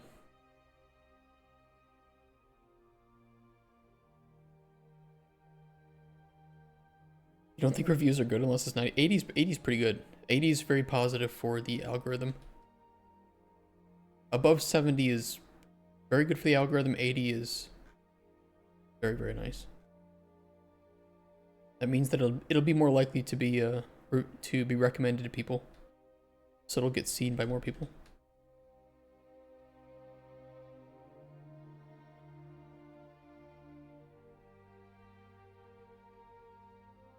Be interesting to see how it expands.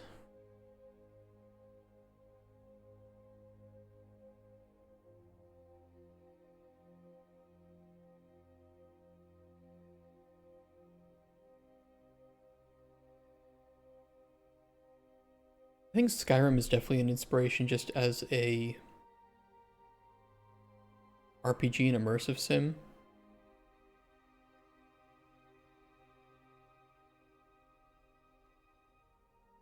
Stardew, not as much. Good vibes.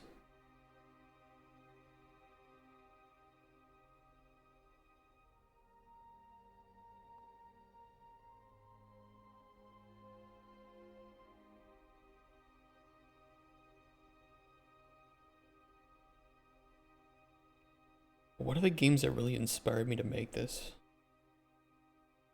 You know, the sad thing is that a lot of the games that inspired me to make this are the games that didn't do these things well. So it's like they inspire me because they're shit.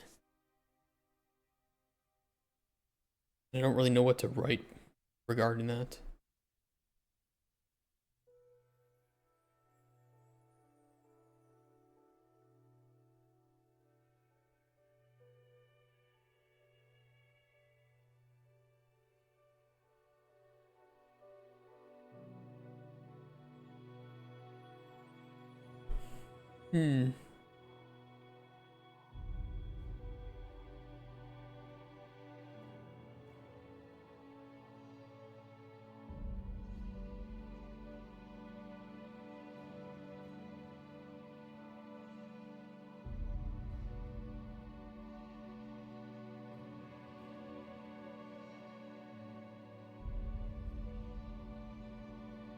Try to progress the main quest, but what the developers expect me to do is work on crafting. You know what that kind of reminds me of? Brighter Shores. How's that game doing these days? They improved. I just don't know what they were thinking with the design of this game. I did not enjoy the design of this game at all.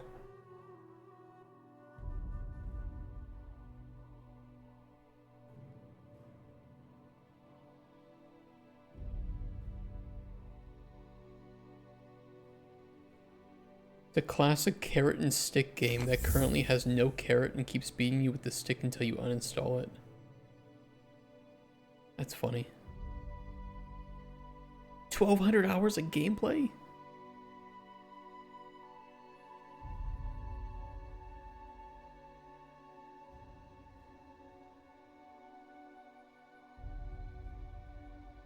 It never gets better. You grind, a number goes up, and then you think the thing you're interacting with changes its model and texture.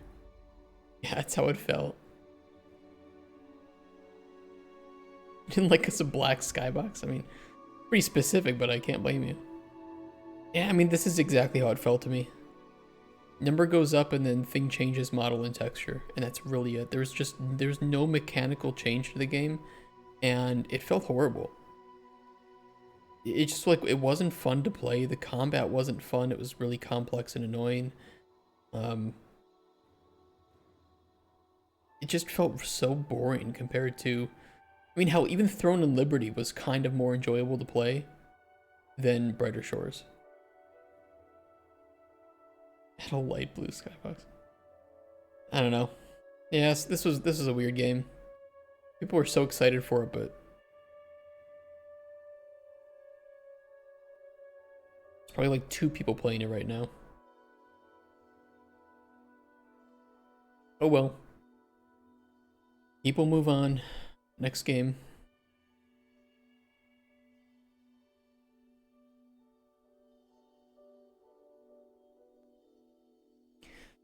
Products of inspiration.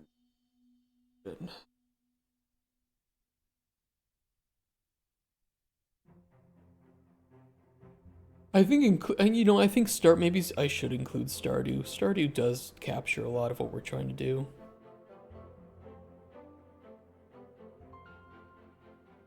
Stardew and Skyrim are okay.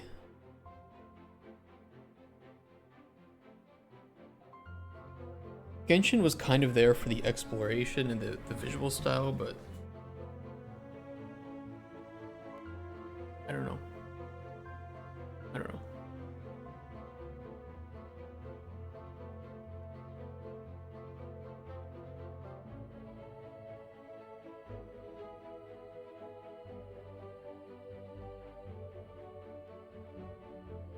Simultaneously, there are 20 games that have inspired me to make Cauldron Chronicles, but also none of them really do what we're trying to do.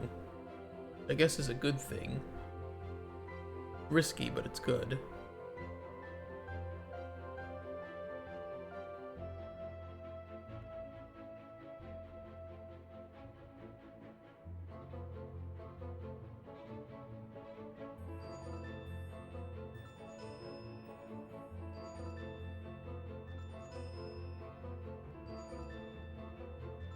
Are there any games like that where you're forging those personal relationships and making those choices for NPCs? I mean, a lot of like visual novels kind of have that feel to it, or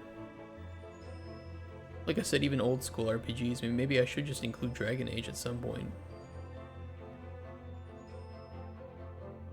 I feel that it'll give people the wrong opinion though. But I mean, if I kind of had to say, it is kind of like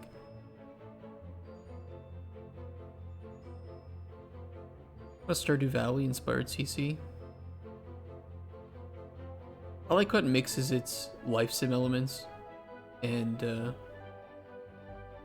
creates the relaxing feel of enjoying a vocation. In that case, farming. And you do also have those relationships that you build up with the characters and such.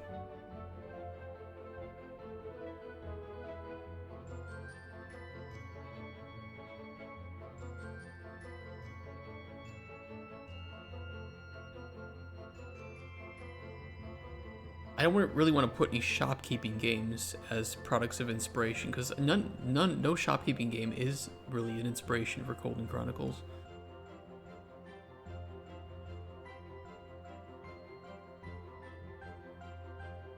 We do elaborate in the GDD why they inspired us. We do have that. But I'd like to include 3 products that I think, if you mix them together, you would get a rough idea of the amalgamation of our game.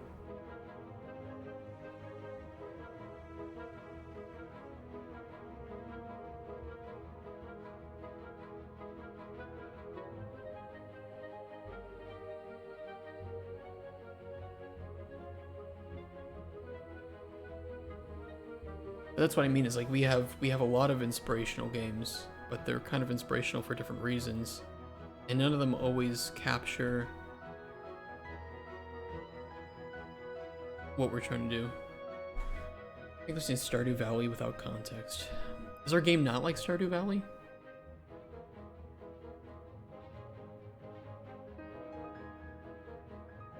Ignore the farming aspect on the obvious way.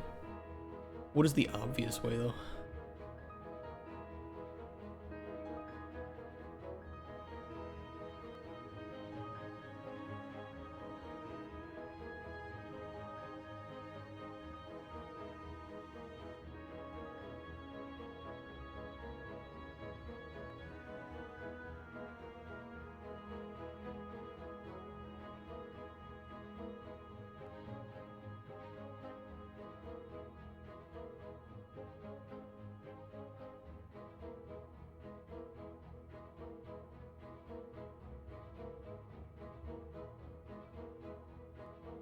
I mean, ImSims would be closer.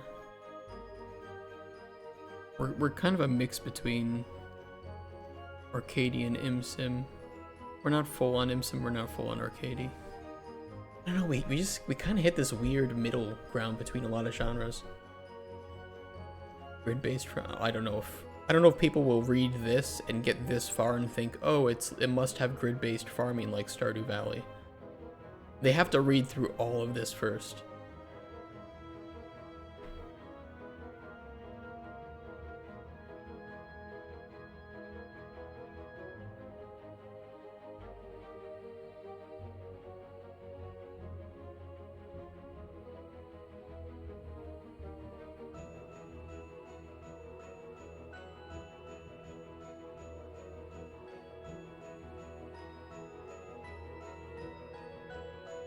I mean, for better or worse, our game doesn't really have a tagline of it's like this game plus this game, or if game A and game B had a child.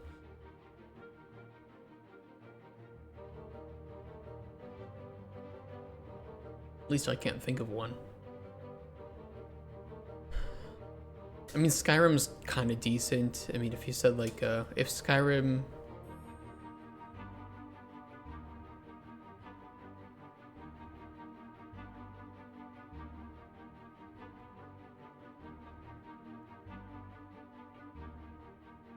You could say it would be like if you set up an alchemy shop in Skyrim.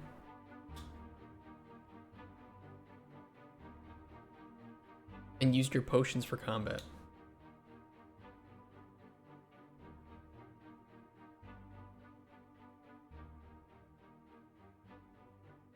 Sounds accurate. Not bad. I should write that down honestly, because I think that's pretty. I think that'd be pretty good for marketing. Like if you set up an alchemy shop, middle of Skyrim's wilderness, and used your potions for combat.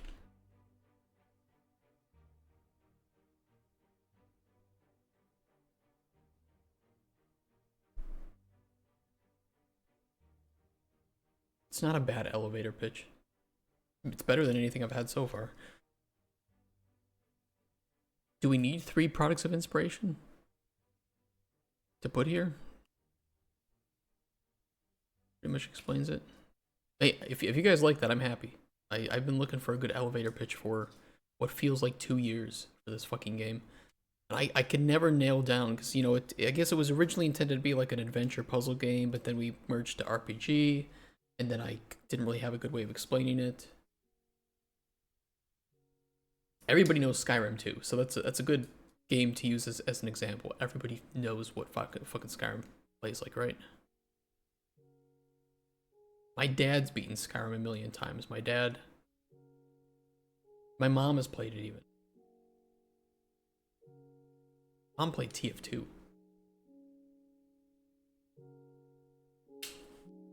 We gave her a... I had my mom play Pyro and TF2. I'm just like, point at the enemies and just hold the left mouse button down. I was a publisher and you told me Skyrim, but you set up an alchemy shop and use potions for combat, I would start throwing money at you like a stripper. Hey. That's pretty good here.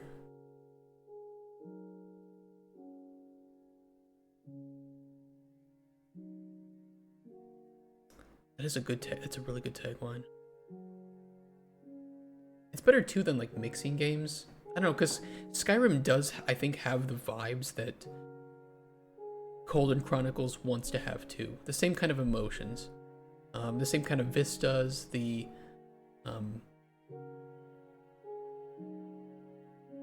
know, it can still be a funny world, but it can also be dark in some cases. Although I think the visuals are maybe antithetical to that tagline. Although, if a publisher said, "Hey, we'll give you money, but can you change the art style?"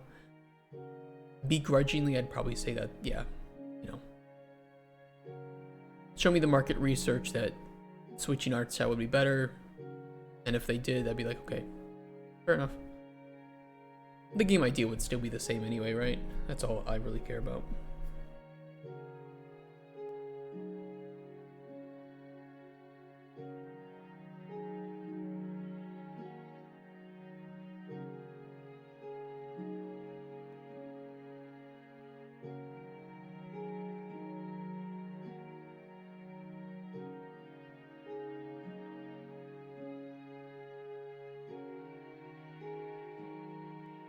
Maybe just throw Genshin back in here. Oh no. You could take a look at a game like Potioncraft and say, oh yeah, that game must be a product of inspiration. It really isn't.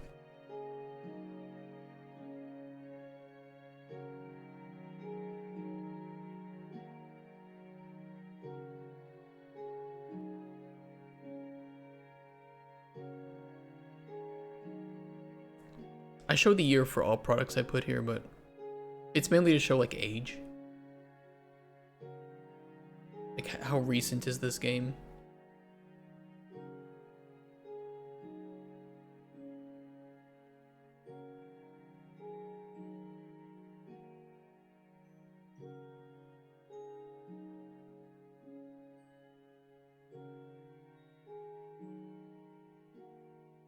Genshin does have good world design though.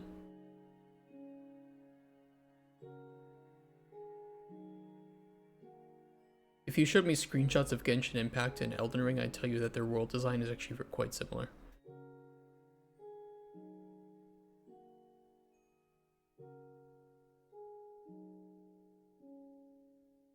They don't look the same, of course, but they have a lot of similarities in the way that they design their world.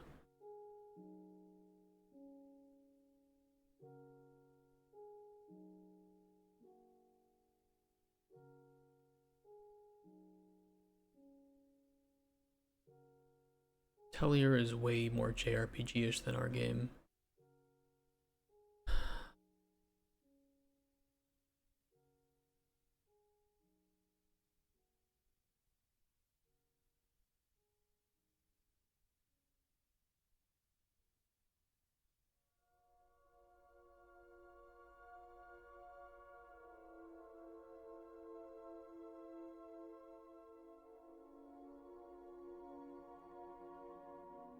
I mean, I think out of all the options, Genshin was the closest here for some of its world design, and vistas, and the art style that we want to do.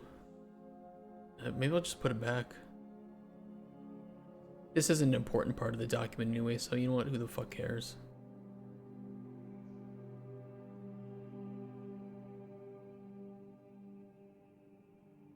They'd be seeing this after the pitch anyway, so. What annoys me about Dragon Balls is that so far it feels like the devs barely know anything about RuneScape. They did hire a new team for it. I was looking at their careers page for the past couple years.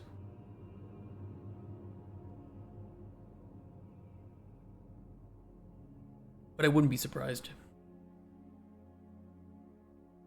They're pretty exclusive about hiring people that can only work in the UK as well. They don't really do any like external developers. I think that limits their options in some cases. Well, the bottom section will have to be redone after I go over some stuff with Kotspur, but I'm pretty happy with the upper sections. And I like our new selling points. I think they're pretty good.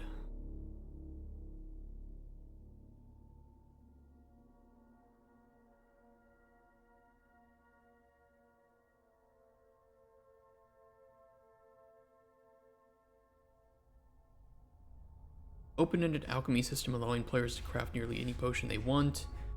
Handwritten characters with morally and ethically ambiguous stories that the player can aid or sabotage, responding differently not just to the potions you provide but also to what you say. Dynamic open world whose landscape, life, and resources change with season and weather. Focus on depth over expansiveness with a variety of activities such as fishing, farming, solving puzzles, discovering secrets, and gaining a reputation with factions by completing tasks. Potion-based combat system where the potions you make can be used on yourself or used as weapons against creatures and monsters. No checklist, quest markers, yellow paint, or mini-map. Explore and learn the layout of the land through landmark-driven world design. Corruption mechanic that infests biomes and greatly alters the flora, fauna in their region, providing a lot of risk and reward for the player. How do I smell today? Probably pretty good. I shower every day. Wash my hair every day. I go through a lot of soap. Upgrade from stone pickaxe to bone pickaxe, then to bronze. Anyone who knows RuneScape knows you start with bronze. That is weird. It's probably if I had to imagine Ice Creek, exactly as you said, it feels like just a generic survival game where they're like, oh, okay, so like every survival game, you need to start in the Stone Age, and therefore you have to craft the furnace with stones. So we can't start the player with bronze because then that would go antithetical to insert every single survival games design ever here. But then they're kind of like removing the identity of the game, or of the you know, of the universe, of the world. Why the fuck do they even have a bone pickaxe? It's so weird.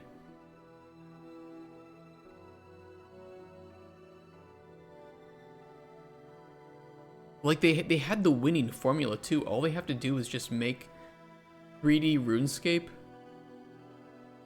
but just make it a survival game. Like, oh, you start with bronze items that, you know, if you die, you won't lose or something, or you can reclaim for free, or you can craft them through, I don't know, whatever means. I mean, there are bone weapons, but it's weird that they would come before bronze. I don't know. Yeah, it's weird. Very odd design.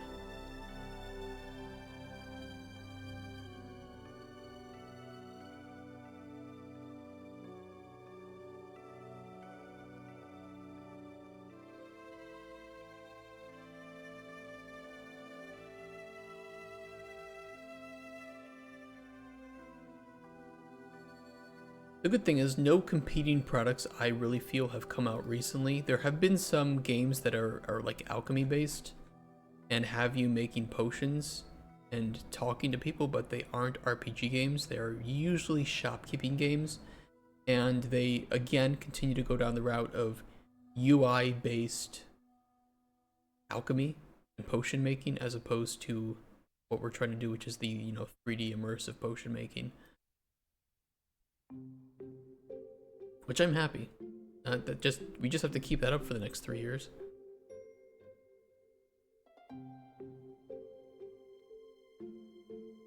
But I feel pretty good about this.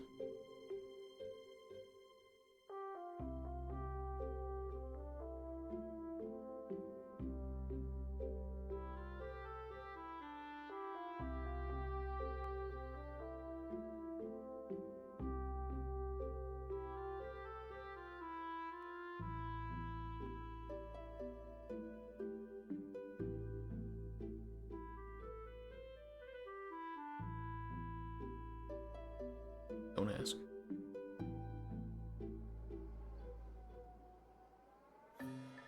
We could try to look for a few more bugs. Or go over what we actually need to do that's left. need to do. I still have more documents. Some of this stuff will have to wait until I talk to Cotsburg on Saturday. Or tomorrow. Actually, is it gonna rain tomorrow? Maybe I could meet him tomorrow. Fuck off.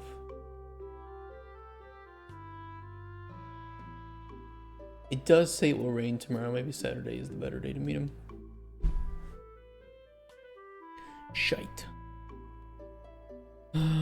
Customer profile. I'm just really fucking tired today. I don't know.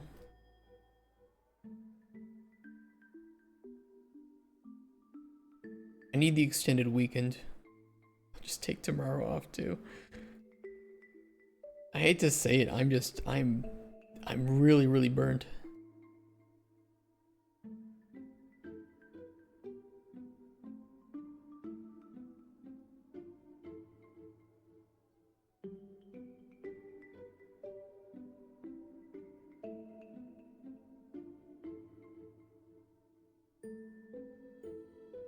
This is technically what's happening on the weekend.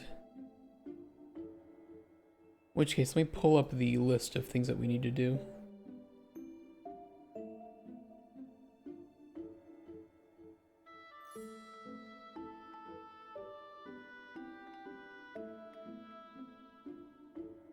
Hey, T-Lub. How you doing, dude? The thing is, you craft your own rune crafting altar, and it makes any rune as long as you have the recipe. They should have made the rune crafting altar spread out and just one another. They have like biomes, right? It's actually no. As you told me, it's a pre-made world.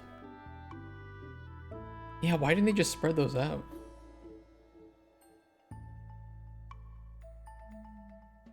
Do you at least have to collect things from different biomes to make them? Hope you're doing amazing. I'm fucking tired, dude.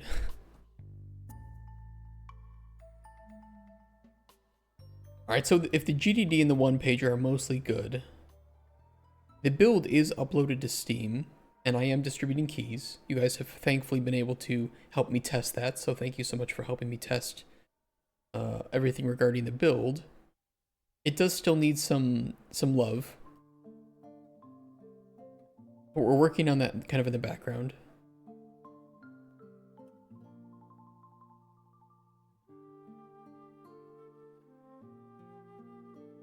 Budget, feature list, milestone plan. If you want a key, Teolob, you can get one. We have keys to give out.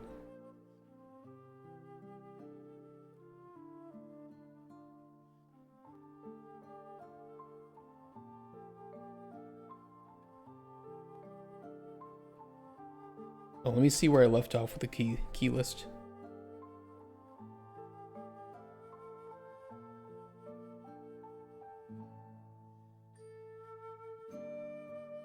I gotta query some Steam keys here.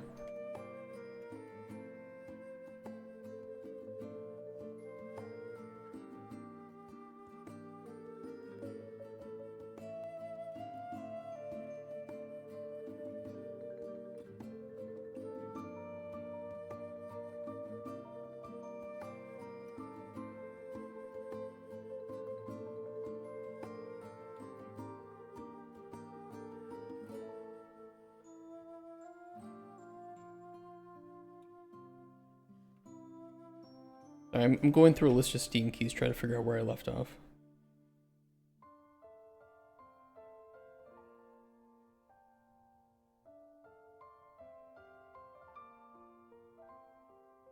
Not activated. Not active. Okay, so these should be okay.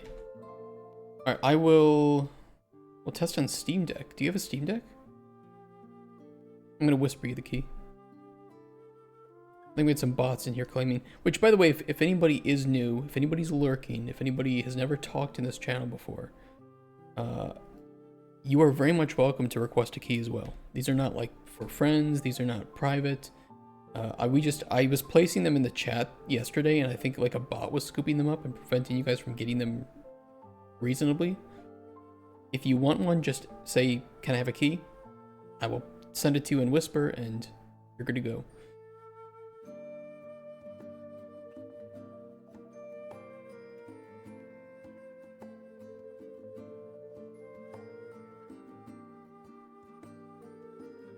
you have a key? 100%.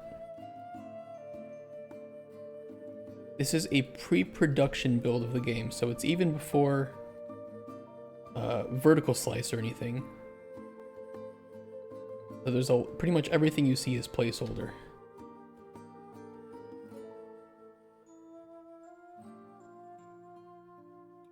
Is that the right one? Yeah. No problem.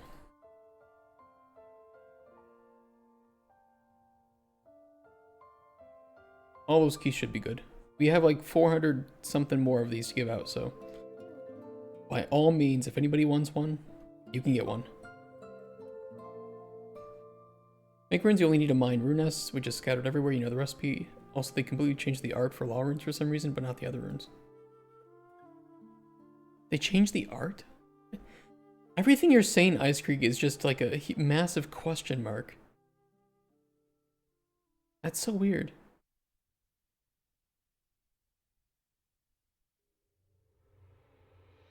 Okay, Ice Creek, you know I don't have the art skills, right? But I imagine that you could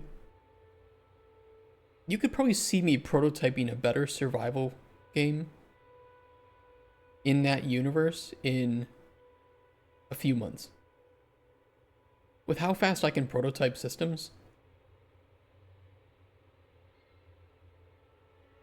What the fuck were they thinking? We're talking about the Dragon Wilds. The RuneScape survival game. Instead of blue scales of justice, it's purple rectangular splatter.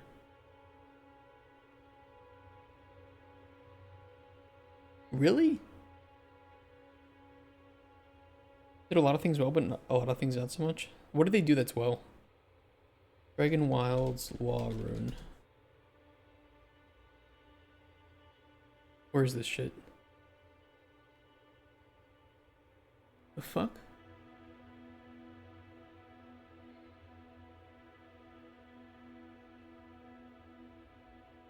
Oh wait, this is not the art for it.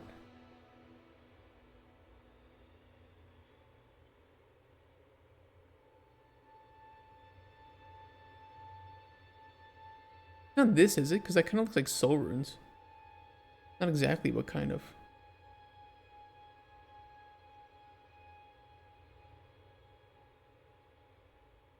That's law rune? Why does it look like a sideways salt shaker or salt grinder, pepper grinder?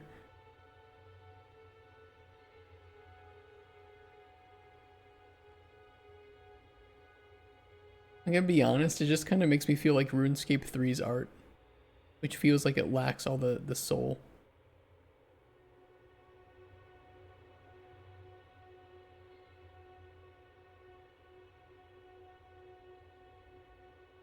Fire rune does damage? How does a fire rune do damage?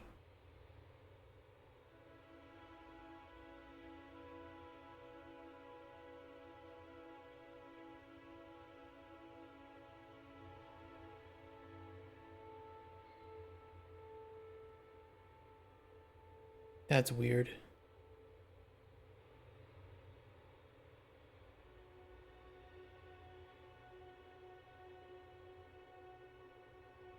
Okay.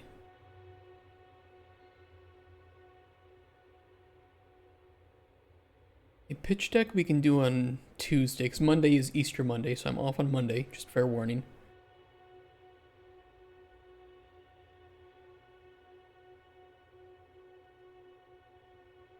Trailer I need to record totally new footage for and write up a script.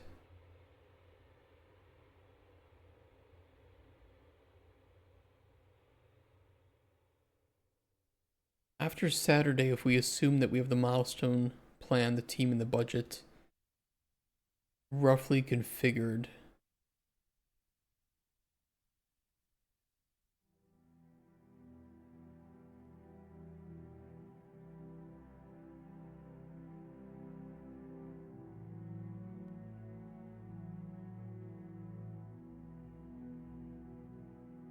I think we can get both of those done that day.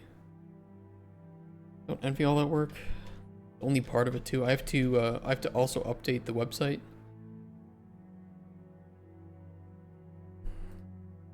I'm gonna be doing that probably off screen though. Boring. Watch me work in shitty WYSIWYG editor. Feature list. Oh, we'll also have that. Actually, I kind of already have that.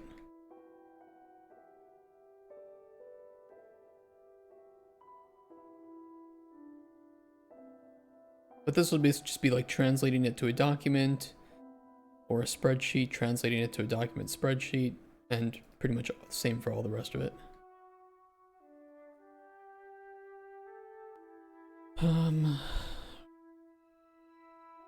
I don't want to record new footage on stream just because there's kind of some like overhead of having, you know, this stuff open while I'm recording. And I can't record at the best quality. So I'm going to do that at home, and my GPU is a little bit better at home. It's a TI.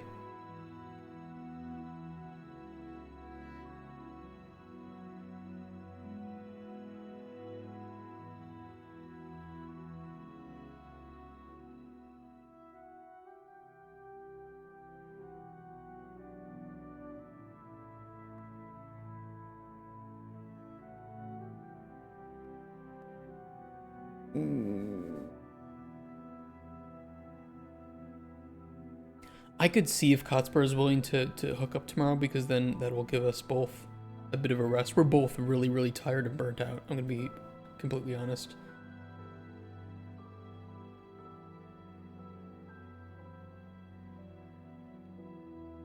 And he's got his own job too that he's also, you know, working hard at, so.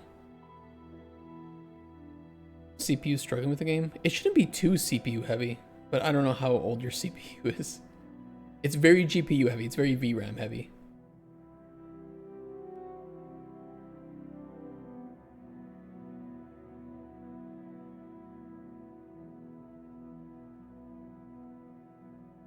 Production feels very polished and AAA quality.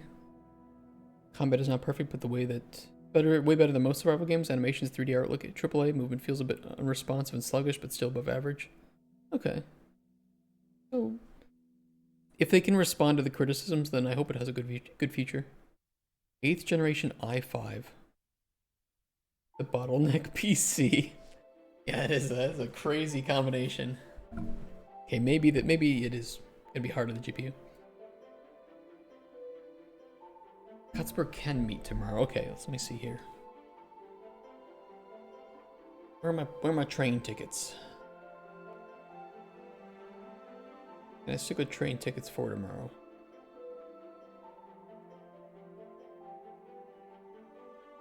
Friday. 4 a.m.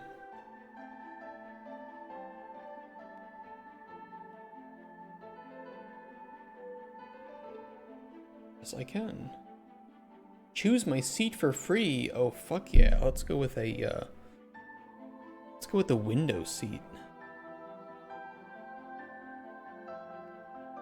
Oh, it's a lot of carriages.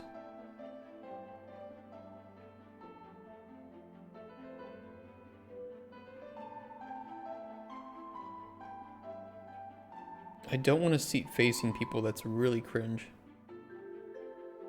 I'm doing this one.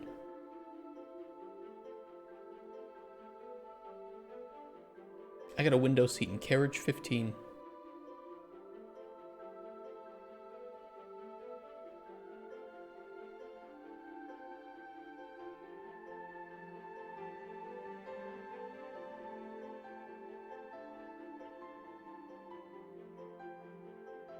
Okay. Well, that means I will be off tomorrow. I know it's been a weird week. Bear with me, though. Please forgive me. I think I'm actually, like... I think part of the reason I'm getting sick or something, or having bad sleep schedule, is just due to anxiety. And a little bit of overwork. I'm doing a lot of work off screen. It's not good. It's not day off, really. It's just... that. I forgive you, but I don't know the others. We'll do a majority vote.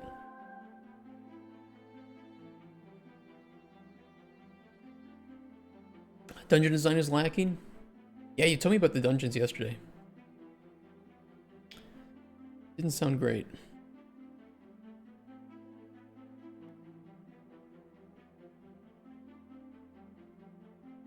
I mean, we do have time for a feature. I know I shouldn't be saying I shouldn't say the F word here. So close to having to be done, but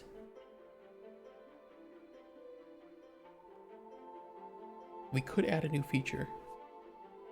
What am I flying? Flying where? Which feature? I don't know.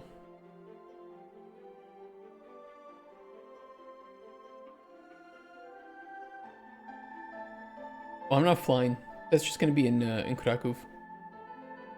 I'm coming from Katowice, so it's just gonna be on a train, and I have a hotel there for the few days. Sailing.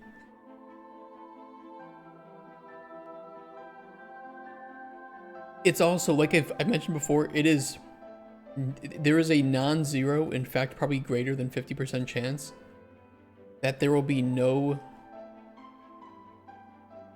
publishers that will have the budget to speak to. And there's a non-zero chance that I literally will not be doing any pitching at Digital Dragons, even though I will have my whole pitch ready. I don't know what the list looks like for people that are showing up. Especially now that we've increased the budget. So it could just be a relaxing time where I catch up with indie publishers and just keep the relationships going. Go to a few of the talks. Yeah, there might be multiple. I think out of the ones that we met last year,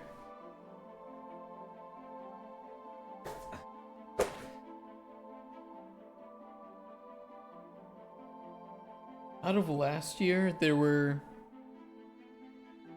2 publishers that we met that would have the money for us. And I'd definitely like to connect up with one of them again, because he and I just, you know, we got along well. He liked the game, but I think we were too early. And he just said, yeah, just connect up with me again and do a new pitch when you have the new build. So I will take him up on that offer. Need to get lucky with the Saudi prince. I mean, if there were no strings attached and some guy just dropped like 10 million in my lap, hell yeah, I'd make it sing. I'd be like, fuck yeah, let's do every feature that we wanted, you know, that fits, that isn't going to destroy the game's vision. And let's just make this a game to remember. What if the string was he gets to poop on your chest? Fine. I'll take the poop on my chest. 1 bit of poop for 10 million? No problem. And Ronaldo to the game. I don't know if I would do that. Honestly, I'd rather be pooped on than add Ronaldo to my fucking fantasy alchemy game. I'd rather have shit streaming down my face. Need to make cameo of him in form of some hermit on edge of map.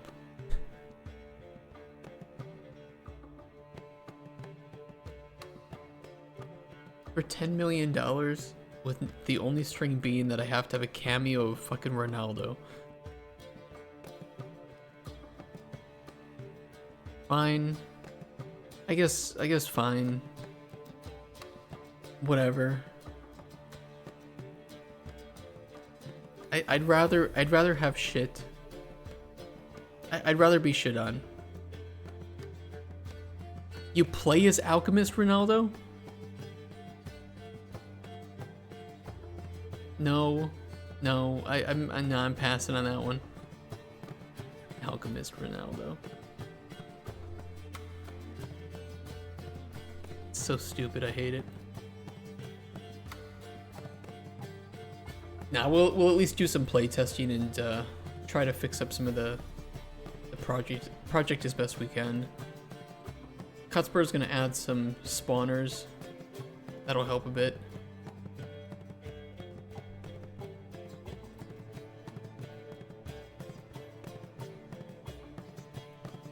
I could do...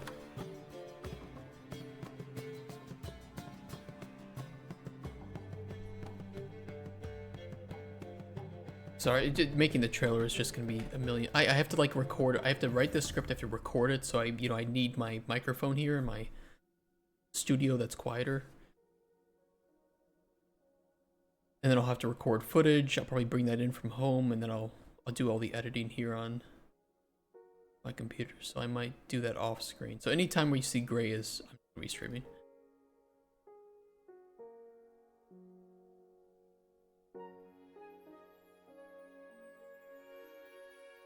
Tell me Brew Potion does his catchphrase and that's it. I hate it, dude.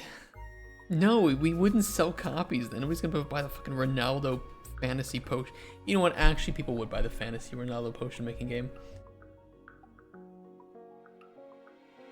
I got pressure to work on my game. Girl at work said she will buy it when I release it even without hearing too much about it and play it with her gamer husband. Oh. Damn. If she didn't have a husband, I'd say that you're in. Pretty cool though.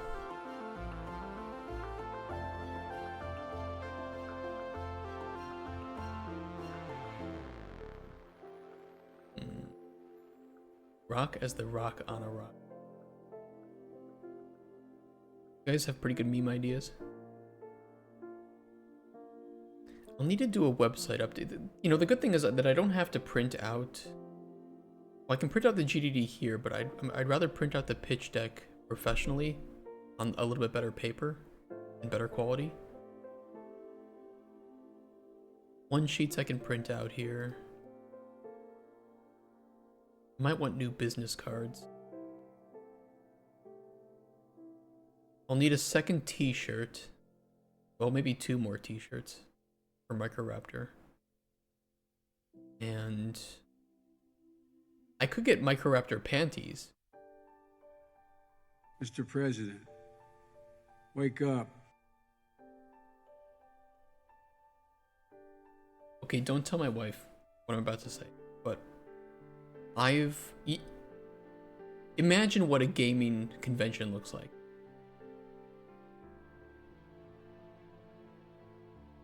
Game dev conventions are pretty similar. They're a little bit more professional, but you know, you still get some of the same types of people. Imagine if I spent some money and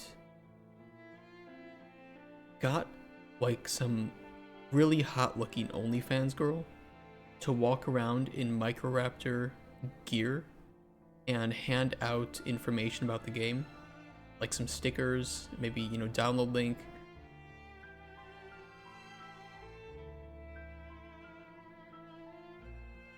I'm just saying, like, I can pay the ticket price, buying her, renting her. I don't know if I should use buying and renting to describe a woman. Paying her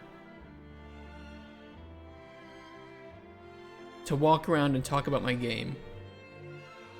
It could work. I mean, how much would she cost? How much would I have to pay? What, 500 zloty? What, so like $100 for a day for her to walk around and hand out things and just talk with people? Like, I can sit down with her for a day. I can teach her about the game and what to say. Maybe even 2 days. And have her hand out some stickers. This stream would pop off.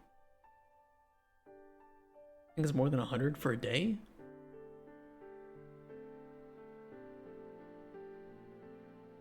In Poland?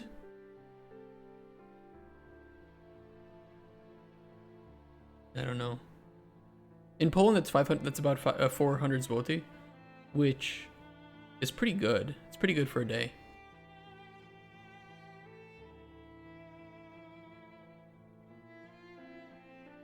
$5 per day. OnlyFans model spit potion. Nice. What if the publisher offered 10 million, but the only streamers you have to fully comply with Sweet Baby Inc.'s demands for inclusivity? No, Sweet Baby Inc. is not getting anywhere near my games.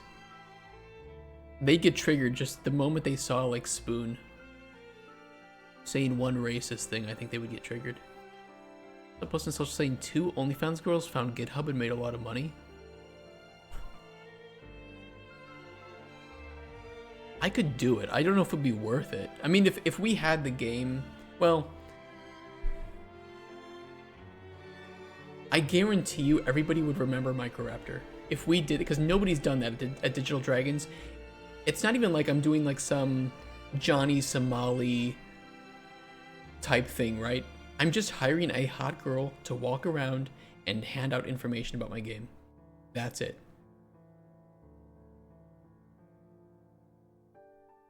You know, I can get her a Microraptor shirt, I can get her a Microraptor, you know, socks and pants, everything. She can be decked out.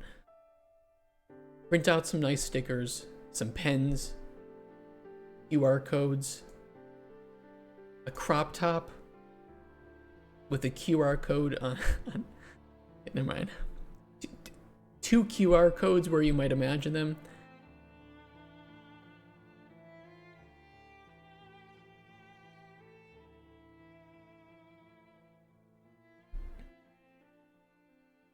It could be done.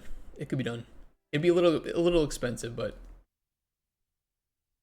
like I said, everybody would remember Microraptor games. FBI, open up! No, she'd be of age, FBI. She's on OnlyFans. Ladies and gentlemen, we got him.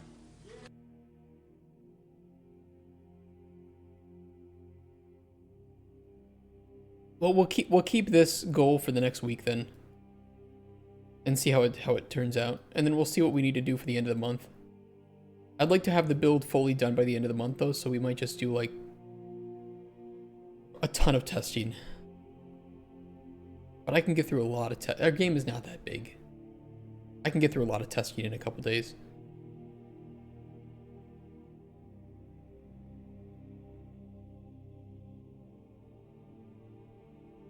So we'll just play it by ear. And count all the jokes that'll come up having that name walking around like that, Microraptor. The model has a Microraptor and where it counts.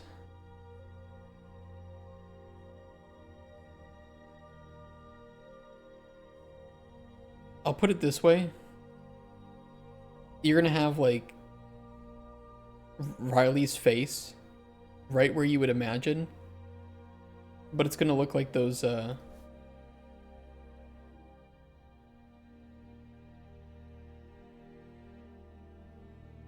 Riley's face is gonna look like this, right where you would imagine it would look.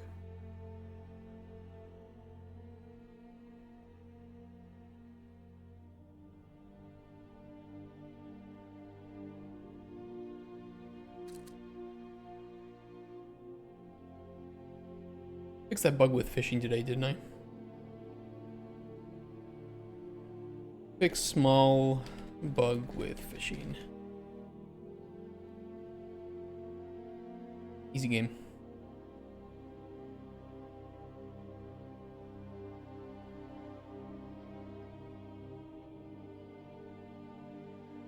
I have nothing else I want to do today. I'm pooped.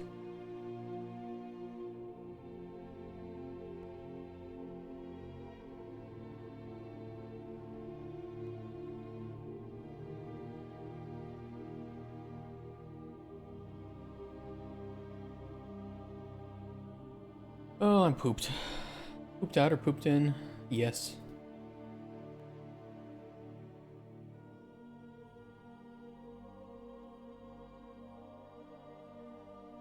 How's Mandragora doing? Is it getting good reviews? It's pretty good. I'm gonna try it later today.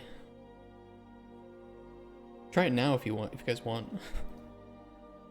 I literally don't have anything to do. I've been playtesting for the past couple weeks, so I'm kind of... I've seen my game. I know what it is. It might be surprising to know, but I actually know what my game plays like.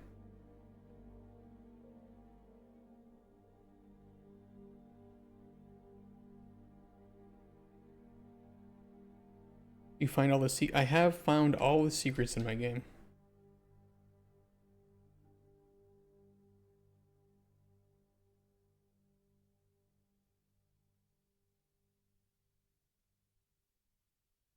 Even the ARG stuff.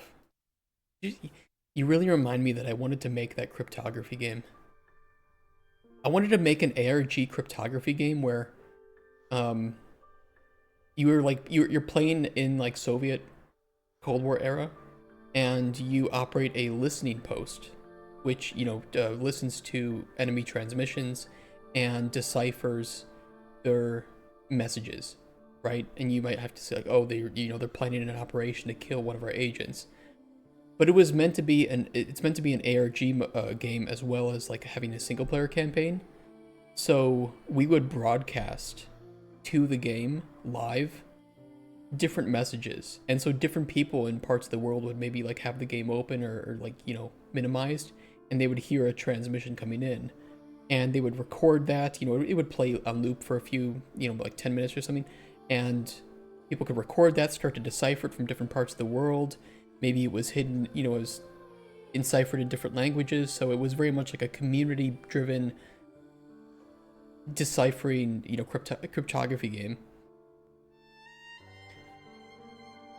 It's not even that expensive to make, and I thought that it would be pretty cool and pretty successful in this type of game, or in this type of multiplayer frenzy community driven kind of environment for gaming. You like the idea? Can hide secrets in different type of material textures. We could do so much. We could do so much with that game. We would have, like radio transmissions, but also, like live video transmissions as well. We could hire, if it's meant to be like Cold War era, we could hire Russians to do, some voice acting for it and stuff. I don't know.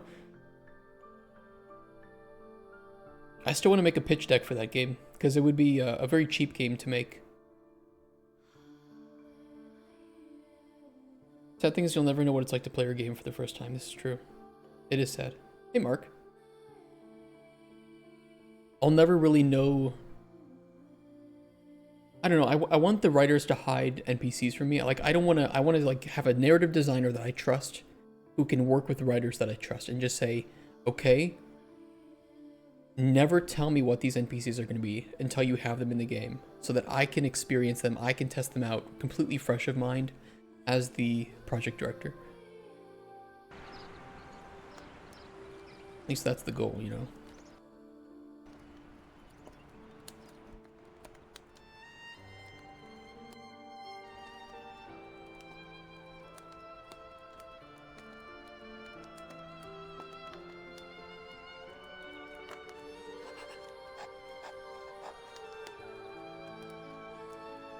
I kind of wish we condensed knowledge for ingredients.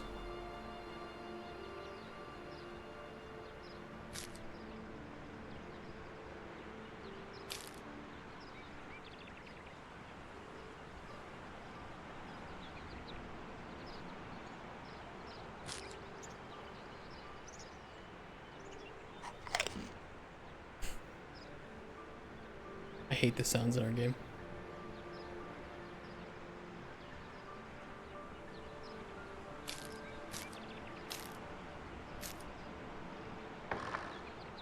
Hey, Casper. How you doing today? Poison too. Oh.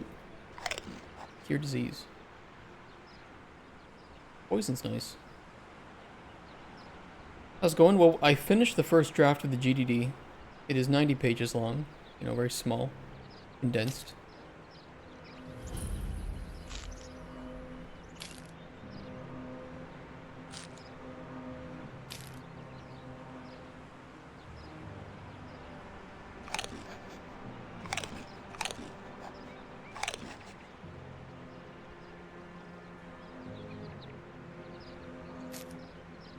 Yummy, corrupted mushrooms. My favorite.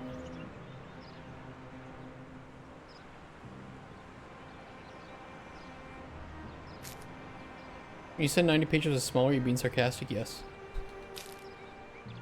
It's about on par for what I would expect with a systems-driven RPG game.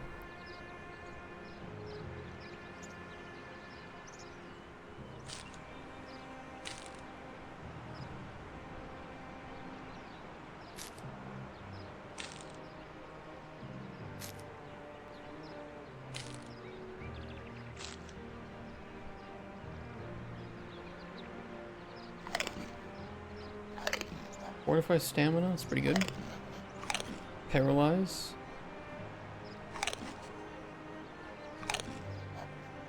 Weakness.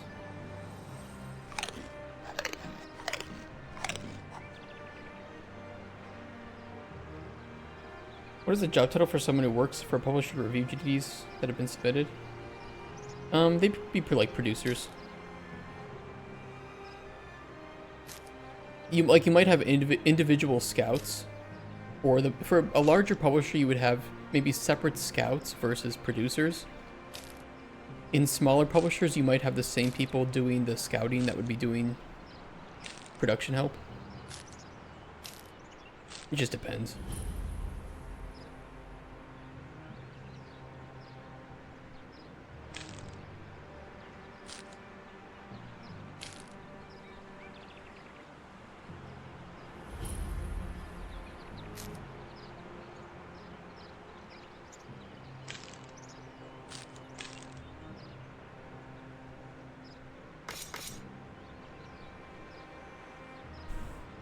I don't need to submit anything. I just did a small fix to the fishing, but apart from that, I got nothing. Silence. Calm.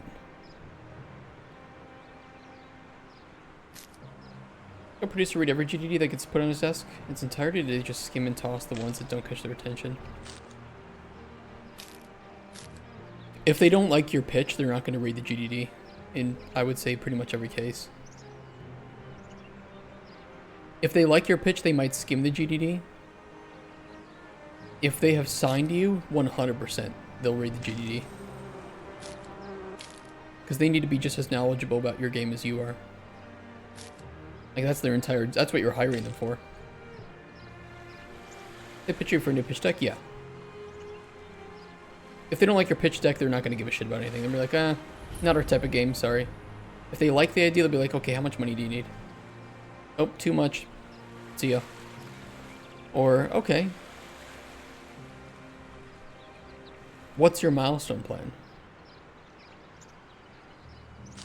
What are you looking to release on, right? Then they'll start to go deeper. And they'll be like, okay, well, we're going to play the game. We're going to see how we like it. And then we'll get back to you. Yeah, there should be so many good GDC talks and pitches.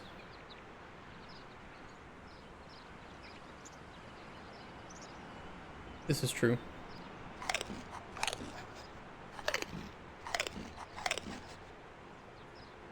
That was a good discovery on that. Beer.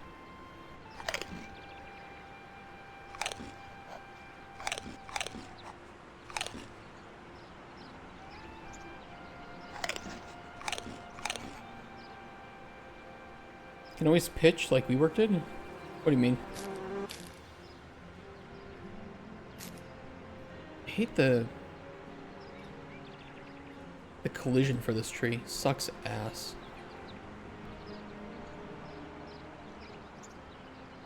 Tempted to just use complex as simple. Whatever. Doesn't matter. Wasted time.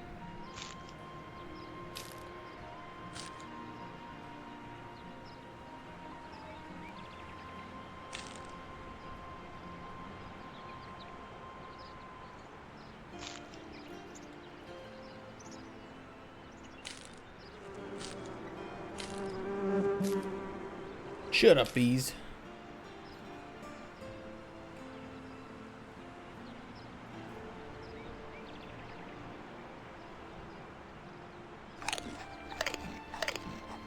Oh, restore health and ghost speed is nice.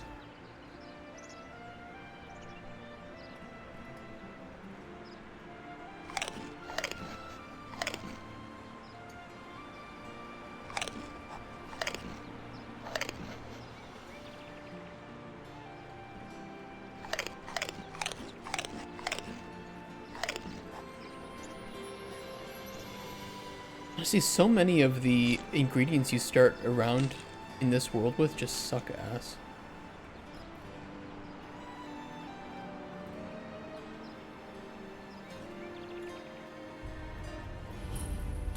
A lot of the plants kind of suck ass. We got an investor meeting where a CEO jumped on table and poured water on investors. Oh. I mean, that is an option. He got investment. Or vomited. Well, I mean, it is an option.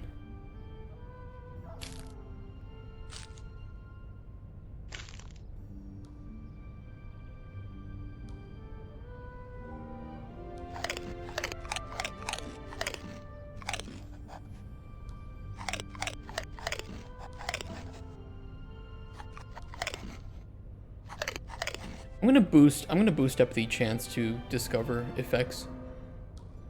It's just frustrating.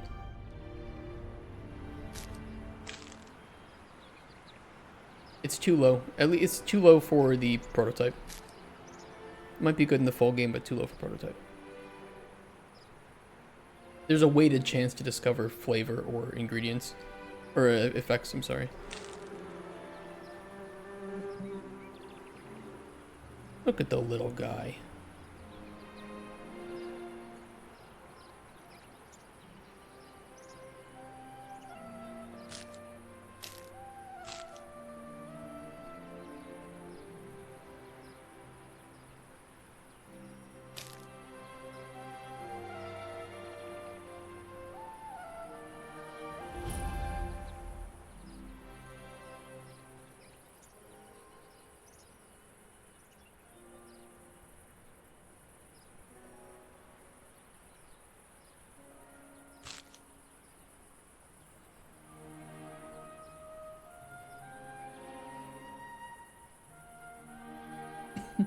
I'll be in Kraków same time tomorrow, Cuthbert. But around like 10. And I am very much hoping that we can finish everything. Silence 1, 2 potions with silence 1 and poison 1. Be late as always, well. Don't worry, I'm sure I will be too. Golden Waste Pond. Bit out of the way. Chantrelli Spore. Might be able to find it. Bow. Fuck that. Cave jellies. Nah.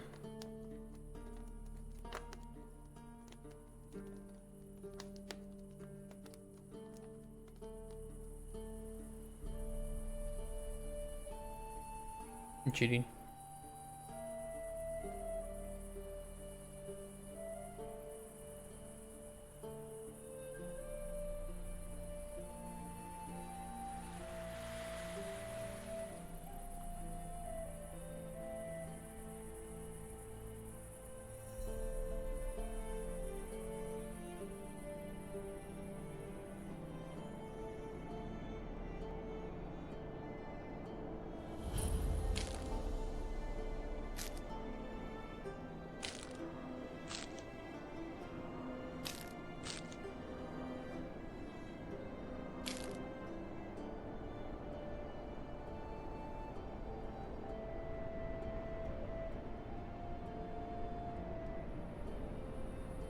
Oh, clouds are moving in. There ever be employees can pay to help gather reagents, water crops, make potions for you? No. Nope, you gotta do it all yourself. No automation. Oh, I think it's gonna storm.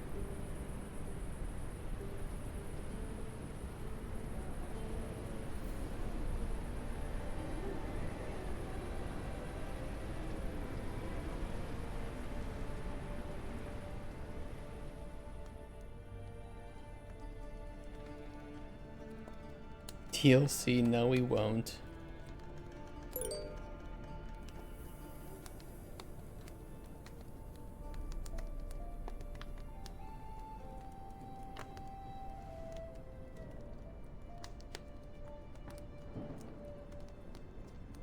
Woody Nightshade, Fire from Trout Rowan.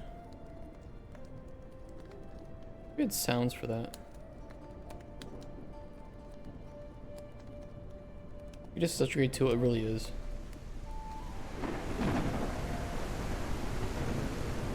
Lumen is annoying with volumetric fog. Will you farm any region you want? No, not any. The plants, though. But non-plants, not so much. But there might be hut upgrades that you can get that will, you know, like unlock some growing crystal cave or something. Raise Keck. Razor boy.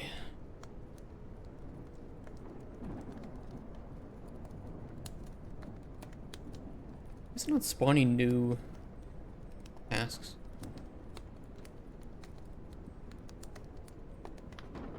There we go. I cheated time.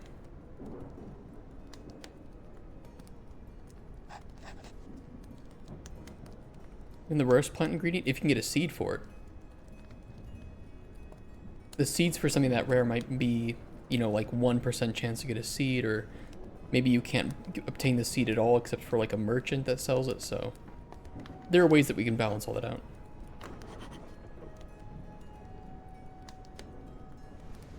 Oh! Big oinkers.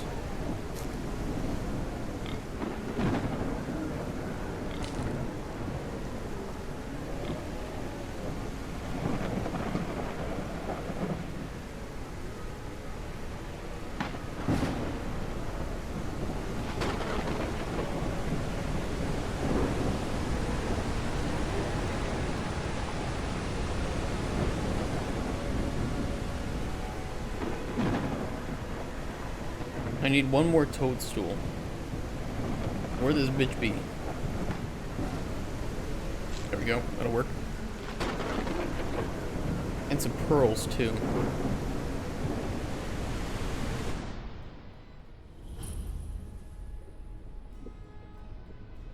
I know there's a pearl around here somewhere. There's one. Hey, Justin. Oh, look at this. A couple of pearls down there. It's very nice. Shiitake?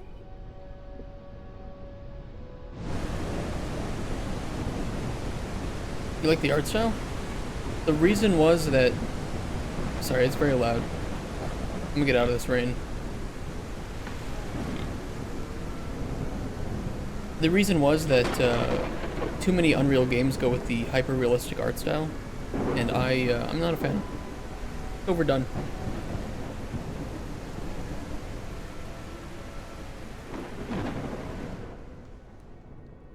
That's better.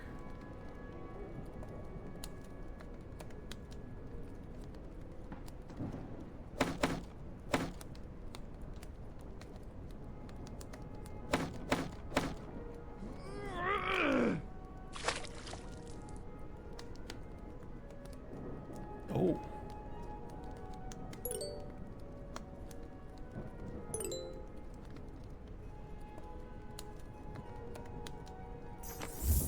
Thanks for the resub, Justin, man. I don't know anything in Polish. Bratwurst. Jill just subscribe. You don't know That's anything German. in Polish. Bratwurst. Bratwurst is German. Kiełbasa is Polish.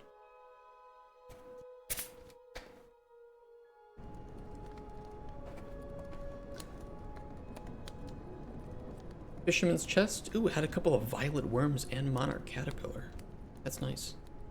Really good, actually. Good bait. Dew lizard pustule, scroll of knowledge. Discovered river being dried. Very nice. Drop the kurwa. I read my message in Polish. No, it's Ponglish, as it's called. English with Polish accent.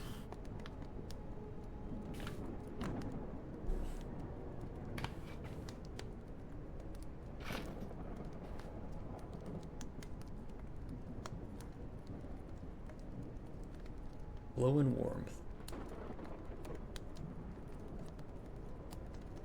Like 3 of item Azure Cascade Star. It's an easy one.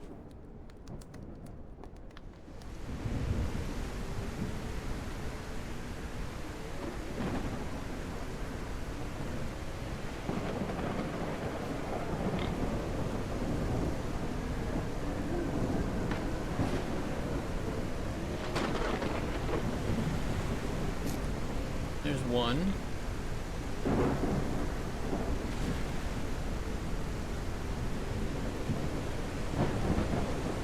There's two.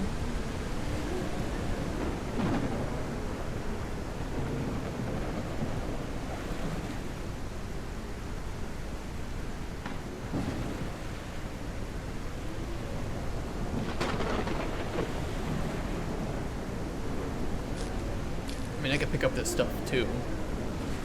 And the tide pool should have one.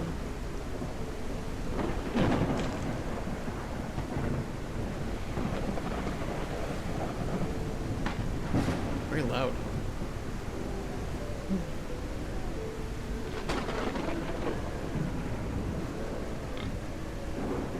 We also felt that a stylized world would just make a lot of the effects and suspension of disbelief much easier to handle.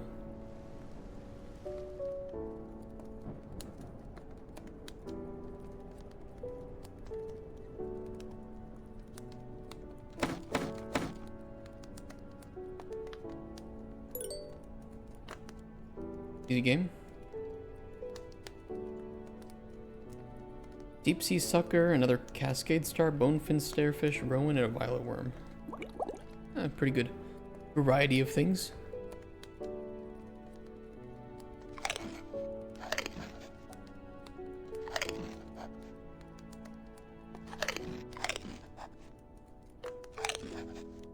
Yeah, I'm gonna increase the chance for those effects to appear.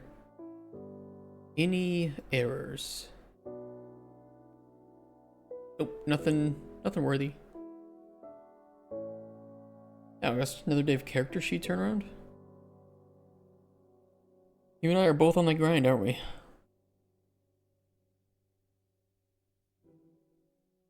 This programming, I miss making features.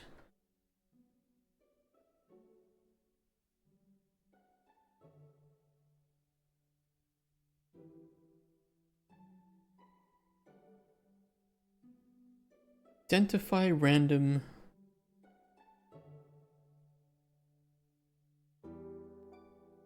What is the...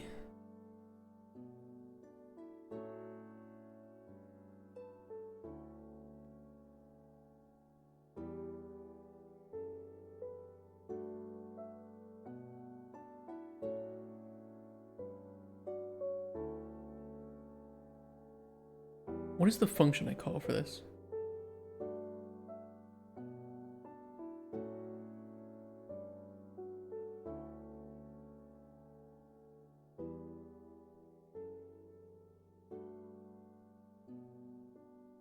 Debug drawings. You can draw debugs. Damn, that's deep.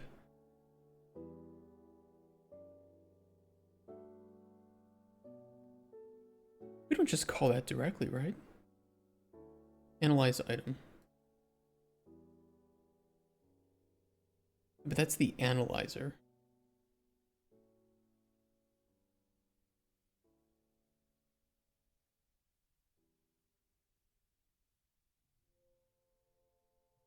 Random ingredient aspect.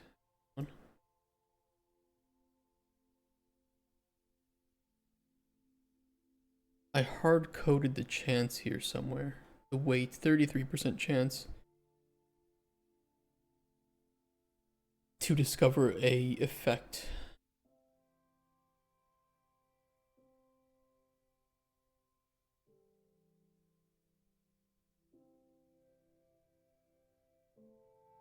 Just keep it at 0.5.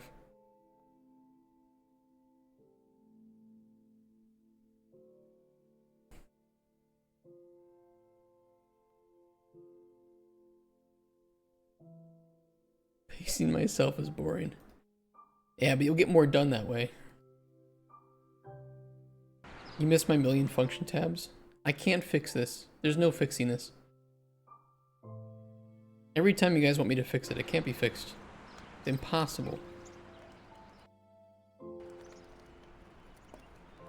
There's no solution to it, sadly.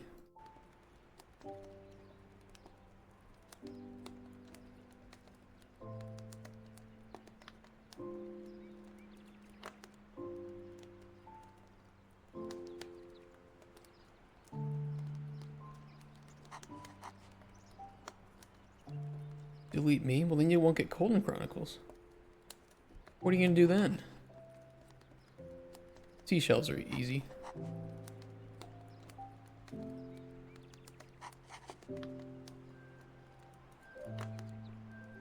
Restore health potions. You're gonna be productive if you delete me? Fair enough.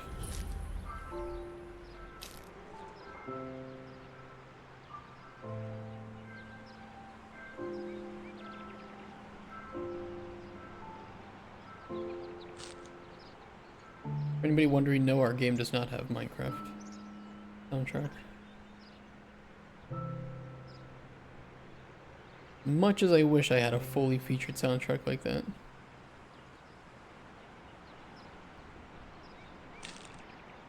We only have one unique song, and it is our main theme song.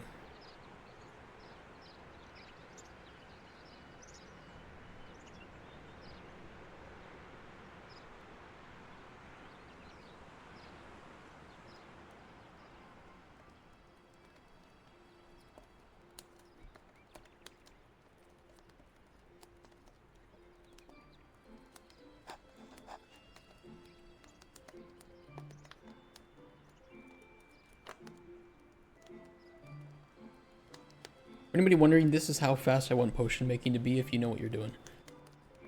Just like that.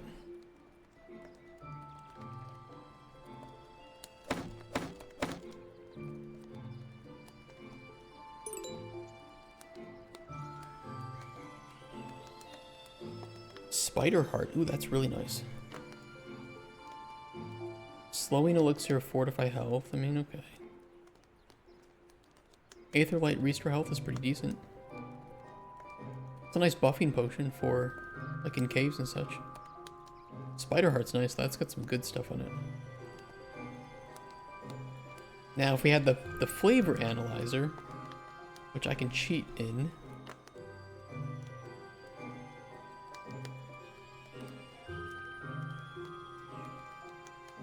We'd be able to analyze this. Oh. There's a bug.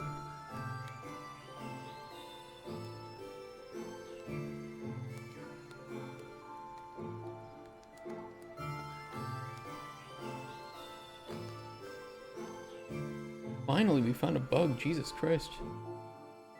What do I want to fix? Shows a potion. Interesting.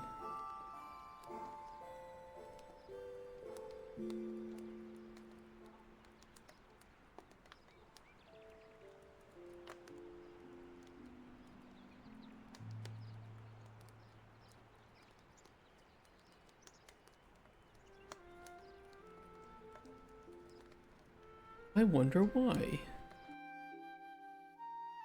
Let's investigate.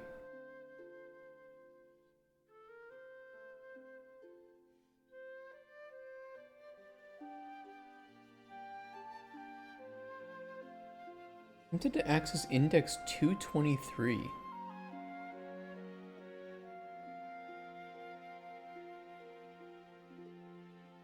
Why?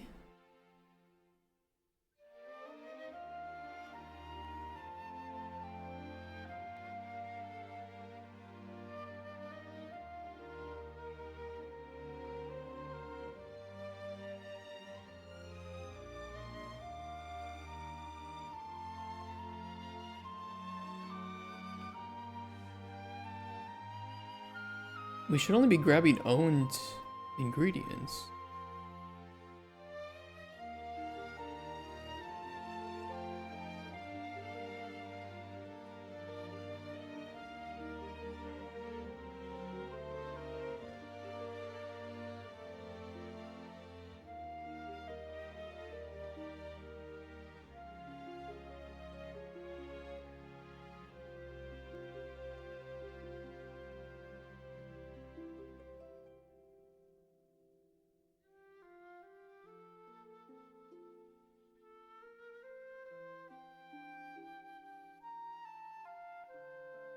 Hmm.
Why is that being a bitch?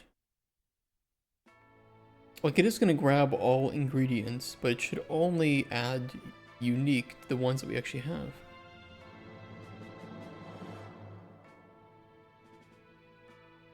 Since we check for ingredient amount,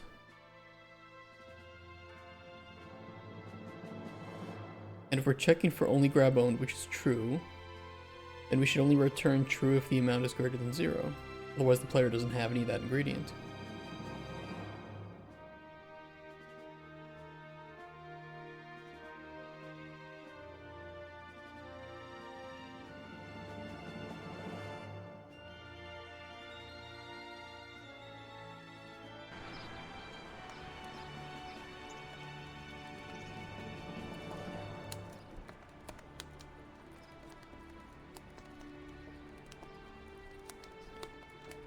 I mean, did we turn in anything? I think we collected some ingredients, we made some potions, which would have used up all of those. I would have collected these. Made a potion.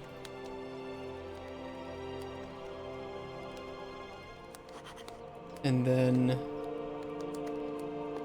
we would have opened up one of these chests. Get some shit.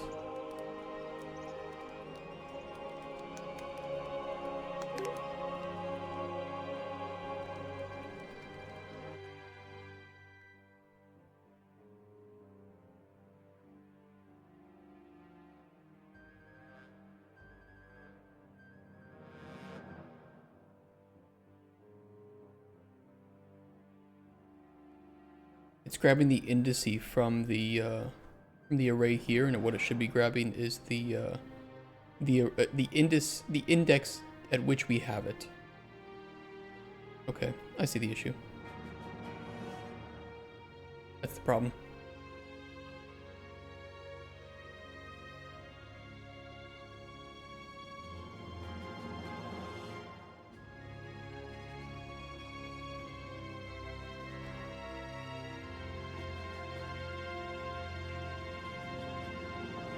Do I have like a get ingredient? I have get ingredient from index. I'm gonna make one. I'm gonna make a function for it.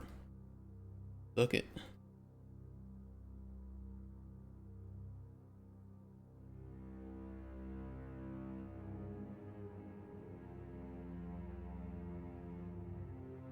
I probably already have something like this though.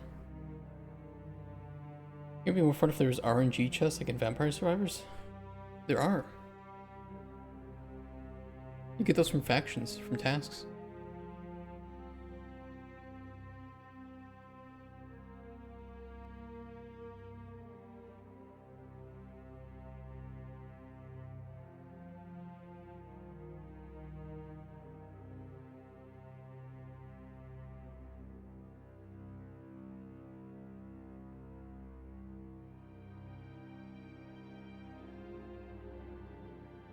Do we return -1 if we turn 0? Right then.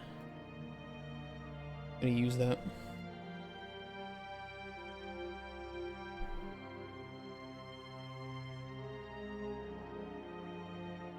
Just wants to gamba.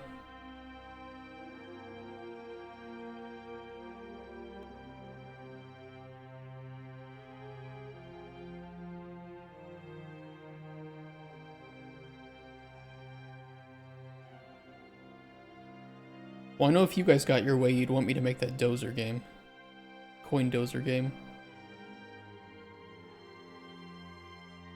Which I do have some design. I actually did do some initial design for it when I had a free weekend many months ago.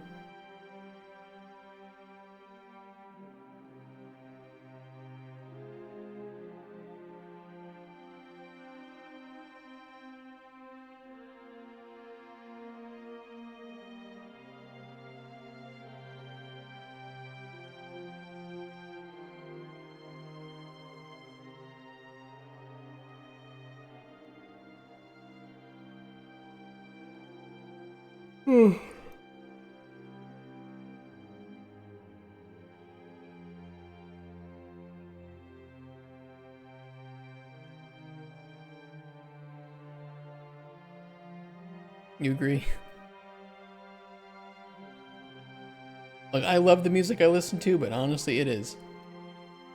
It is not the greatest for staying awake.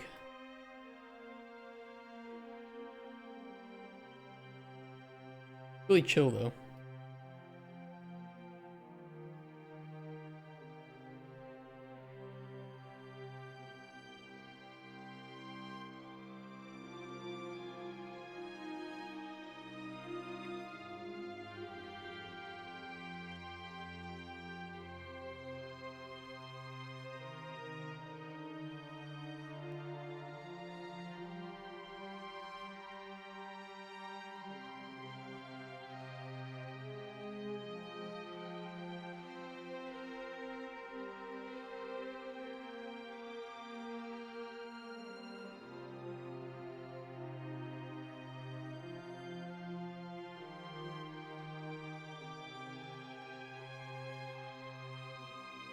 That's a lot of code to run each time. I'm just gonna branch. It'll be much quicker just to check a boolean.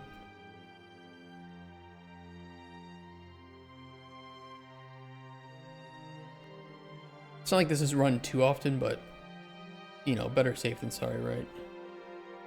This should have very little change to what we already have.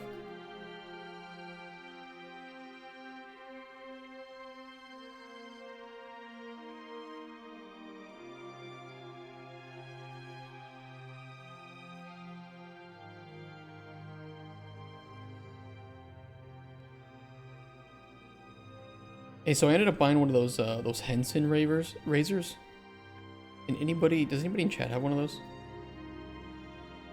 I want to know if I made a good purchase or not.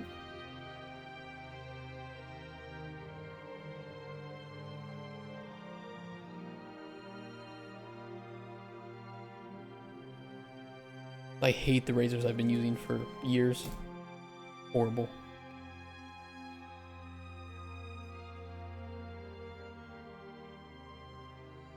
Okay, let's see if that fixes the problem or if we still have it. Do not cheat it. Just cheat usable items.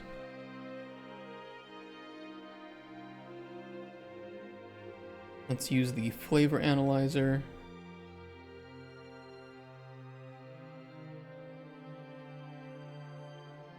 Look too baby without your beard.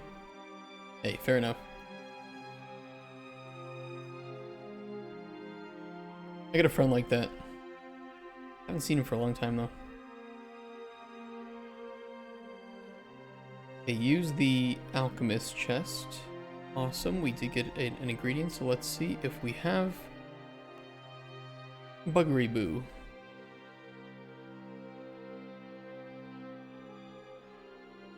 No, we do not.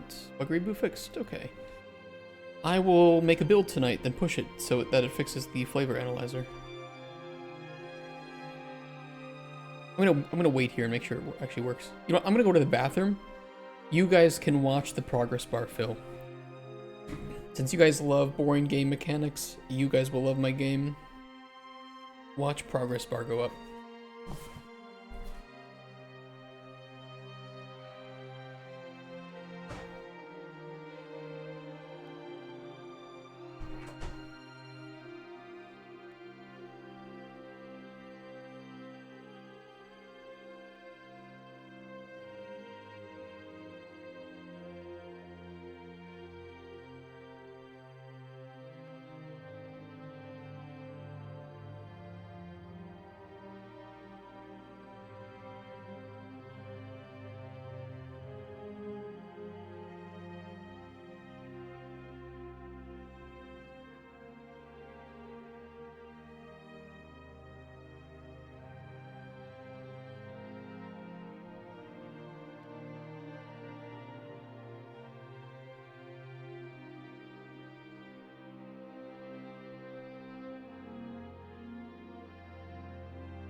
Is it working?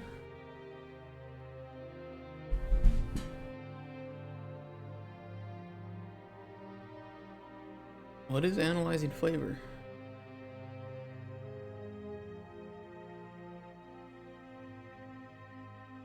Making emote pyramids.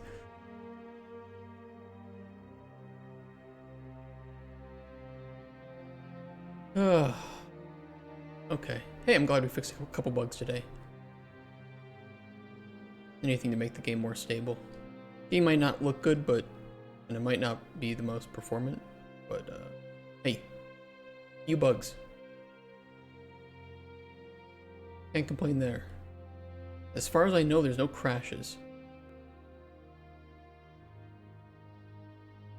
Need ponies. Fuck off, you and your puns.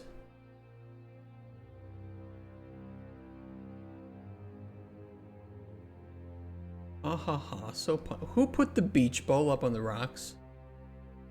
The fuck is this?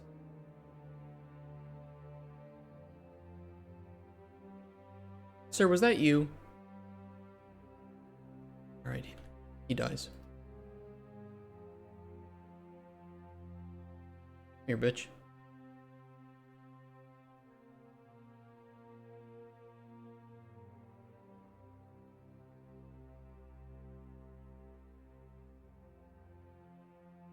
Get blasted.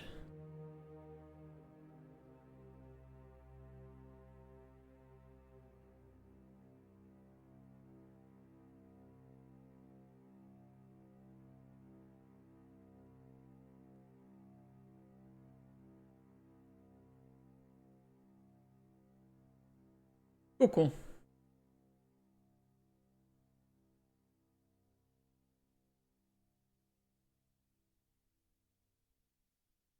Don't save those. That was an accident.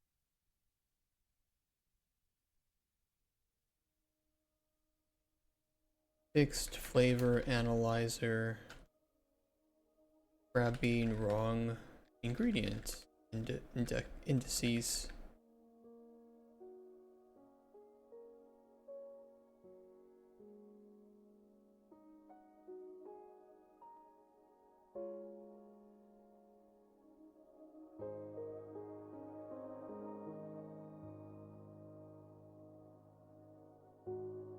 In which case, guys, you know what? I might leave early today. I might. I don't have anything else to do. And it's getting hot. You know, I normally wouldn't, but I don't have an air conditioner in here, and I run 2 computers. It's already a hot day, and it is getting even hotter in my my room here. So I might just shut everything down and go. Oh, I'm hot. Oh, thank you. Fancy. Thank you so much for that. But I might get going, and I will be gone tomorrow to meet with Kotspur. We're going to finish up the milestone plan, the team. We finished with the feature list, and therefore we'll be able to do the budget. In which case, back on Monday. What did we say? Yeah.